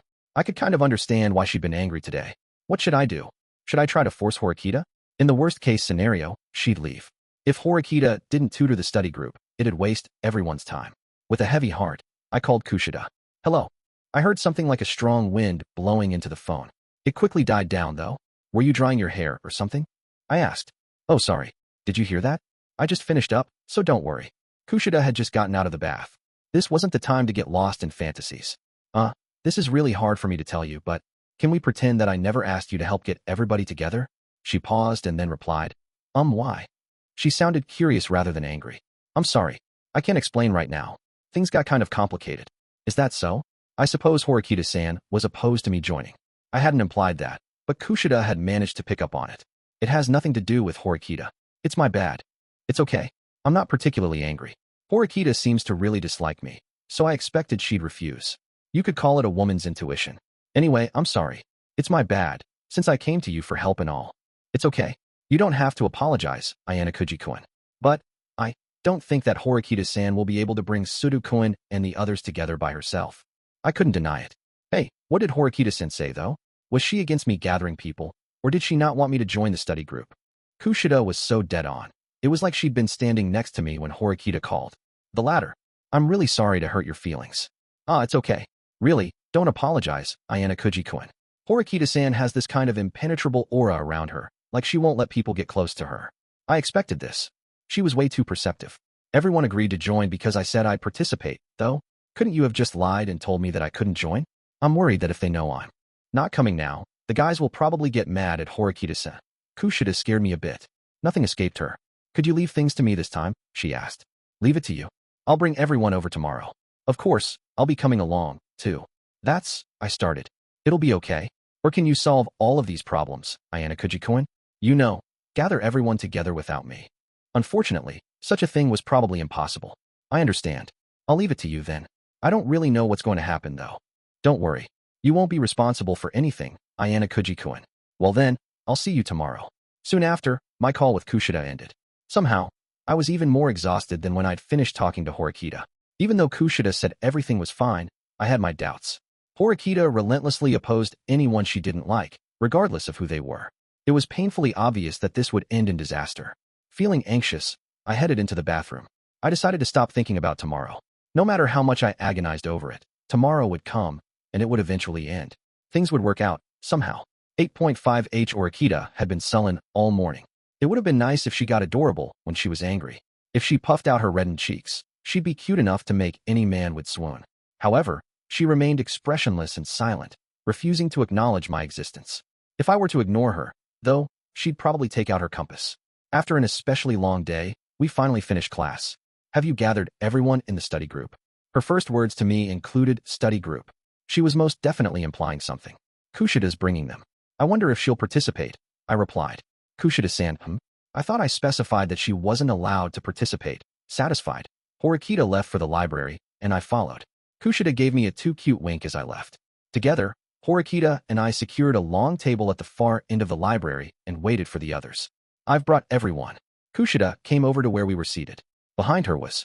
Kushida-chan told us about this study group. I don't want to be expelled after only just starting. Thanks. Ike, Yamauchi, and Sudo had all shown up. However, they brought an unexpected visitor, a boy named Okatani. Huh? Okatani, you failed too? I asked. Oh, and no. Not exactly. I was just really close to failing, so I was worried. Is it not? Okay for me to join you? It's a little difficult to join Hirata's group. Okatani looked up at me, puffing out his cute, slightly reddened cheeks. He was slender, with blue hair cut in a short bob. A boy attracted to anything feminine might have shouted, "I'm in love," right away. If Okatani weren't a man, it would have been dangerous. Is it okay if Okatani-kun joins us, too? Kushida asked Horikita. Okatani had scored 39 on the test, after all. He likely wanted to participate just to be safe. As long as you're worried about failing, I don't mind. But you need to be serious, Horikita said. Oh, okay. Okatani sat down, seemingly happy. Kushida tried to sit next to him, which Horikita certainly noticed. Kushida-san, did Ayanokouji-kun not tell you? I'm also worried about getting a bad grade, Kushida said. You didn't score badly on the small test. Yes, but to tell you the truth, I was lucky. There were lots of multiple choice questions, so I guessed about half of them. In truth, I just barely passed. Kushida giggled adorably, lightly scratching her cheek. I think that I'm about on the same level as Okatani-kun, if not slightly worse. So I want to join the study group to avoid getting a bad grade. That's okay, right? I couldn't hide my surprise at Kushida's unexpected scheme. She'd first confirmed that Okatani could join the study group, then turned the tables on Horikita. Now Horikita would have to permit her to join. Fine, Horikita growled. Thank you. Kushida smiled, bowed, and took her seat. Bringing Okatani had probably been part of her plan all along. She'd effectively used him to justify joining the group. Scoring lower than 32 means failing.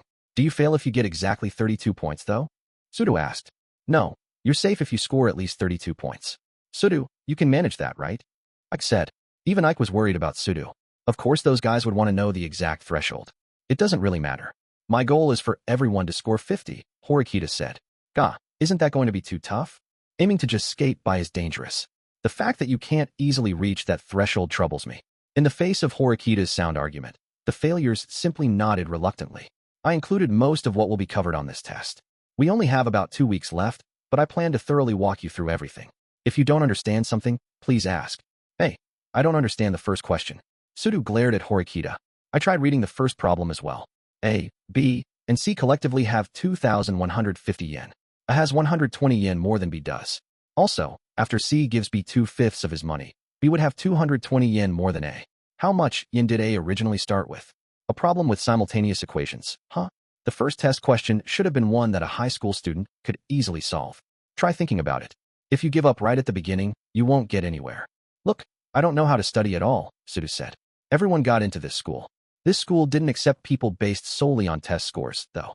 Sudo had most likely been accepted because of his exceptional physical ability.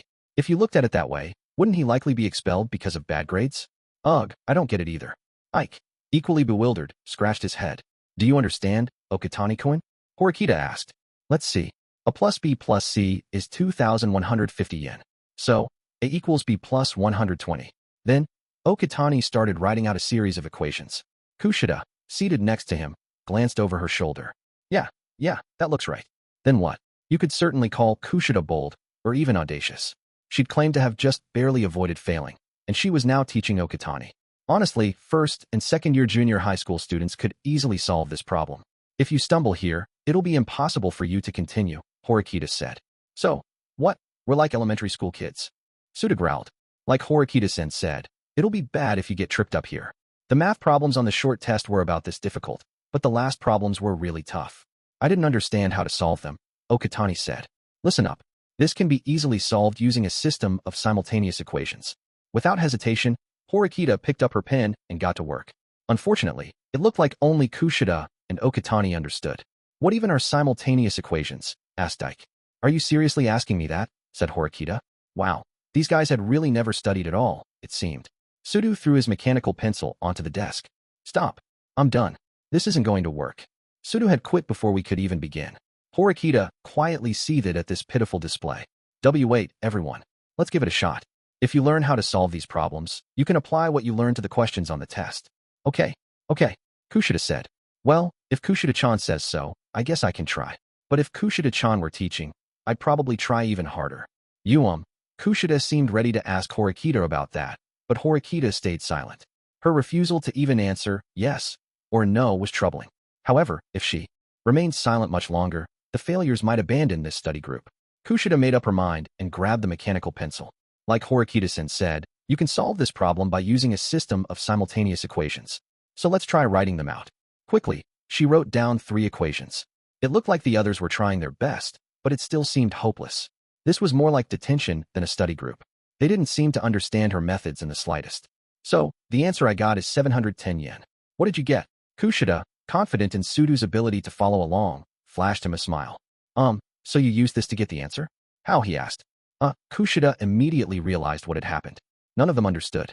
I'm sorry, you're far too ignorant and incompetent, said Horikita, who'd been silent until now. If you can't solve this problem, I seriously shiver at the thought of what the future will bring. Shut up. This has nothing to do with you. Sudo slammed the desk, understandably irritated by Horikita. You're right. This has nothing to do with me. Your suffering won't influence me at all. I just pity you. You must have spent your whole life running from anything that presented a challenge, she said. Say whatever you want. Academics will be useless in the future, anyway. Academics will be useless in the future? That's an interesting argument. How do you justify that? I don't care if I can't solve this problem. Studying's useless. Aiming to become a pro basketball player will help me a lot more. Incorrect. Once you learn to solve these kinds of problems, your entire life will change. In other words, studying increases the possibility that you'll solve the problems you face. It's the same principle as basketball. I wonder if, so far, you've been playing basketball by your own set of rules. When you struggle in basketball, do you run away from it like you do from studying? I doubt you take basketball practice seriously. You're a natural troublemaker, someone who always causes a disruption. If I were your advisor, I wouldn't let you on the team. TCH. Sudo got in close to Horikita and grabbed her by the collar. Sudo-kun. Kushida grabbed Sudo's arm faster than I could move. Despite Sudo's intimidations, Horikita didn't flinch. She simply fixed Sudo with an icy glare. You don't interest me in the slightest, but I can tell what kind of person you are just by looking at you. You want to play professional basketball? Do you honestly believe you can make such a childish dream come true in this world? A simpleton like you who gives up right away could never hope to go pro. Furthermore, even if you manage to become a professional player, I doubt you'd earn an annual income sufficient to live on. You're a fool to have such unreasonable aspirations. It was clear that Sudo was on the brink of losing control. If he raised his fist, I'd have to wrestle him down. So, you're just going to immediately give up on studying or on school in general. Then discard your dreams of playing basketball and spend your days toiling away at a pitiful part-time job. That's just fine. I'll quit, but it's not because it's difficult. I took a day off from my club activities for this, and it ended up being a complete waste of time. Later, Sudo said, what an odd thing to say. Studying is difficult. Horikita took a parting shot at Sudo. If Kushida weren't there, Sudo probably would have smacked Horikita. He stuffed his textbooks into his bag, not even hiding his irritation. Hey, are you okay? I don't care. It's pointless to care about someone who lacks any motivation whatsoever. Even though he's facing expulsion, he has no will to fight. I thought that it was weird for someone like you, who doesn't have any friends, to put this study group together. You probably just wanted to call us stupid. If you weren't a girl, I'd smack you. So, you lack the courage to hit me? Don't use my gender as an excuse, Horikita said. The newly assembled study group was already falling apart. I'm quitting too. Partly cause I can't deal with studying, but mostly cause I'm annoyed. You might be smart, Horikita-san, but that doesn't mean you can act like you're better than us. Ike, clearly fed up, threw in the towel as well. I don't care if you get expelled. Do what you want, Horikita shot back. Well, I'll just pull an all-nighter. Interesting. Didn't you come here because you can't study? TCH. Even the typically easygoing Ike stiffened under the sting of Horikita's barbed comments. Yamauchi started putting his textbook away as well. Finally, the easily influenced Okatani got out of his seat. Is this really okay, everyone? He stammered. Let's go, Okatani. Ike left the library, trailed by the hesitant Okatani. Now only Kushida, Horikita, and I remained. Soon, Even Kushida would probably reach her limit and leave. Horikita-san, we're not going to be able to study with anyone if things continue like this, Kushida murmured. I was certainly mistaken. Even if I'd helped them avoid failure this time, we would have faced a similar dilemma soon after. We'd have to go through this irritation all over again. Eventually, they'll fail. I finally understand how unproductive this was. I don't have the time for it. Wait, what do you mean? I mean that it's better to get rid of the dead weight. That was Horikita's ultimate conclusion. If the failing students were expelled, then the class's average test scores would go up, and we wouldn't have to expend any extra effort. So that's... Hey, Ayanokouji-kun. Can you say something? Kushida murmured. If that's Horikita's answer, then isn't it fine? You think so too, Ayanokouji-kun? Well, I don't want to toss them to the wolves or anything, but I'm not the tutor. There's nothing I can do about it. In the end, I felt similarly to Horikita. Okay, I see. Kushida grabbed her bag and stood up, her expression darkening. I'm going to do something. Well, I'll try. I definitely don't want everything to fall apart so quickly. Kushida-san, do you really feel that way? Is it wrong? I don't want to abandon Suru-kun, Ike-kun, and Yamauchi-kun. Even if that was how you truly felt, I wouldn't particularly care. But I don't think that you actually want to save them, Horikita said. What? I don't understand. Why do you say things like that, Horikita-san? Why do you try to antagonize people? That's very sad. Kushida hung her head briefly, then looked back up at us. She met our eyes. Well then, I'll see you two tomorrow, she whispered. With that, Kushida left. Suddenly, it was just the two of us again. We sat in the complete silence of the library. Well, that was painful. The study group's already over, I said. Looks that way. The quiet grew almost oppressive. I suppose you were the only one who understood me, Ayanokouji-kun. You're at least somewhat better than those worthless idiots. If there's some subject you're struggling with, I could teach you. I'll pass, thank you. Are you going back to your dorm? She asked. I'm going to find Sudu and the others and have a chat with them.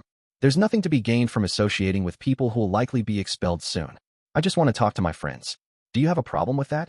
How incredibly selfish. You call them your friends, yet you simply stand by and watch as they're expelled. From my point of view, you're cruel. Well, I certainly couldn't deny that. Horikita wasn't wrong. In the end, studying was just the test of an individual's self-motivation. I won't deny what you've said. I can also understand why you'd call someone like Suda stupid. However, Horikita, shouldn't you try to understand Suda's situation? If he only hoped to become a professional basketball player, then choosing this school in the first place makes little sense. Don't you think you'd understand him better if you considered his reasons for enrolling? Not interested. Horikita dismissed me and returned to her textbook. Alone. 8.6 I left the library and chased after Kushida. I wanted to thank for her working so hard to get the study group together and to apologize. Besides, I wanted to do everything possible to get along with such a cute girl, you know? Whipping out my cell phone, I pulled up Kushida's contact information. Although it was my second time calling, I felt nervous contacting her. The phone rang twice, then 3 times. However, she didn't pick up. Did she not notice me calling? Or was she refusing to answer it? Kushida wasn't around campus, so I continued to search for her. When I got inside the school, I glimpsed someone who looked like Kushida from behind. It was already around 6 p.m., so the only people here should have been involved in club activities. Well, this was Kushida we were talking about. She was probably waiting for one of her good friends to finish club stuff. I decided to keep up the chase. If she were busy, I'd talk to her again later. Bearing that in mind, I pressed on. I took out a pair of indoor shoes from the cubicles in the hallway, but didn't see Kushida. Had I lost her? I thought I had, until I heard the faint clack of shoes. I followed her up the stairs to the 2nd floor. The sound of footsteps continued up to the 3rd floor. The next level after that was the roof, wasn't it? Students were free to use the roof during lunchtime, but it should have been locked after class. While I thought it strange, I went up the stairs, trying to hide my presence as best I could in case she was meeting with someone. Then, I stopped partway. Someone was up there. I gently leaned against the handrail and peeked through a crack in the rooftop door. Through the opening, I glimpsed Kushida. No one else was with her. Was she waiting for someone? A rendezvous at such a secluded place. Could she possibly be waiting for her boyfriend? If that were the case, I could end up cornered on all sides. While I agonized over how to sneak away, Kushida slowly set her bag down on the ground. And then, so annoying. Her voice was so low that it didn't sound at all like Kushida. She's seriously annoying. God, how irritating. It'd be better if she just died, she grumbled to herself, as if chanting the words to some kind of spell or curse. Ugh, I hate stuck-up, snobby girls who think they're so cute. Why is she such a harpy? A rotten girl like her couldn't possibly tutor me. Was Kushida annoyed with Horikita? She's the worst. She's just the worst. The worst. The worst. Horikita, you're so annoying. You're so damn annoying. I felt like I'd glimpsed another side of this gentle girl, the most popular person in our class. She probably didn't want anyone else to see this darker side. A voice in my head whispered that it was dangerous to stay here. However, an odd question arose. Why had she agreed to work with me if she felt such hatred toward Horikita? Kushida should have understood Horikita's personality and behavior perfectly well by now. She could have refused to help, or just left the study group to Horikita, or otherwise washed her hands of involvement. Why force herself into the study group? Did she want to get along with Horikita? Or did she want to become closer to another participant? None of it made sense. I couldn't explain her reasoning. No, she may have shown signs of this from the very beginning. I hadn't really thought about it before, but considering the state she was in right now, I had a hunch. Perhaps Kushida and Horikita were. At any rate, I needed to get away from there. Kushida probably didn't want anyone else to hear her diatribe. Still hiding, I quickly tried to leave. Thump. I'd kicked the door much louder than I'd anticipated. It had been unexpectedly loud, really. Kushida tensed and stopped breathing. I'd instantly become her enemy. Turning, Kushida set her sights on me. I'd been seen. After a brief silence, Kushida coldly asked, "What are you doing here?" I got a little lost. "Sorry. My bad. I'll be going now." Kushida looked straight at me, clearly seeing through my obvious lie. I'd never seen such an intense gaze before. "Did you hear?" she asked. "Would you believe me if I said I didn't?" I replied, "I see." Kushida briskly walked down the stairs. She placed her left forearm against the base of my throat and pushed me up against the wall. Her tone of voice, her actions, everything about her was completely unlike the Kushida I knew. This new Kushida wore a terrifying expression, one that I could almost compare to Horikita's. "If you tell anyone what you just heard, I won't forgive you." Her words were ice, and I didn't think they were an idle threat. "And if I did tell? In that case, I would tell everyone that you raped me," she said. "That's a false charge, you know." "That's okay. It wouldn't be false." Her words had heft and power, leaving me unable to reply. As she spoke, Kushida grabbed my right wrist and slowly opened my hand. She pushed my palm up against her soft breast. "What are you doing?" I asked. I hurriedly tried to pull away, but she pushed on the back of my hand. "Your fingerprints are on my clothes. That's evidence of my claim. I'm being serious. Understand? I understand. I really do. So let go of my hand." 8.7 I wondered what was going to happen with Class D. Honestly, part of me felt like these were other people's problems. Back in my room, I started to watch some kind of variety show with a feeling of complete apathy. Glancing at my phone, I saw I had a message from the group chat. The message read, "Sada is joining the group." Sada was a particularly high-spirited girl in our class. "Hiya. Ike-kun invited me to join when we were talking earlier." With nothing to contribute, I didn't respond and continued reading. "I heard about what happened today. Horikita is really frustrating, huh? I was really pissed at her. Suda was super mad. He almost lost it. I think he would have hit her. If I see her tomorrow, I might hit her. I was really annoyed with her today. Ha. It'll be a big problem if you hit her, lol. That would be overkill. Hey, I have an idea. Starting tomorrow, how about we completely ignore her?" "Huh. I've always ignored her, lol. I kinda want to hit her with some payback. Bully her a little and make her cry, you know? Do something like hide her shoes." "Haha, what are you kids? LOL, but I do kinda want to see her squirm." Soon after Sadu joined the group chat, Horikita became the main topic of discussion. "Hey, Ayanokouji-kun, you want in on bullying Horikita, lol nah? Ayanokouji-kun is all obsessed with her, so he probably can't. Hey, whose side are you on? Ours or Horikita's?" I supposed everyone's irritation with Horikita was inevitable. If you treated others the way Horikita did, you'd inevitably be disliked. But hitting her would be going too far, and I couldn't understand how anyone might condone ignoring her or hiding her things.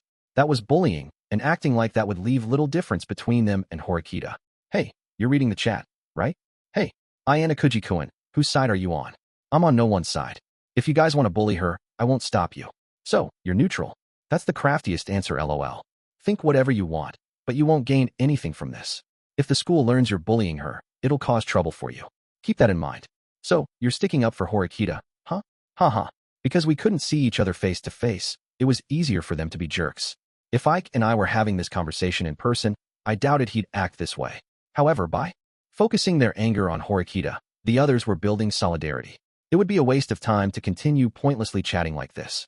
I decided to bring this conversation to a halt. If Kushida heard about this, she'd probably hate you. LOL.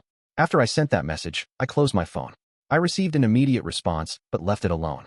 Those guys probably wouldn't do anything stupid, and Sada likely wouldn't do anything without the others' cooperation. I opened my window, listening to the insects buzzing from the nearby trees. Did the Kubikarigisu grasshoppers make that high-pitched chirping, I wondered? The gentle night breeze rattled my window.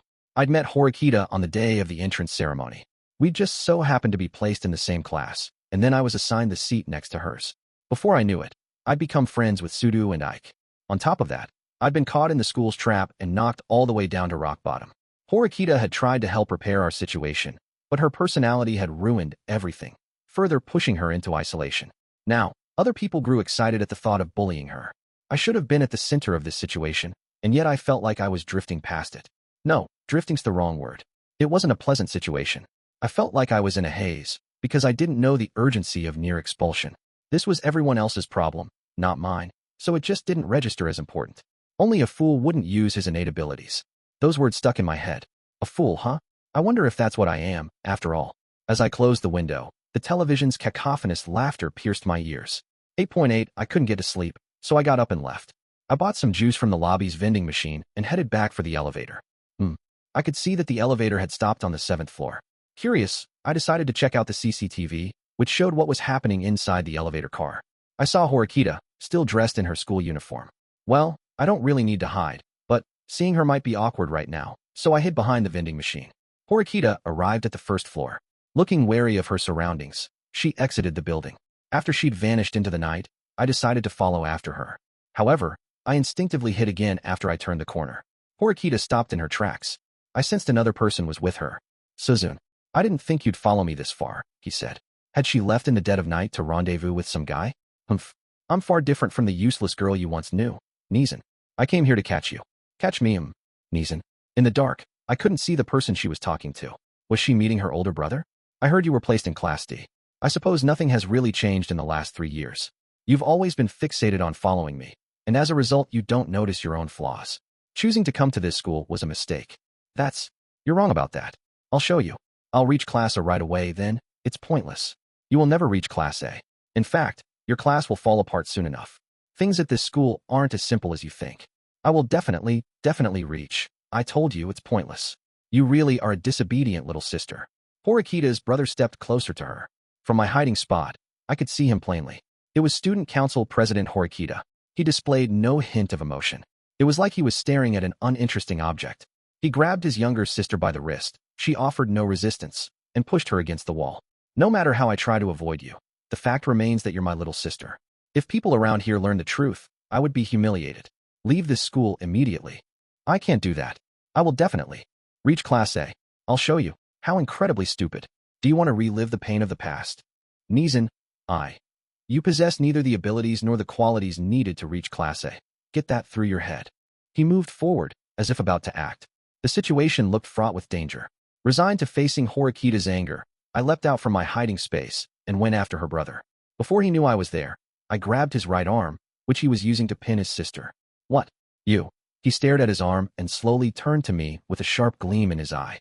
Ayanokouji-kun. Horikita cried. You were about to throw your sister to the ground, weren't you? You do realize the floor here is concrete, right? You might be siblings, but you should know the difference between right and wrong. Eavesdropping is not an admirable quality, he said. Fine. Then let go. That's my line. We glared at each other in complete silence. Stop it, Ayanokouji-kun, said Horikita, her voice strained. I'd never heard her voice like that before. Reluctantly, I released her brother. Instantly, he tried to backhand me in the face. I instinctively took a step back to avoid it. For such a lightly built guy, he was a nasty attacker. He then aimed a sharp kick at my unguarded spot. Watch it. He had enough power to knock me out with one blow. Looking slightly confused, he exhaled deeply, extended his right arm, and opened his hand. If I grabbed his hand, he'd probably throw me to the ground. Instead, I slapped his hand away. Chapter 9. The failures Mobilize once again. The air was rich with the aroma of new tea. I'm grateful for your continued patience and cooperation, dear reader. A month and a half had already gone by since I started high school. For the most part, my days had passed without incident. Hey, can you hear me? Is your head okay? Horikita rudely smacked my forehead, then touched a hand to her own head. You don't seem to have a fever, she said. Of course I don't. I was just lost in thought, that's all. I let out a deep sigh, already regretting that I'd told Horikita I'd help her. I suppose there was no use crying over spilled milk.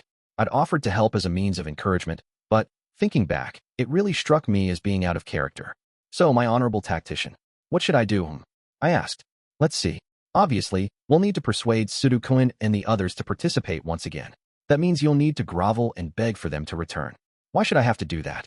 You're the reason the group split in the first place. The reason we split was because they couldn't take studying seriously. Don't get that twisted.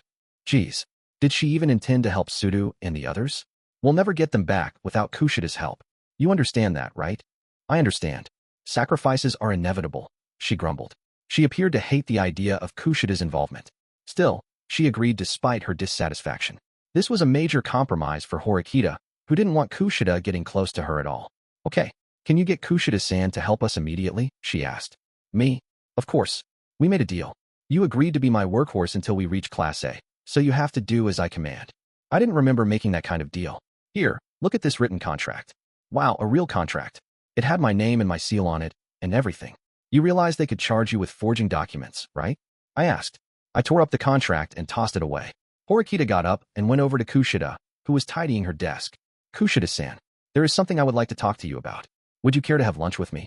Horikita asked. Lunch? It's unusual to get an invitation from you. Horikita-san. Okay, I'll go. Kushida didn't waver at all. She walked with Horikita toward the school's most popular cafe, Palette. That was the scene of Horikita's previous anger, when I'd invited her under false pretenses. Horikita said that she'd treat Kushida and paid for her drink. Of course, I had to pay for myself. Thank you. So, what did you want to talk about? Kushida asked. I'm putting together another study group for Sudo-kun and the others. Will you help me one more time? What's your reason for doing this? Is it really for Sudo-kun and the others? Kushida clearly understood that Horikita likely wasn't doing this out of altruism. No, this is for me. I see. So, you look out for yourself as usual, Horikita-san. You won't help someone whose motives are selfish. You're free to think whatever you like. I just didn't want you to try to lie to me. I'm glad you were honest. Okay, I'll help. We're classmates, after all. Right, Ayanokouji-kun? Why, yeah, you're really helping us, I muttered. There's something I want to ask you, though, Horikita-san.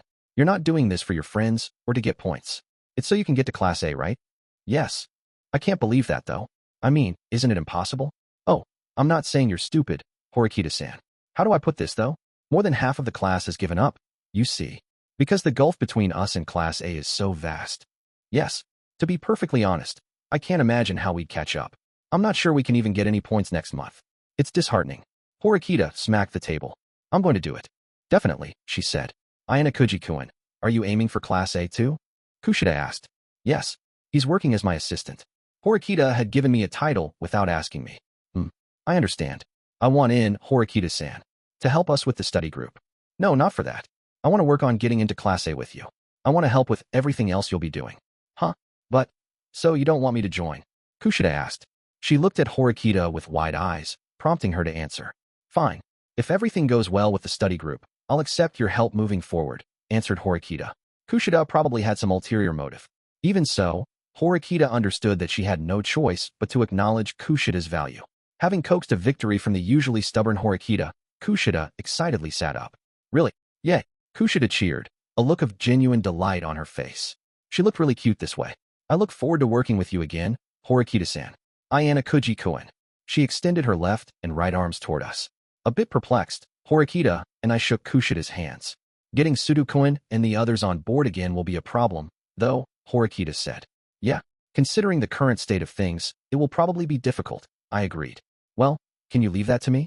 It's the least I can do after you've let me join you, Kushida said. I felt a little overwhelmed by how quickly Horikita and Kushida were moving. Kushida took out her cell phone, ready to leap into action immediately. Soon after, Ike and Yamauchi arrived, looking like they were on cloud 9 after receiving Kushida's invitation. As soon as they saw Horikita and me, though, they looked me square in the eye. They seemed to silently ask, "Did you tell her about the chat?"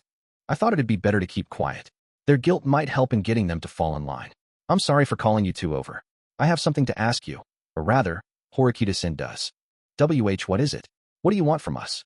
What an overreaction. They backed away in fright. Are you two joining Hirata-kun's study group? Horikita asked. Huh? A study group? No. I mean, studying's so boring, and Hirata is annoyingly popular. Besides, we planned to cram the day before. Things should work out. We've gotten by since junior high doing exactly that. Yamauchi nodded at Ike's words. They were counting on an all-nighter to save them. That certainly sounds like an idea you two would have. But if you do, it's highly likely you'll be expelled. You're acting the same as usual, Sudo said, showing up. He glared at Horikita. Apparently Kushida had caught Sudo in her honey trap as well. You're the one who should be worried, Sudo-kun. You don't seem to have any fear of being expelled. I know that. Drop it, or I'll beat the crap out of you. I'm busy with basketball now, anyway. I'll be just fine if I cram before the test. See, calm down, Sudo. Okay.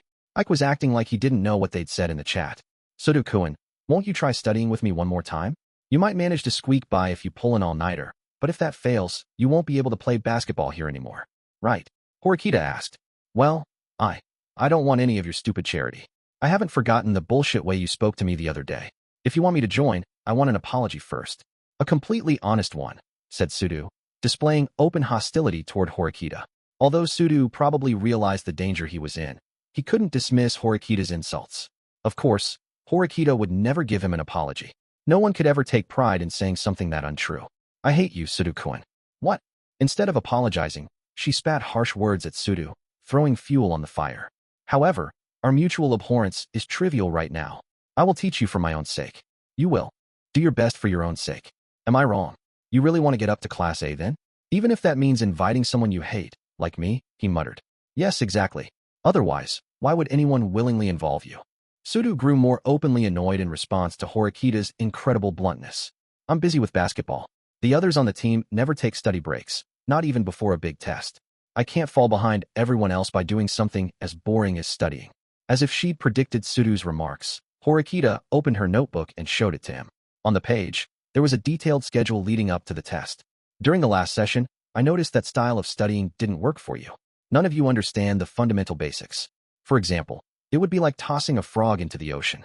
The frog wouldn't have any idea where to go or how to swim. Also, I understand that taking time away from your hobbies will only add to your stress. Therefore, I've come up with a plan. What kind of sorcery did you use to come up with that? All right, tell me the plan. He could make time for studying and club activities. Sudu, believing such a thing to be impossible, snorted in amusement. The test's 2 weeks from today. You'll all study every day during class like your life depends on it. I couldn't believe what Horikita had said. No one else could, either. You three don't usually work seriously during class, do you? She asked. You can't know that about us, I objected. So you work seriously? Well, no, we don't. We just sit around till class is over. So, in other words, you waste 6 hours a day doing nothing. Rather than struggling to study for the 1 or 2 hours available after class, we're wasting a far larger and more precious period of time. We must use this time better. Well, certainly. Theoretically that would work, but isn't that unreasonable? Kushida was right to be worried. They wasted time precisely because they couldn't study normally. If they couldn't manage to discipline themselves during class, I doubted they'd be able to understand the problems by themselves.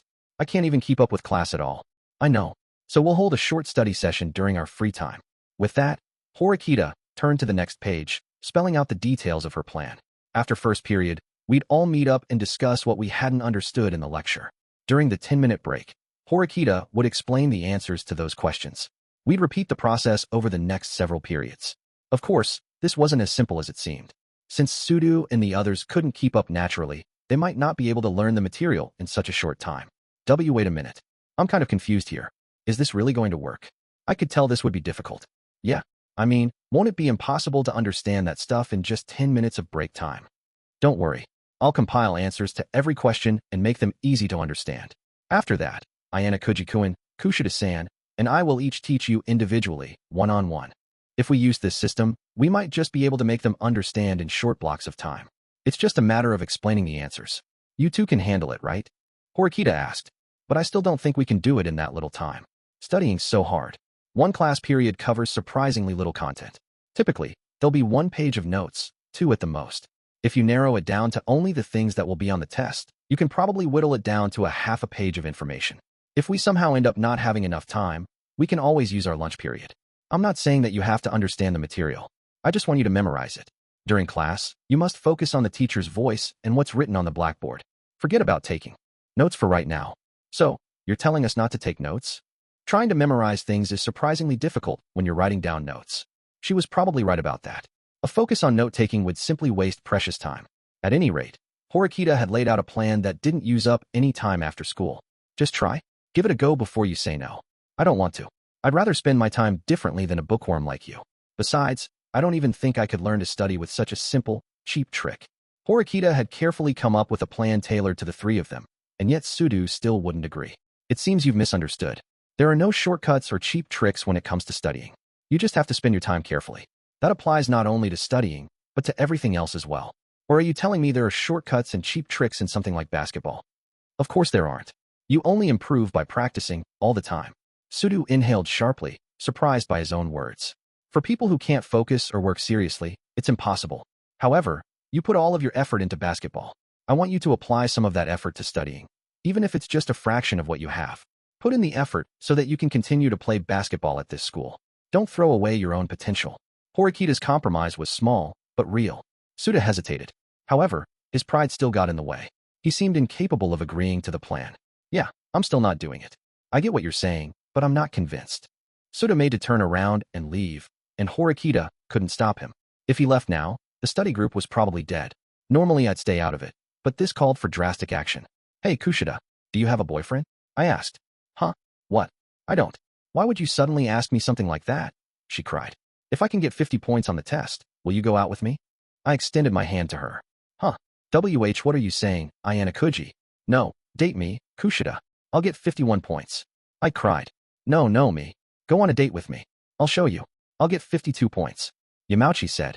Kushida immediately understood my plan. How embarrassing. I don't just judge people based on something like test scores, she said. But they need a prize for trying. Look at how eager Ike and Yamauchi are. They'd probably be motivated by a reward. Well then, how about this? I'll go on a date with whoever scores highest on the test. I like people who work really hard, even when they don't like doing it. Whoa, yes, I'll do it. Ike and Yamauchi breathed heavily in their excitement. I called out to Sudu. Hey Sudu, what about you? This might be your chance. That was a bit subtler than yelling. Do you want to date Kushida? I generally understood Sudu's personality, but it was still difficult to predict whether he'd agree.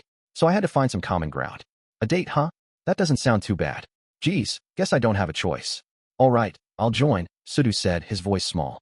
He didn't turn around. Kushida sighed deeply in relief. Remember, boys are the simplest creatures on earth.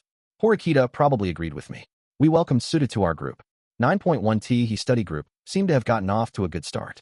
Of course, no one suddenly loved studying or found great joy in it. However, they all did their part to avoid expulsion so they could continue to spend time with their friends. The idiot trio started changing their behavior.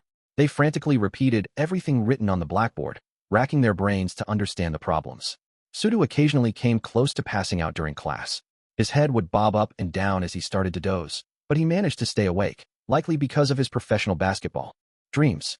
Most people would laugh at such high aspirations, but he chased them earnestly. Many of the first-year students, fresh from junior high, didn't have a dream yet. Many had only the vaguest notion of what they wanted their future to be. At least Sudu was already working hard in pursuit of his dream. That was worthy of praise. How exactly did this school define an exemplary student? At the very least, people didn't pass or fail based solely on academics. Considering the fact that Ike and Sudu had been accepted into the school, that much was obvious. If the school enrolled students talented in other areas, though, it was odd that they'd have a system in place to expel students for just one failing grade. At least, that was how I saw it. Unless the system itself was a lie, there wasn't much I could conclude. Could they be creating such problems for students like Ike and Sudu solely so they could overcome them? It likely wasn't that simple. Both the small test we'd taken and the classes, so difficult for those like Sudu, posed problems. Once the afternoon class had ended, a satisfied-looking Horikita gave a small nod and glanced at her notes.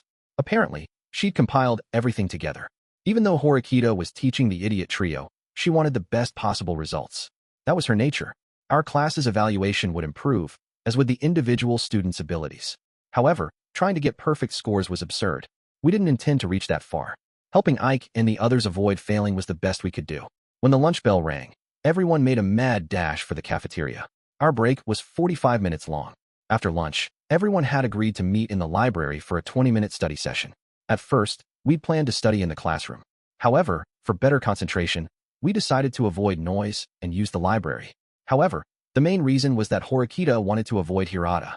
His study group also met during lunch, and if we were reviewing materials nearby, they'd likely try to talk to us. Horikita absolutely did not want that. Horikita, what are you doing for lunch? I asked. Well, Ayanokouji-kun, do you want to eat lunch together? I don't have any plans today. Kushida unexpectedly hopped out in front of me. Oh, okay. Well then, do you want to eat together with Kushida? I began. I already have plans. Please excuse me. Horikita stood and stalked out of the classroom by herself. I'm sorry, Ayanokouji-kun. Was I possibly being a bother? Kushida asked. Oh no, not at all. Kushida waved to Horikita's retreating form, as if saying, bye-bye. Had she planned that by chance? After I'd discovered Kushida's secret, she'd been rather blatant about keeping tabs on me. Though she said that she believed me, she might still suspect I'd tell someone. Kushida and I went to the cafe to get lunch together. When we arrived, the absolute flood of women overwhelmed me. What's going on? There are an insane number of girls here, I said. I'd say 80% of the customers were girls. This isn't really a place where boys come to eat. The menu included items like pasta and pancakes, food that only girls would like. Athletic people like Sudu would probably complain about the small portions. There were a few guys, but you could say that they were either coupled up or playboys. Every guy here was either alone with one girl or surrounded by multiple ladies. How about we go to the cafeteria after all? I feel kind of uncomfortable here, I said. You'll be fine once you get used to it. It seems like Koenji-kun comes here every day. See, Kushida pointed to a table in the back, where Koenji sat surrounded by girls. He looked just as grand and imposing as ever. I'd never seen him around during lunchtime. Was this where he went? He seems really popular. Those girls around him are all third years. Kushida was surprised, too. I overheard some of the conversation between Koenji and the older girls. Here, Koenji-kun, say ah, one of them said. Haha, just as I thought, more mature girls are the best. He certainly didn't act shy at all around the third-year ladies. Rather, he ate his food while they practically pressed up against him.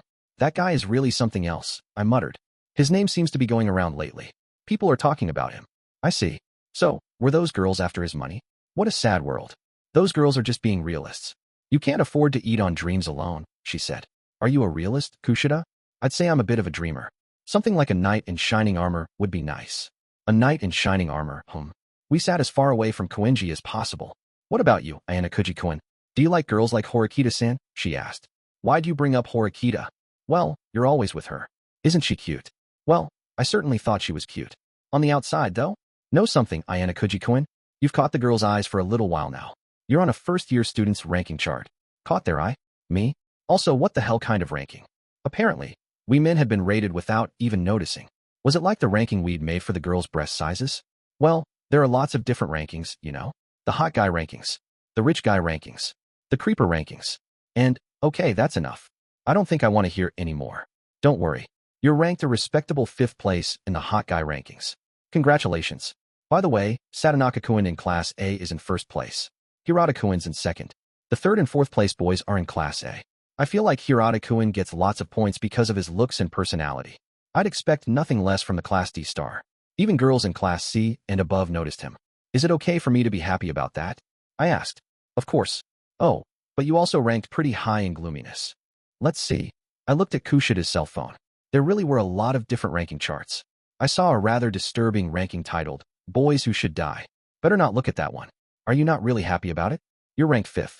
I guess if I cared about popularity it'd be different, but I don't really feel anything. Besides, no girl had ever placed a letter with a heart sticker on it in my bag. So, does everyone participate in this? Well, not everyone, but lots of people do. I don't know the exact number of votes, though. The comments are also anonymous. In other words, many unknown variables made it difficult. I think you're probably at a disadvantage, Ayanokouji-kun. From my point of view, it definitely attractive enough to be considered a hot guy, but I don't think people would say you're as beautiful or stand out as much as Hirata-kun. You're not exceptionally smart, you don't have exceptional athletic ability, and you're not a great conversationalist.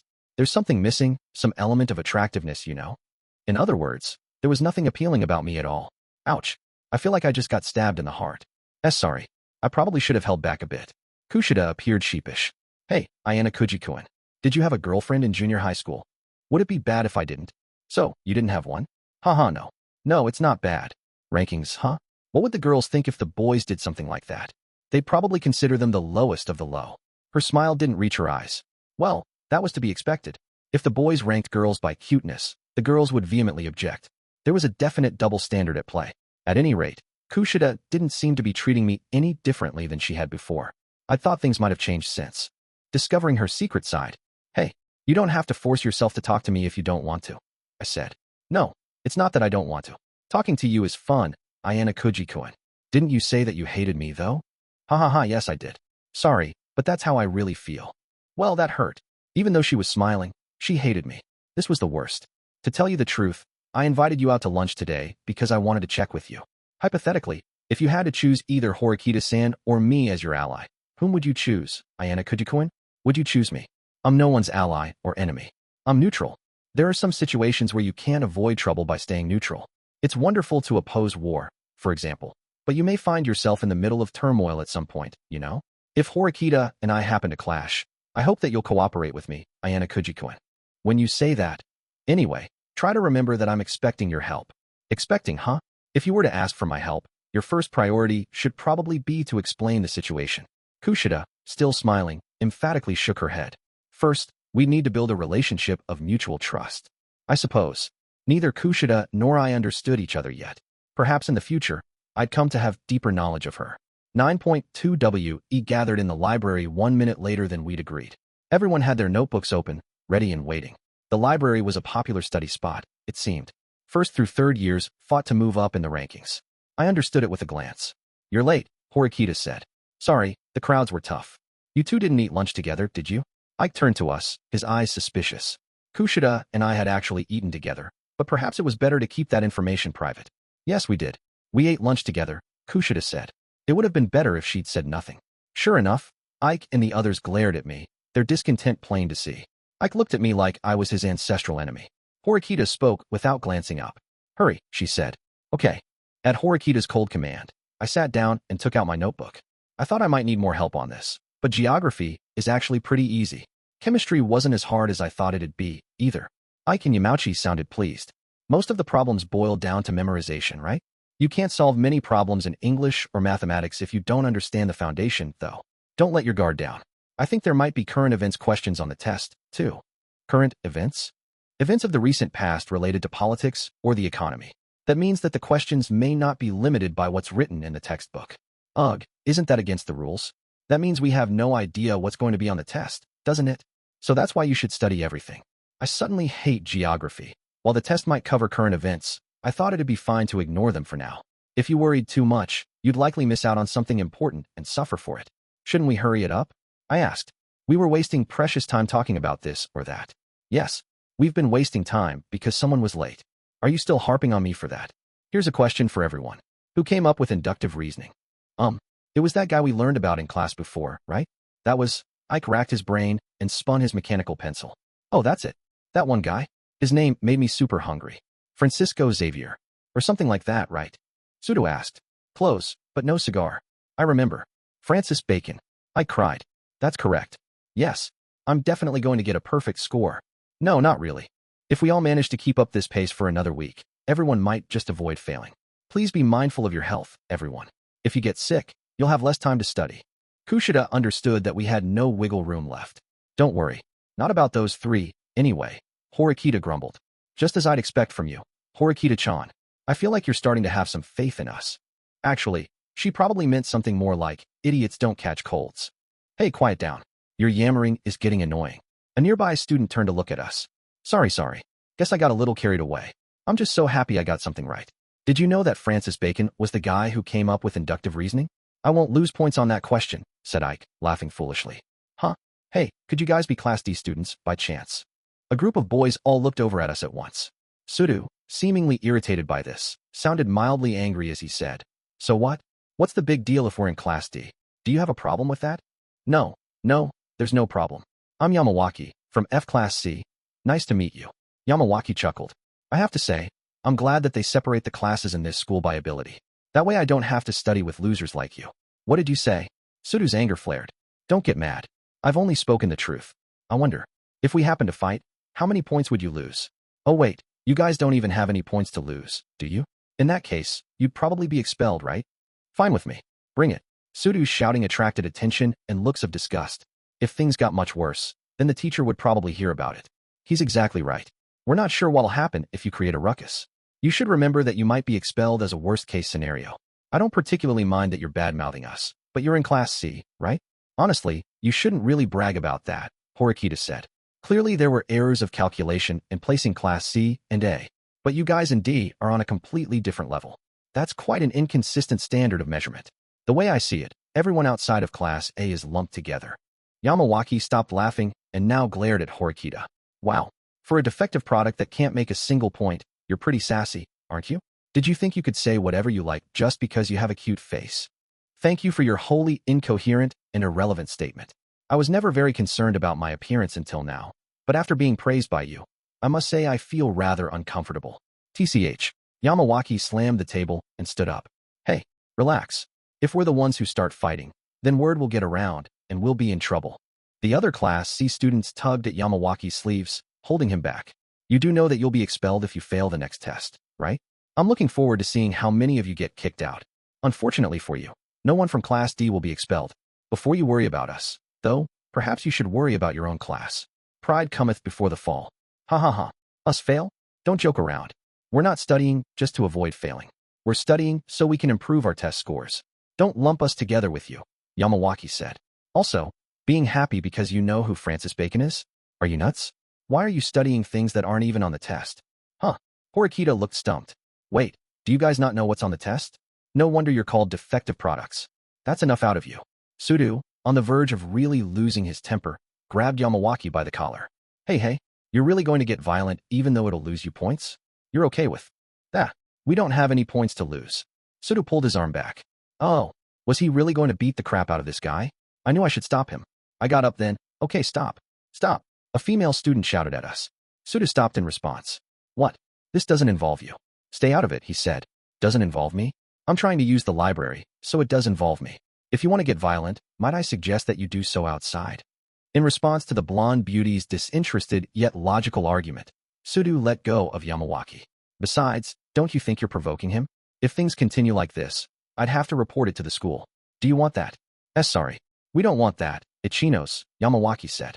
9.3 We dismissed the group 10 minutes before our lunch break was over. We packed up and headed toward the faculty room. We needed to confirm exactly what the test would cover. Kayabashira-sensei, we have an urgent question. Quite the theatrical entrance. You surprised the other teachers, she said. I sincerely apologize for the sudden intrusion. It's fine. We're in the middle of something, so please keep it brief. Kayabashira-sensei continued to write in her notebook. Kayabashira-sensei, last week when you told us what material the test would cover, did you make a mistake?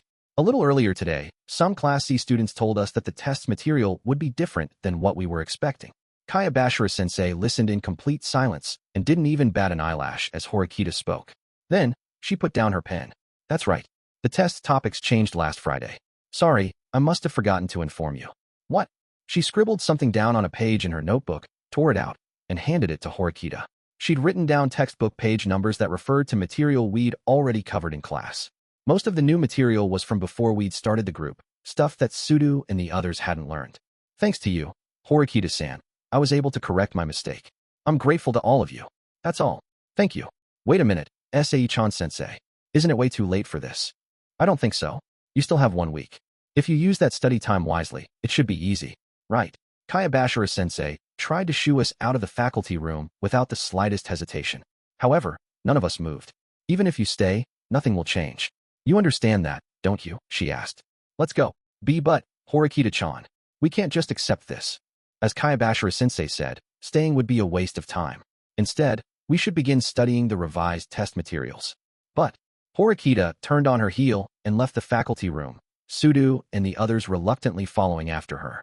Kayabashira-sensei didn't even glance at us as we left. I'd thought she would apologize for making such a mistake, but she didn't. If anything, I thought that some of the other teachers might react to this incident.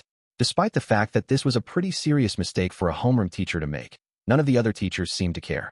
Hashinomiya-sensei was seated nearby. Our eyes met. She gave a small smile and waved hello.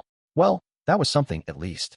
However, I didn't think that our teacher had simply forgotten to tell us what would be covered on the test. When I stepped into the hallway, the afternoon class bell rang. Kushida-san, I have a small favor I want to ask you, I said. What is it? I want you to tell the rest of Class D about the changes to the test. With that, I handed her Kayabashira-sensei's paper with the textbook numbers. That's fine, but is it okay for me to do it? You're the best candidate we have. There's no doubt in my mind. Besides, we can't take the test when we don't know what's going to be on it. Okay, I understand. Leave it to me. I'll tell Hirata-kun and everyone else. I'll get ready for tomorrow. By then, I should have narrowed down everything we'll need.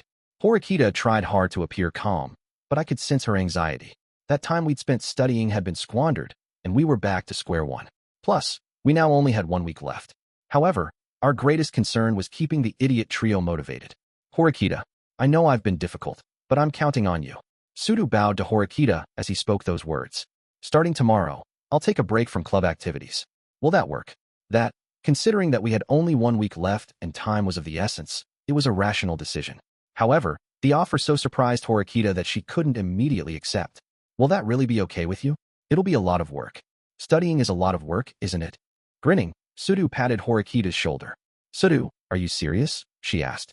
Yeah, I mean, I'm pissed at our homeroom teacher, and those jerks in class C now too. You could call this a blessing in disguise. After being backed into a corner, Sudu had finally developed a positive attitude about studying. He probably realized if he didn't do his best, he couldn't pass the test. His declaration inspired Ike and Yamauchi. Guess we don't have any choice. We'll try harder too, Ike said.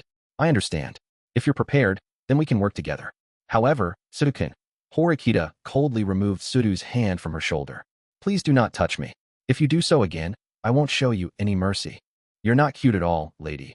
We're definitely gonna do this. Yeah, me too. Kushida, who also seemed motivated, stuck out her fist. Come on, Ayanokouji-kun. You do your best, too, she cried. Huh? No, don't tell me. Did you already give up on studying? I've thought about it a little. You promised you'd work with me. Did you forget? Asked Horikita while glaring at me. I'm not a good teacher. People have different strengths and weaknesses, right? To be honest, Horikita and Kushida were better teachers than I was. I didn't consider myself really capable of tutoring others. Your test scores weren't that bad, were they? There isn't much time left, so it might be more effective if Horikita and Kushida work together to teach those three rather than tutoring one-on-one. Also, something else is kind of bothering me. Something bothering you? What had happened in the faculty room was far too serious for me to overlook. 9.4 WN lunchtime came. I jumped to my feet and headed toward the cafeteria with purposeful strides. Where are you going? Kushida had noticed me rushing out of class and followed. She popped up before me, stopping me in my tracks. It's lunch. I thought I'd go to the cafeteria. Mind if I go with you? I don't really mind. But there are a lot of other people you could ask, you know. It's true. I do have a lot of friends to eat lunch with, but you don't have anyone, Ayanokouji-kun. Even though you'd usually reach out to Horikita-san, you haven't talked to her today. The other day, didn't you say something was bothering you about what happened in the faculty room? What was it? Kushida, as usual, was quite observant. To be honest, I hadn't wanted to do this with anyone, but I decided that Kushida was probably fine. I'd come to learn her secret by sheer coincidence. She wouldn't do anything stupid. I can tell you if you promise that you won't tell anyone else. I'm good at keeping secrets. Kushida and I headed to the cafeteria together. We navigated our way through the crowd and finally reached the meal ticket machine. I bought tickets for 2 portions but didn't line up at the counter. Instead, I went to the side of the vending machine and looked at students perusing the menu. What is it? Kushida tilted her head and looked puzzled when I began studying the machine. This might answer what was bothering me. I continued observing students as they bought lunch sets from the ticket machine. After I'd observed about 20 students, my target appeared. He purchased his meal ticket and walked to the counter with heavy, plodding footsteps. Okay, let's go, I said. Okay. We quickly exchanged our tickets for our meals and sat down in front of the heavy-footed student. Excuse me, are you an upperclassman? I asked. Who are you? The student regarded us calmly, a look of complete disinterest on his face. Are you a second-year student? Third year. Let me guess, you're a first year. I'm Ayanokouji from Class D. You're also in Class D, aren't you? What's that got to do with you? Kushida looked at me with surprise, as if asking, how did you know? Because he's limited to eating the free meals. It's not very tasty, is it? I asked. He was eating the free vegetable meal set. What do you want? You're really irritating. He took his tray and made to stand, but I stopped him. I want to ask you something. If you listen, I'll show you my gratitude. Gratitude? The cafeteria's hustle and bustle drowned out my voice. The students were all engrossed in chatting pleasantly with their friends. Do you still have the problems from the midterm test from the first semester of your first year? Or, if not, do you happen to know someone from your class who does? Do you even understand what you're asking? He said. It's not particularly strange, is it? I didn't think it was against school rules to study using old test problems. Why are you asking me? That's simple.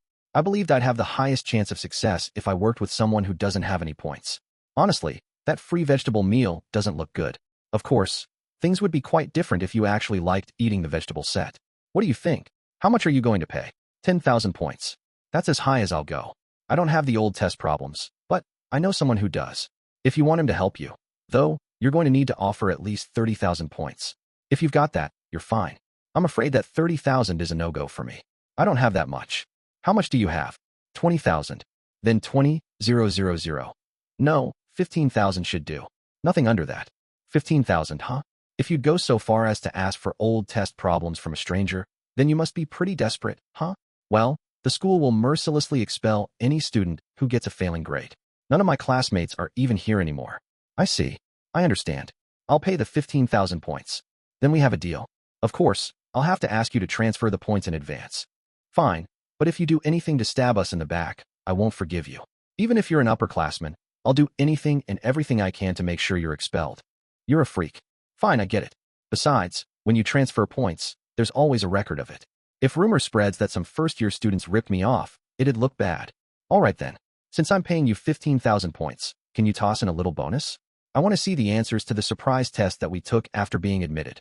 All right. I'll toss that in too. I think that your concerns are pointless, though. It seemed he understood what I was after. Thank you very much. After we made our deal, he quickly left. He probably didn't want to be noticed. Hey, Ayanokouji-kun, what you did just now, was that really okay? Kushida asked. It's no problem. School rules allow point transfers, so there was no violation. You might be right, but isn't getting the old test problems cheating? Cheating? I don't think so. If the school didn't allow it, they would have outlined it in the school rules to begin with. Also, I felt more confident after seeing that third-year student. That is to say, it's not unusual for students to barter points like this. My request didn't particularly surprise him, and he accepted quickly. This probably isn't the first time he's negotiated like this. Not only did he have the answer sheet for the first-year midterm exam, but he also had the answer sheet for the mock test we took after being admitted. If he saved those, it's clear why. Kushida's eyes widened in shock. Ayanokouji-kun, what you did was unexpectedly daring. It's just a bit of insurance to prevent Sudo and the others from getting expelled. But if the old test answers are useless, then it will have been for nothing. I mean, the past test questions are old, aren't they? They might be completely unrelated to what's featured on this year's test. The problems may not be exactly the same, but there will definitely be similarities. I noticed a hint on that last mock exam we took. A hint. You noticed the really difficult problems alongside the simple ones, right? Yeah, I did. The final questions, right? I didn't understand them at all. I did some investigating, and I found that those questions were on the second and third-year students' tests. In other words, a first-year student generally wouldn't understand how to solve them. Wouldn't it be pointless for the school to purposefully throw us problems we can't solve? Those questions aren't there simply to measure our academic ability. Now, suppose that the problems on the mock test we took were exactly the same as the problems on the old mock test. What would happen? If I'd seen the old test, I would have been able to answer every question, she said. The same thing would likely apply to the midterm exam as well. Shortly thereafter, that third-year student sent me a message with an image file attached. It was the old test questions. First, I checked the mock test. The key was whether or not the last three problems were the same. Kushida must have been curious as well, because she drew closer and tried to peek at my phone. Well, she asked. They're the same. Every single word is identical. The test from that year and this year are exactly the same in every way. That's amazing. So, if we show this to everyone in class, that would mean an easy victory. We should show this to all of our other friends, not just Sudo-kun. No, we'll hold off. We won't show it to Sudo and the guys yet. WHY. You went to all of the trouble of using up so many of your points for this. If they learned that the old test questions would be effective, their motivation to study would go up in smoke. We need to be wary of overconfidence. After all, even though the mock tests were identical, it's possible that the questions featured on the midterm this year might not be the same as last year's. These old test papers were insurance. Okay, then how will you use them? I'm going to release them on the internet the day before the test. We tell everyone that the problems from the old test are generally the same as the ones on the new. Then what do you think will happen? That night, everyone will be hunched over their desks, frantically trying to memorize all of the problems. Exactly. The students with a poor grasp of the basics probably wouldn't be able to memorize everything in a single day. However, we weren't shooting for perfect scores this time around. The crucial thing was to avoid failing. If we got greedy, we might end up digging our own graves. With this plan, we could probably get everyone in Class D to pass. When did you come up with the idea to get the old tests? She asked. I considered it when we learned that the test material was going to be different. However, I had a hunchback when they first told us about the midterm exam. Way back then, there was something very peculiar about the way Kayabashira-sensei told us about the test. As our homeroom teacher, she had a clear understanding of everyone's grades and academic performance. Despite that, she seemed absolutely certain when she told us that there was a way for us to pass this test. In other words, she indicated that there was a surefire way for us to save everyone. And that's the old test papers. This might be related to why Sudo, Ike, and Yamauchi were admitted to this school despite being academically poor. Even if they couldn't get good grades by studying ahead, perhaps there were other means of addressing the problem, a backup plan they could use to avoid expulsion. This meant that it was possible for anyone to get a near-perfect score if they could get the old test papers. That's what I took from the situation, anyway. Ayanokouji-kun, you really are an incredibly observant person, aren't you? I'm just cunning. Besides, I didn't believe that I could pass the midterm without some help. I was just looking to make things easier for myself. Kushida grinned, like some gears were turning in her mind. I have one more favor to ask. Could you please tell everyone that you got the old test papers, Kushida? I want you to say that you got them from a third-year student you're close to. That's fine. But are you okay with that, Ayanokouji-kun? I like to avoid trouble. I don't want to stand out. Besides, our classmates trust you, Kushida. I think it would be better if you told them. I understand. If you say so, Ayanokouji-kun. Thanks. Don't say anything else, though. We need to avoid drawing too much attention. Okay, we can keep this secret between us. Yeah, that's what I was thinking. Don't you feel that a strange bond of mutual trust forms between people who share a secret? I don't know about that. I sure hope so. Thank you, replied Kushida. I didn't really know what she meant by that. Chapter 10. Midterm exam. It was Thursday. Tomorrow, the midterm would be upon us. Class had ended for the day. After Kiyotaka-sensei ended the homeroom period and left the classroom, Kushida immediately leapt into action. She took out printed copies of the old tests that I'd made at the convenience store and brought them up to the podium. Everyone, before you return to the dorm, would you mind listening to me for a moment? Everyone, including Sudu, stopped and listened to Kushida. This was a role that neither Horikita nor I could play. Only Kushida could do it. I know that you've all been studying a lot in preparation for the test tomorrow. I have something to help you. I'm going to hand out some papers.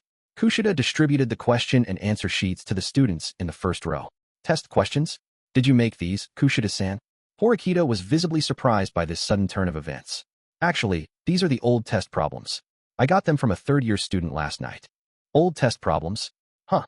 Wait, will these questions be on the test tomorrow? Yes. To tell you the truth, I heard that the midterm test from the year before last had almost exactly the same problems as this one. So, if we study what's on this test, it'll surely come in handy. Whoa, seriously? Thank you, Kushida-chan. Overjoyed, I hugged his test paper. None of the other students could suppress their elation, either. What the hell? If we had these, then wasn't it pointless to study so hard? Yamauchi complained, even as he laughed. It looked like I'd been right. Sudu-kun, do your best when you study today. Yeah, thanks, you really helped me out. Sudu also happily accepted the test papers. Let's keep this a secret from the other classes. Don't be scared, everyone. Do your best, and aim for a high score. Ike shouted with joy and determination. I was inclined to agree with him. We didn't need to send supplies to the enemy. Everyone returned to the dorms with high spirits. Kushida-san, excellent work. Horikita gave Kushida genuine praise, which was unusual. Really? Kushida said. I'd never even considered trying to use the old tests. I'm also grateful that you verified that the questions were still useful. True. The always solitary Horikita hadn't come up with that idea. I just did it for my friends. It was nothing special, Kushida said. Also, I think that you were correct to announce that you had it today after class. If you'd carelessly let word get out about this test, it's possible that everyone would have lost their motivation to study. That was only because I received the test papers so late. If many of the same problems are featured on the test tomorrow, then everyone will probably manage to get pretty high test scores. Yes, it also means that the last 2 weeks we spent studying weren't for nothing. The past 2 weeks had probably been tremendously long for Sudu and the other failing students. Hopefully they'd gotten more into the habit of studying now. It was hard but fun. I don't think the idiot trio found it the least bit fun. Well, we'd done as much as we could. The next step for those 3 simply came down to effort. I just pray that I don't draw a complete blank during the actual test. Well, I couldn't really do anything about that part. No matter how much they were taught and what they demonstrated during the study group, everything came down to their performance on the actual test. At least the previous questions were one crucial bit of help. Well, should we head back? Horikita quietly looked over at Kushida as she put her textbook into her bag. Kushida-san. Really? Thank you for everything you've done. If you weren't here, the study group would not have succeeded. Don't worry about it. I just want to get into the higher-ranked classes together with everyone else. That's why I did it, and why I agreed to help. With the study group, I'll help you again anytime. Smiling, Kushida grabbed her bag and stood. Wait, there's just one thing I want to confirm, Horikita said. Confirm? If you say that you'll continue working with me for the sake of our class, then I need to be sure of something. Horikita looked straight at Kushida, who was still wearing that dazzling smile. You hate me, don't you? Hey. I'd wondered what she wanted to ask, but that was ridiculously unexpected. Why do you think that? Kushida asked. You're not answering my question because it's true, right? Haha, you got me. She shouldered her bag and lowered her hands. Kushida faced Horikita without losing her smile. That's right. I really hate you. She answered clearly, making no attempt to hide it. She was direct. Do you want me to tell you the reason? No, that's unnecessary. Knowing that is good enough. I can continue working with you without hesitation. Despite what she'd just been told, Horikita spoke calmly. 10.1. Here are no absences today. It appears everyone is present. Kiyotaka-sensei strode through the classroom with a bold smile on her face. That's the first hurdle for you leftovers. Are there any questions? We've studied diligently these past few weeks. I don't think that anyone will fail. Oh my, you sound quite confident, Hirata. Everyone wore a confident look. The teacher promptly took up the test papers and passed them out. Our first period test was for social studies. Out of everything we'd studied, it was probably the easiest subject. If anyone stumbles here, the other tests will be an uphill battle, quite frankly. You'll take this midterm and the final exam in July. If no one fails either test, you'll be rewarded with a vacation during your summer break. A vacation? That's right. A dream vacation on an island surrounded by the brilliant blue sea. Of course, the beach in summer meant we'd be able to see the girls in their swimsuits. What is this strange pressure? One of the boys muttered. Kayabashira-sensei stepped back from the obvious tension the students exuded, mostly the boys. Everyone, let's do our best. Yeah, I howled along with our classmates. I shouted too, my voice getting lost in the cacophony. Pervert. Horikita glanced at me. I immediately fell silent. Before long, everyone had their test papers. On the teacher's signal, everyone began. I held off on starting for a moment and looked around at the others. With everything they'd learned, could the idiot trio avoid failing? First off, how many of this test questions were the same as the ones from the old exam? I needed to check that first. All right. I discreetly clenched my fist in triumph. Despite my fears, the questions here were the same as the old ones. I hadn't looked them over in any detail, but I saw no great difference. If I'd memorized what was on the old test, it was clear that I could get a near-perfect score. Glancing around the classroom for assurance, I didn't notice any students looking flustered or confused. I assumed that many of them had engaged in some last-minute studying. Slowly, I went through and answered all of the problems. The second and third period exams were for Japanese and chemistry, respectively. While I worked, I discovered something else that intrigued me. Looking over the problems again, I realized that what Horikita had drilled into the study group was consistent with what was on the test. She'd been able to accurately predict what problems would appear just from the lessons. The silent girl beside me was even more impressive than I'd imagined. Then came fourth period. Mathematics.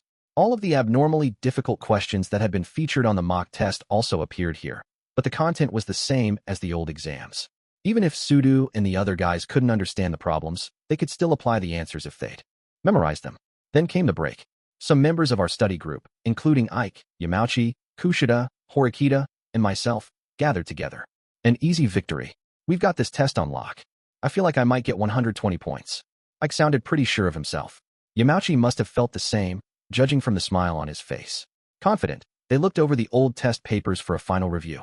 Sudo-kun, how about you? Kushida spoke to Sudo, who sat alone at his desk and stared fixedly at the old test material. However, Sudo looked sullen. Sudo-kun, huh? Oh, sorry. I'm kind of busy. He didn't look up from the questions as he spoke. He was reviewing the English test material, his forehead covered in a thin layer of sweat.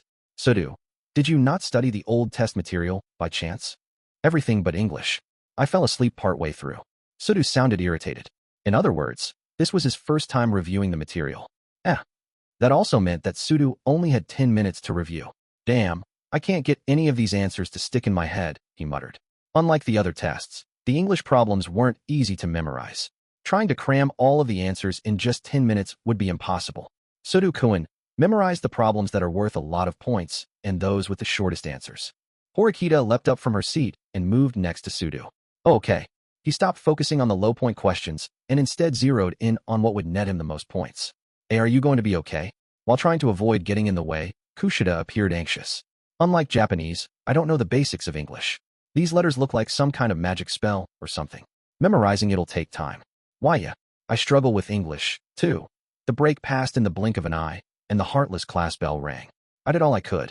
I'll try to answer the questions I remember first, before I forget them. Yeah. And thus began our English test. While the other students calmly made their way through, Sudo clearly had trouble. Occasionally, he'd stop writing and whack his pen against his head.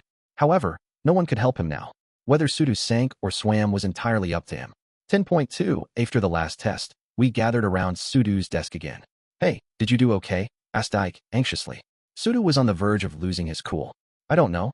I did everything I could, but I have no idea how well I did. Don't worry. You studied as hard as you could.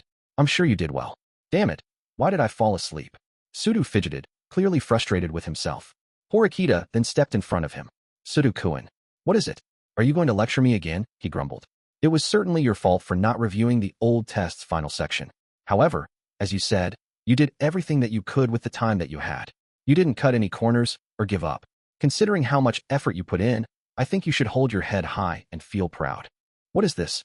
Are you trying to comfort me? Comfort? I'm speaking the truth. When I look at how far you've come, I understand how hard studying is for you, Suzune. Horikita was genuinely praising him. None of us could believe what we were seeing. Let's wait for the results. Yeah, okay.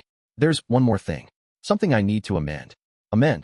Earlier, I said that your dreams of becoming a professional basketball player were foolish. Why are you reminding me of that? I researched how someone could become a professional basketball player, and I learned that the road to success is an incredibly rocky one. So, you're telling me to give up because it's a reckless dream? Not at all. I know that you're passionate about basketball. I also realize that you probably understand how difficult it is to play professionally. Horikita still acted in her normal, aloof manner, but this was clearly an apology, albeit an awkward one. There are many Japanese people who fight to enter that profession. There are some among those who wish to become internationally renowned. You're one of those people, right? Yeah, I'm incredibly stupid, but I want to play ball. Even if I have to live a pathetic, miserable life as a part-time worker or worse, I'm going to achieve my dream. I never thought I needed to understand anyone except for myself. So when you first told me that you wanted to play basketball, I insulted you.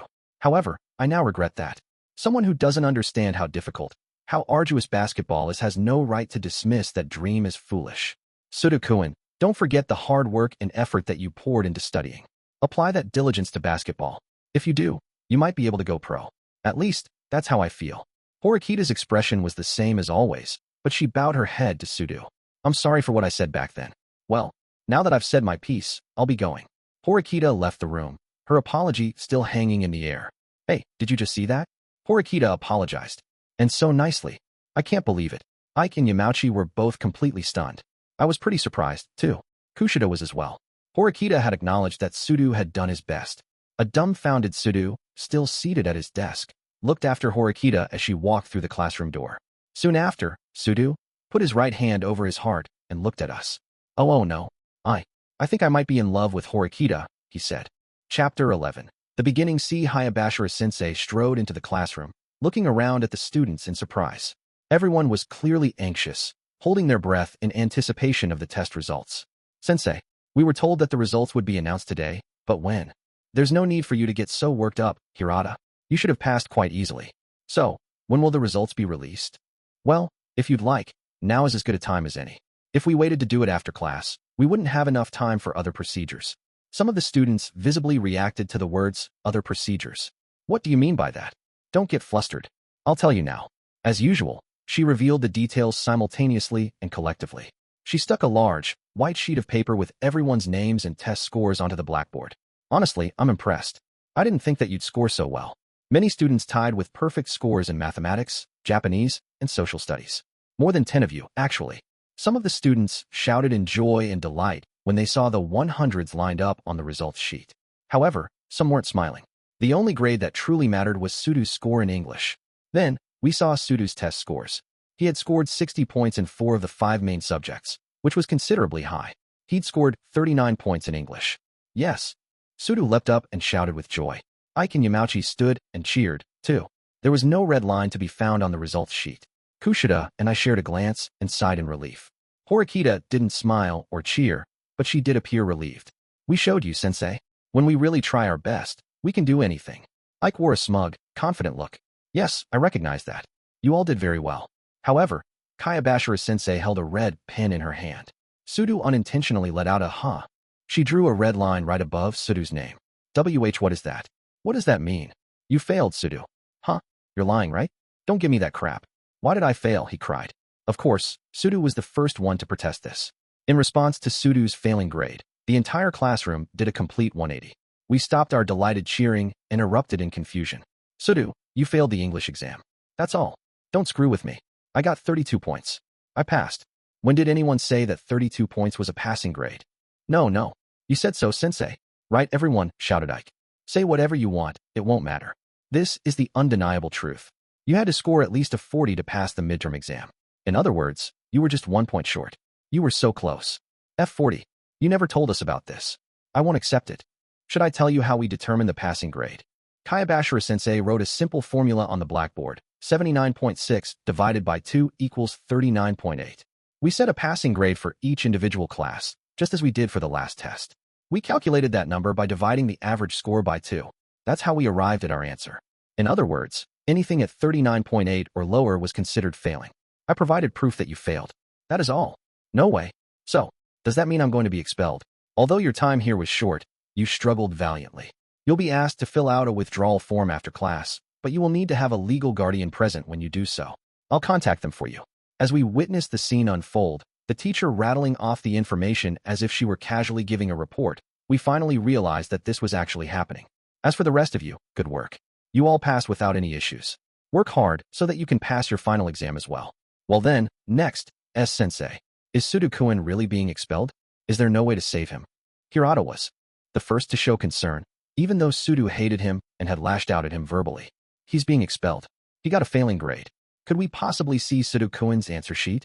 Even if you look it over, you won't find any grading mistakes. I was expecting that you'd protest. She took out Sudo's English answer sheet and handed it to Hirata, who immediately looked over every problem. His expression turned dark when he reached the end. There are no mistakes. Well, if you're all in agreement, homeroom is over. Kayabashira-sensei had heartlessly announced Sudo's expulsion without offering him a second chance or the faintest bit of sympathy. Ike and Yamauchi, knowing that words of comfort would probably have the opposite effect, stayed silent. Hirata remained quiet, too. Sadly, some of the students appeared relieved by this. Were they happy that a nuisance like Sudo was being removed from the class? Sudo, come to the faculty room after class. That is all. Kayabashira-sensei, may I have a moment of your time?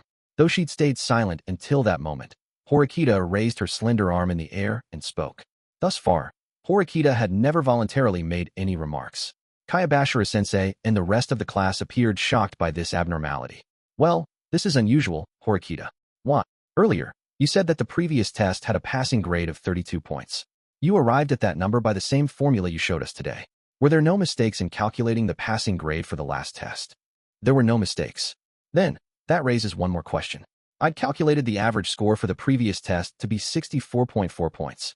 If I were to divide that by 2, I would get 32.2 points. In other words, higher than 32 points. Despite that, the passing grade was set at 32. That means that you left off the decimal. That contradicts what you did this time. That's right. If you follow what you did last time, the passing grade for the midterm should be 39 points. In other words, Sudo's overall grade should have meant that he just barely passed. I see. Did you anticipate that Sudo would just barely pass, then? You only scored exceedingly low in English, after all. Horikita, Sudo had realized something. The other students gasped as they also realized what had happened.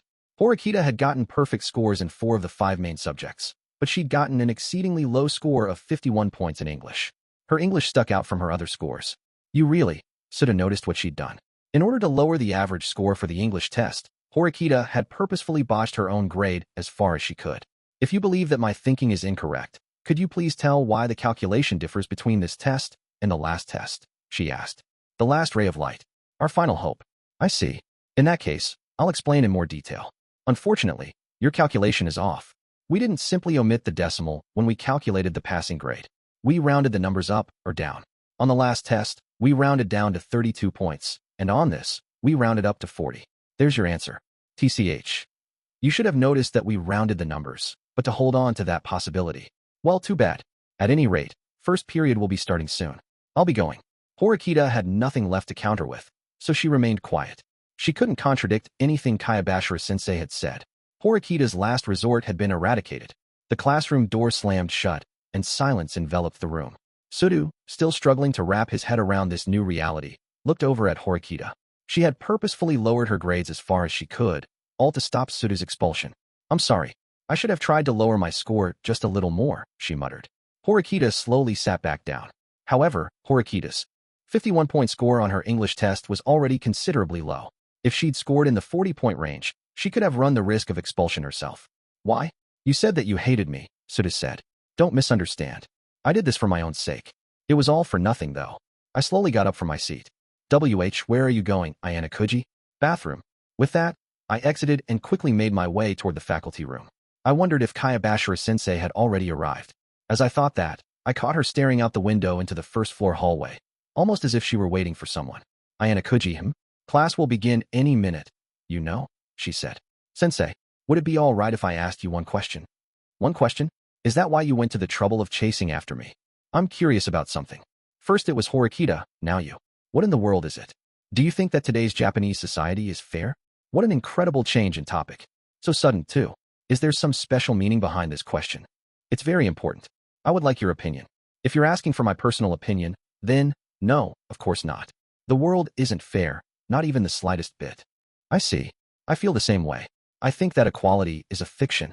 So, did you chase after me merely to ask that question? If that's all, then I'll be going.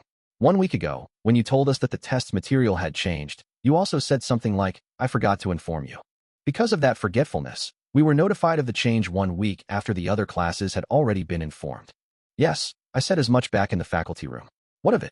Every class got the same questions, the points were reflected in the same way for everyone, and every class faced the same threat of expulsion. However, Class D was compelled to test under unfair conditions. Are you saying that you can't accept what happened? But it's an excellent example of how unfair the world is. In fact, you could call it a microcosm of our unfair society.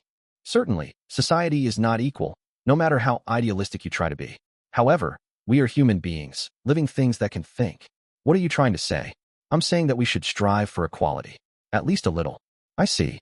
Whether or not you truly forgot to tell us, or if it was an intentional slip, isn't really the issue. The fact remains that one person is now being expelled from this school because of those unfair conditions. So, what do you want me to do? That's why I'm here. I would like to undertake the appropriate steps to meet with the school, the direct cause of this inequality. To tell them you disagree? I just want to confirm with the appropriate people that they believe the school made the correct judgment. That's unfortunate. What you've said isn't wrong, but I can't allow you to do that. Suda will be expelled. That decision cannot be overturned at this stage. Give up. She'd ignored my point, but her words remained logical. As I'd anticipated, her words always held some hidden meaning. You said it cannot be overturned at this stage, which means there may be a way to overturn the decision. Ayanokouji, I personally hold you in rather high regard. I've thought so since assigning this test. Obtaining the old test problems was certainly one correct solution. Such a notion goes beyond the range of what many would have considered. Furthermore, you distributed the old test problems to everyone in class and raised the average scores. I have to praise such a logical decision. Honestly, you did very well. Kushida was the one who obtained the problems and distributed them. I didn't really do anything. I understand why you don't want word to get out, but don't forget that there are senior students too. I already know that you contacted a third-year student. Apparently, my actions were more conspicuous than I'd thought. However, despite your bold move in obtaining those questions, you made a mistake in the end. That's why your plan failed. If Sudu had memorized the material more thoroughly, he wouldn't have failed in any subject, right? Honestly, why don't you just give up and let Suda get tossed out? Wouldn't things be easier in the future? Honestly, you're probably right. However, I decided to lend a hand. I suppose it's too early for me to give up. I've one thing left to try. I took my student ID card out of my pocket. What are you planning? Please sell me 1 point that I can apply to Sudu's English test. Kayabashira-sensei's eyes widened, and then she laughed loudly. Ha ha ha ha ha. That's a rather interesting idea. You really are a different kind of student. I never imagined you'd try to buy points. You said so the day we were admitted, didn't you, sensei? You said that we can buy anything with our points. The midterm test is just one more thing at this school, after all. I see. You certainly could view it that way. However, do you even have enough money on hand to afford it? Well, how much does one test point cost? Now, that's a rather difficult question, isn't it? I've never been asked to sell test points before. Let's see. Seeing as how this is a special occasion, I'll sell a test point for the exceptional price of 100,000 points. You're cruel, sensei. Everyone at this school had spent at least some of their points. Absolutely no one had 100,000 to spare. I'll pay too, someone said behind me. When I turned, I found Horikita standing there. Horikita, I said. Heh, just as I thought. You two are interesting. Kayabashira-sensei took my student ID card. Then she took Horikita's. Fine, I accept your deal. I'll sell you 1 point to apply to Sudu's test, taking a combined total of 100,000 points from you both. As for the matter of Sudu's expulsion, you can inform the class that's no longer the case. Is that okay? You promised to pay me 100,000 points. There's nothing more to be done. Kayabashira-sensei seemed simultaneously exasperated and amused.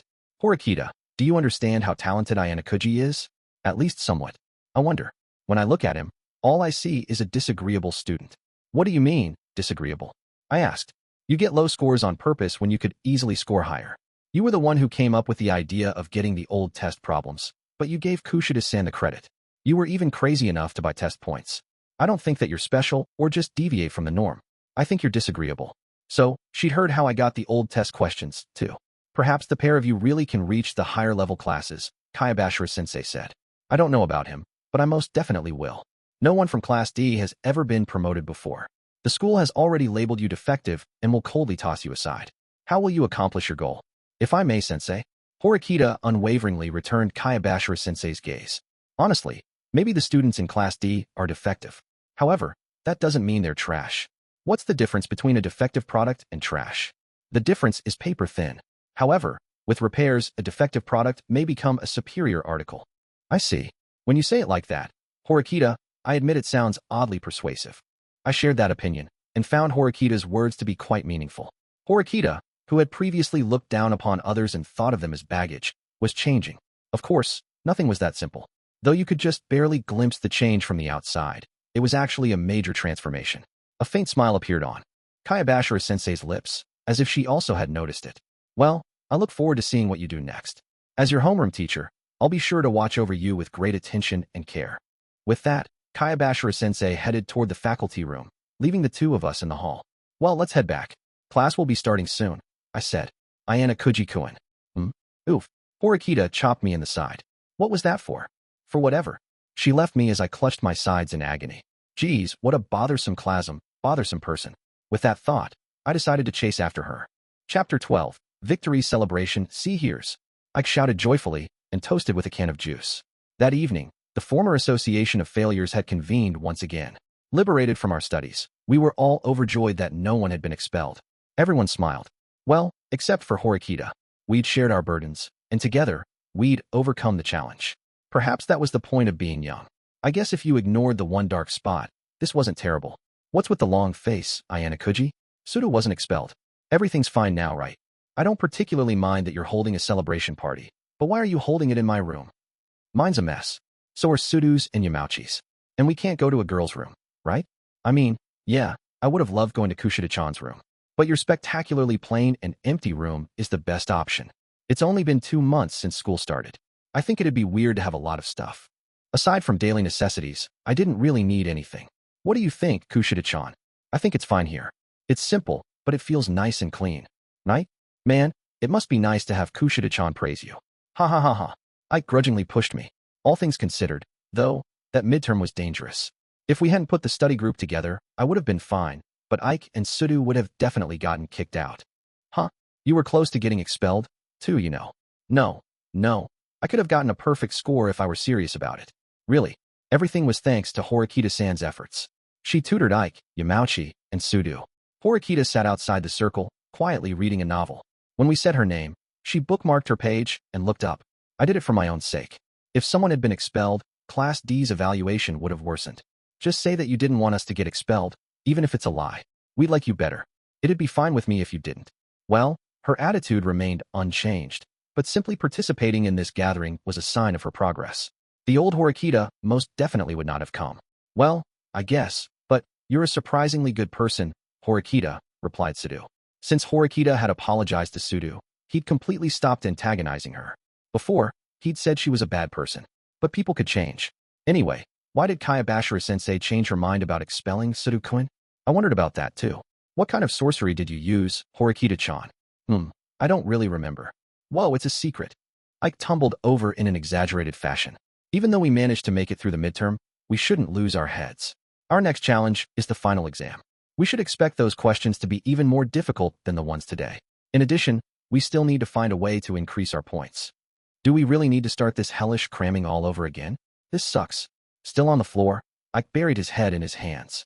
Don't you think that if we start right now, it won't be hellish? No. He sounded sure about that. I don't understand this school at all. I don't get the class divisions, the point system, anything. Points. I want points. Living in poverty really sucks. After Ike and Yamauchi had used up all of their points, they'd had to resort to living off the school's free offerings. Hey, Horikita-san, do you think it'll be really difficult to get more points? We tried so hard on the midterm that they'll definitely give us some points, right? Did you not see Class D's average score? We were the lowest of all of the classes by far. If you think that we'll get points for that, then I think you need to open your eyes. Horikita spoke the truth without mercy, without sugarcoating anything. Then we're not getting any points next month, either. Boo. I think you should learn to live a more modest life and give up on points. Don't worry, Ike-kun. We may not get any points right now, but surely we'll get some soon. Right, Horikita-san? I wonder about that. Can I say something? We're all friends here, after all. Horikita-san, Ayanokouji-kun, and I are all working together to get into Class A. If you're okay with it, I want you 3 to help us, Kushida said. Get into Class A? A, are you serious? I said, yes, I absolutely am. Increasing our points is an inevitable part of getting to the top as well. B, but isn't the idea of reaching class A kind of ridiculous? They're all smart, right? It'd be impossible for us to win against those guys by studying. When you considered their average test scores, everyone in that class was probably on Horikita's level. Studying isn't the sole factor in deciding who goes into what class, though. Right. Yeah, but if you can't study at all, then moving up is out of the question. The three least academically gifted people averted their eyes and whistled nonchalantly. We're still far from our goal, but we can do it if we all work together. I know it.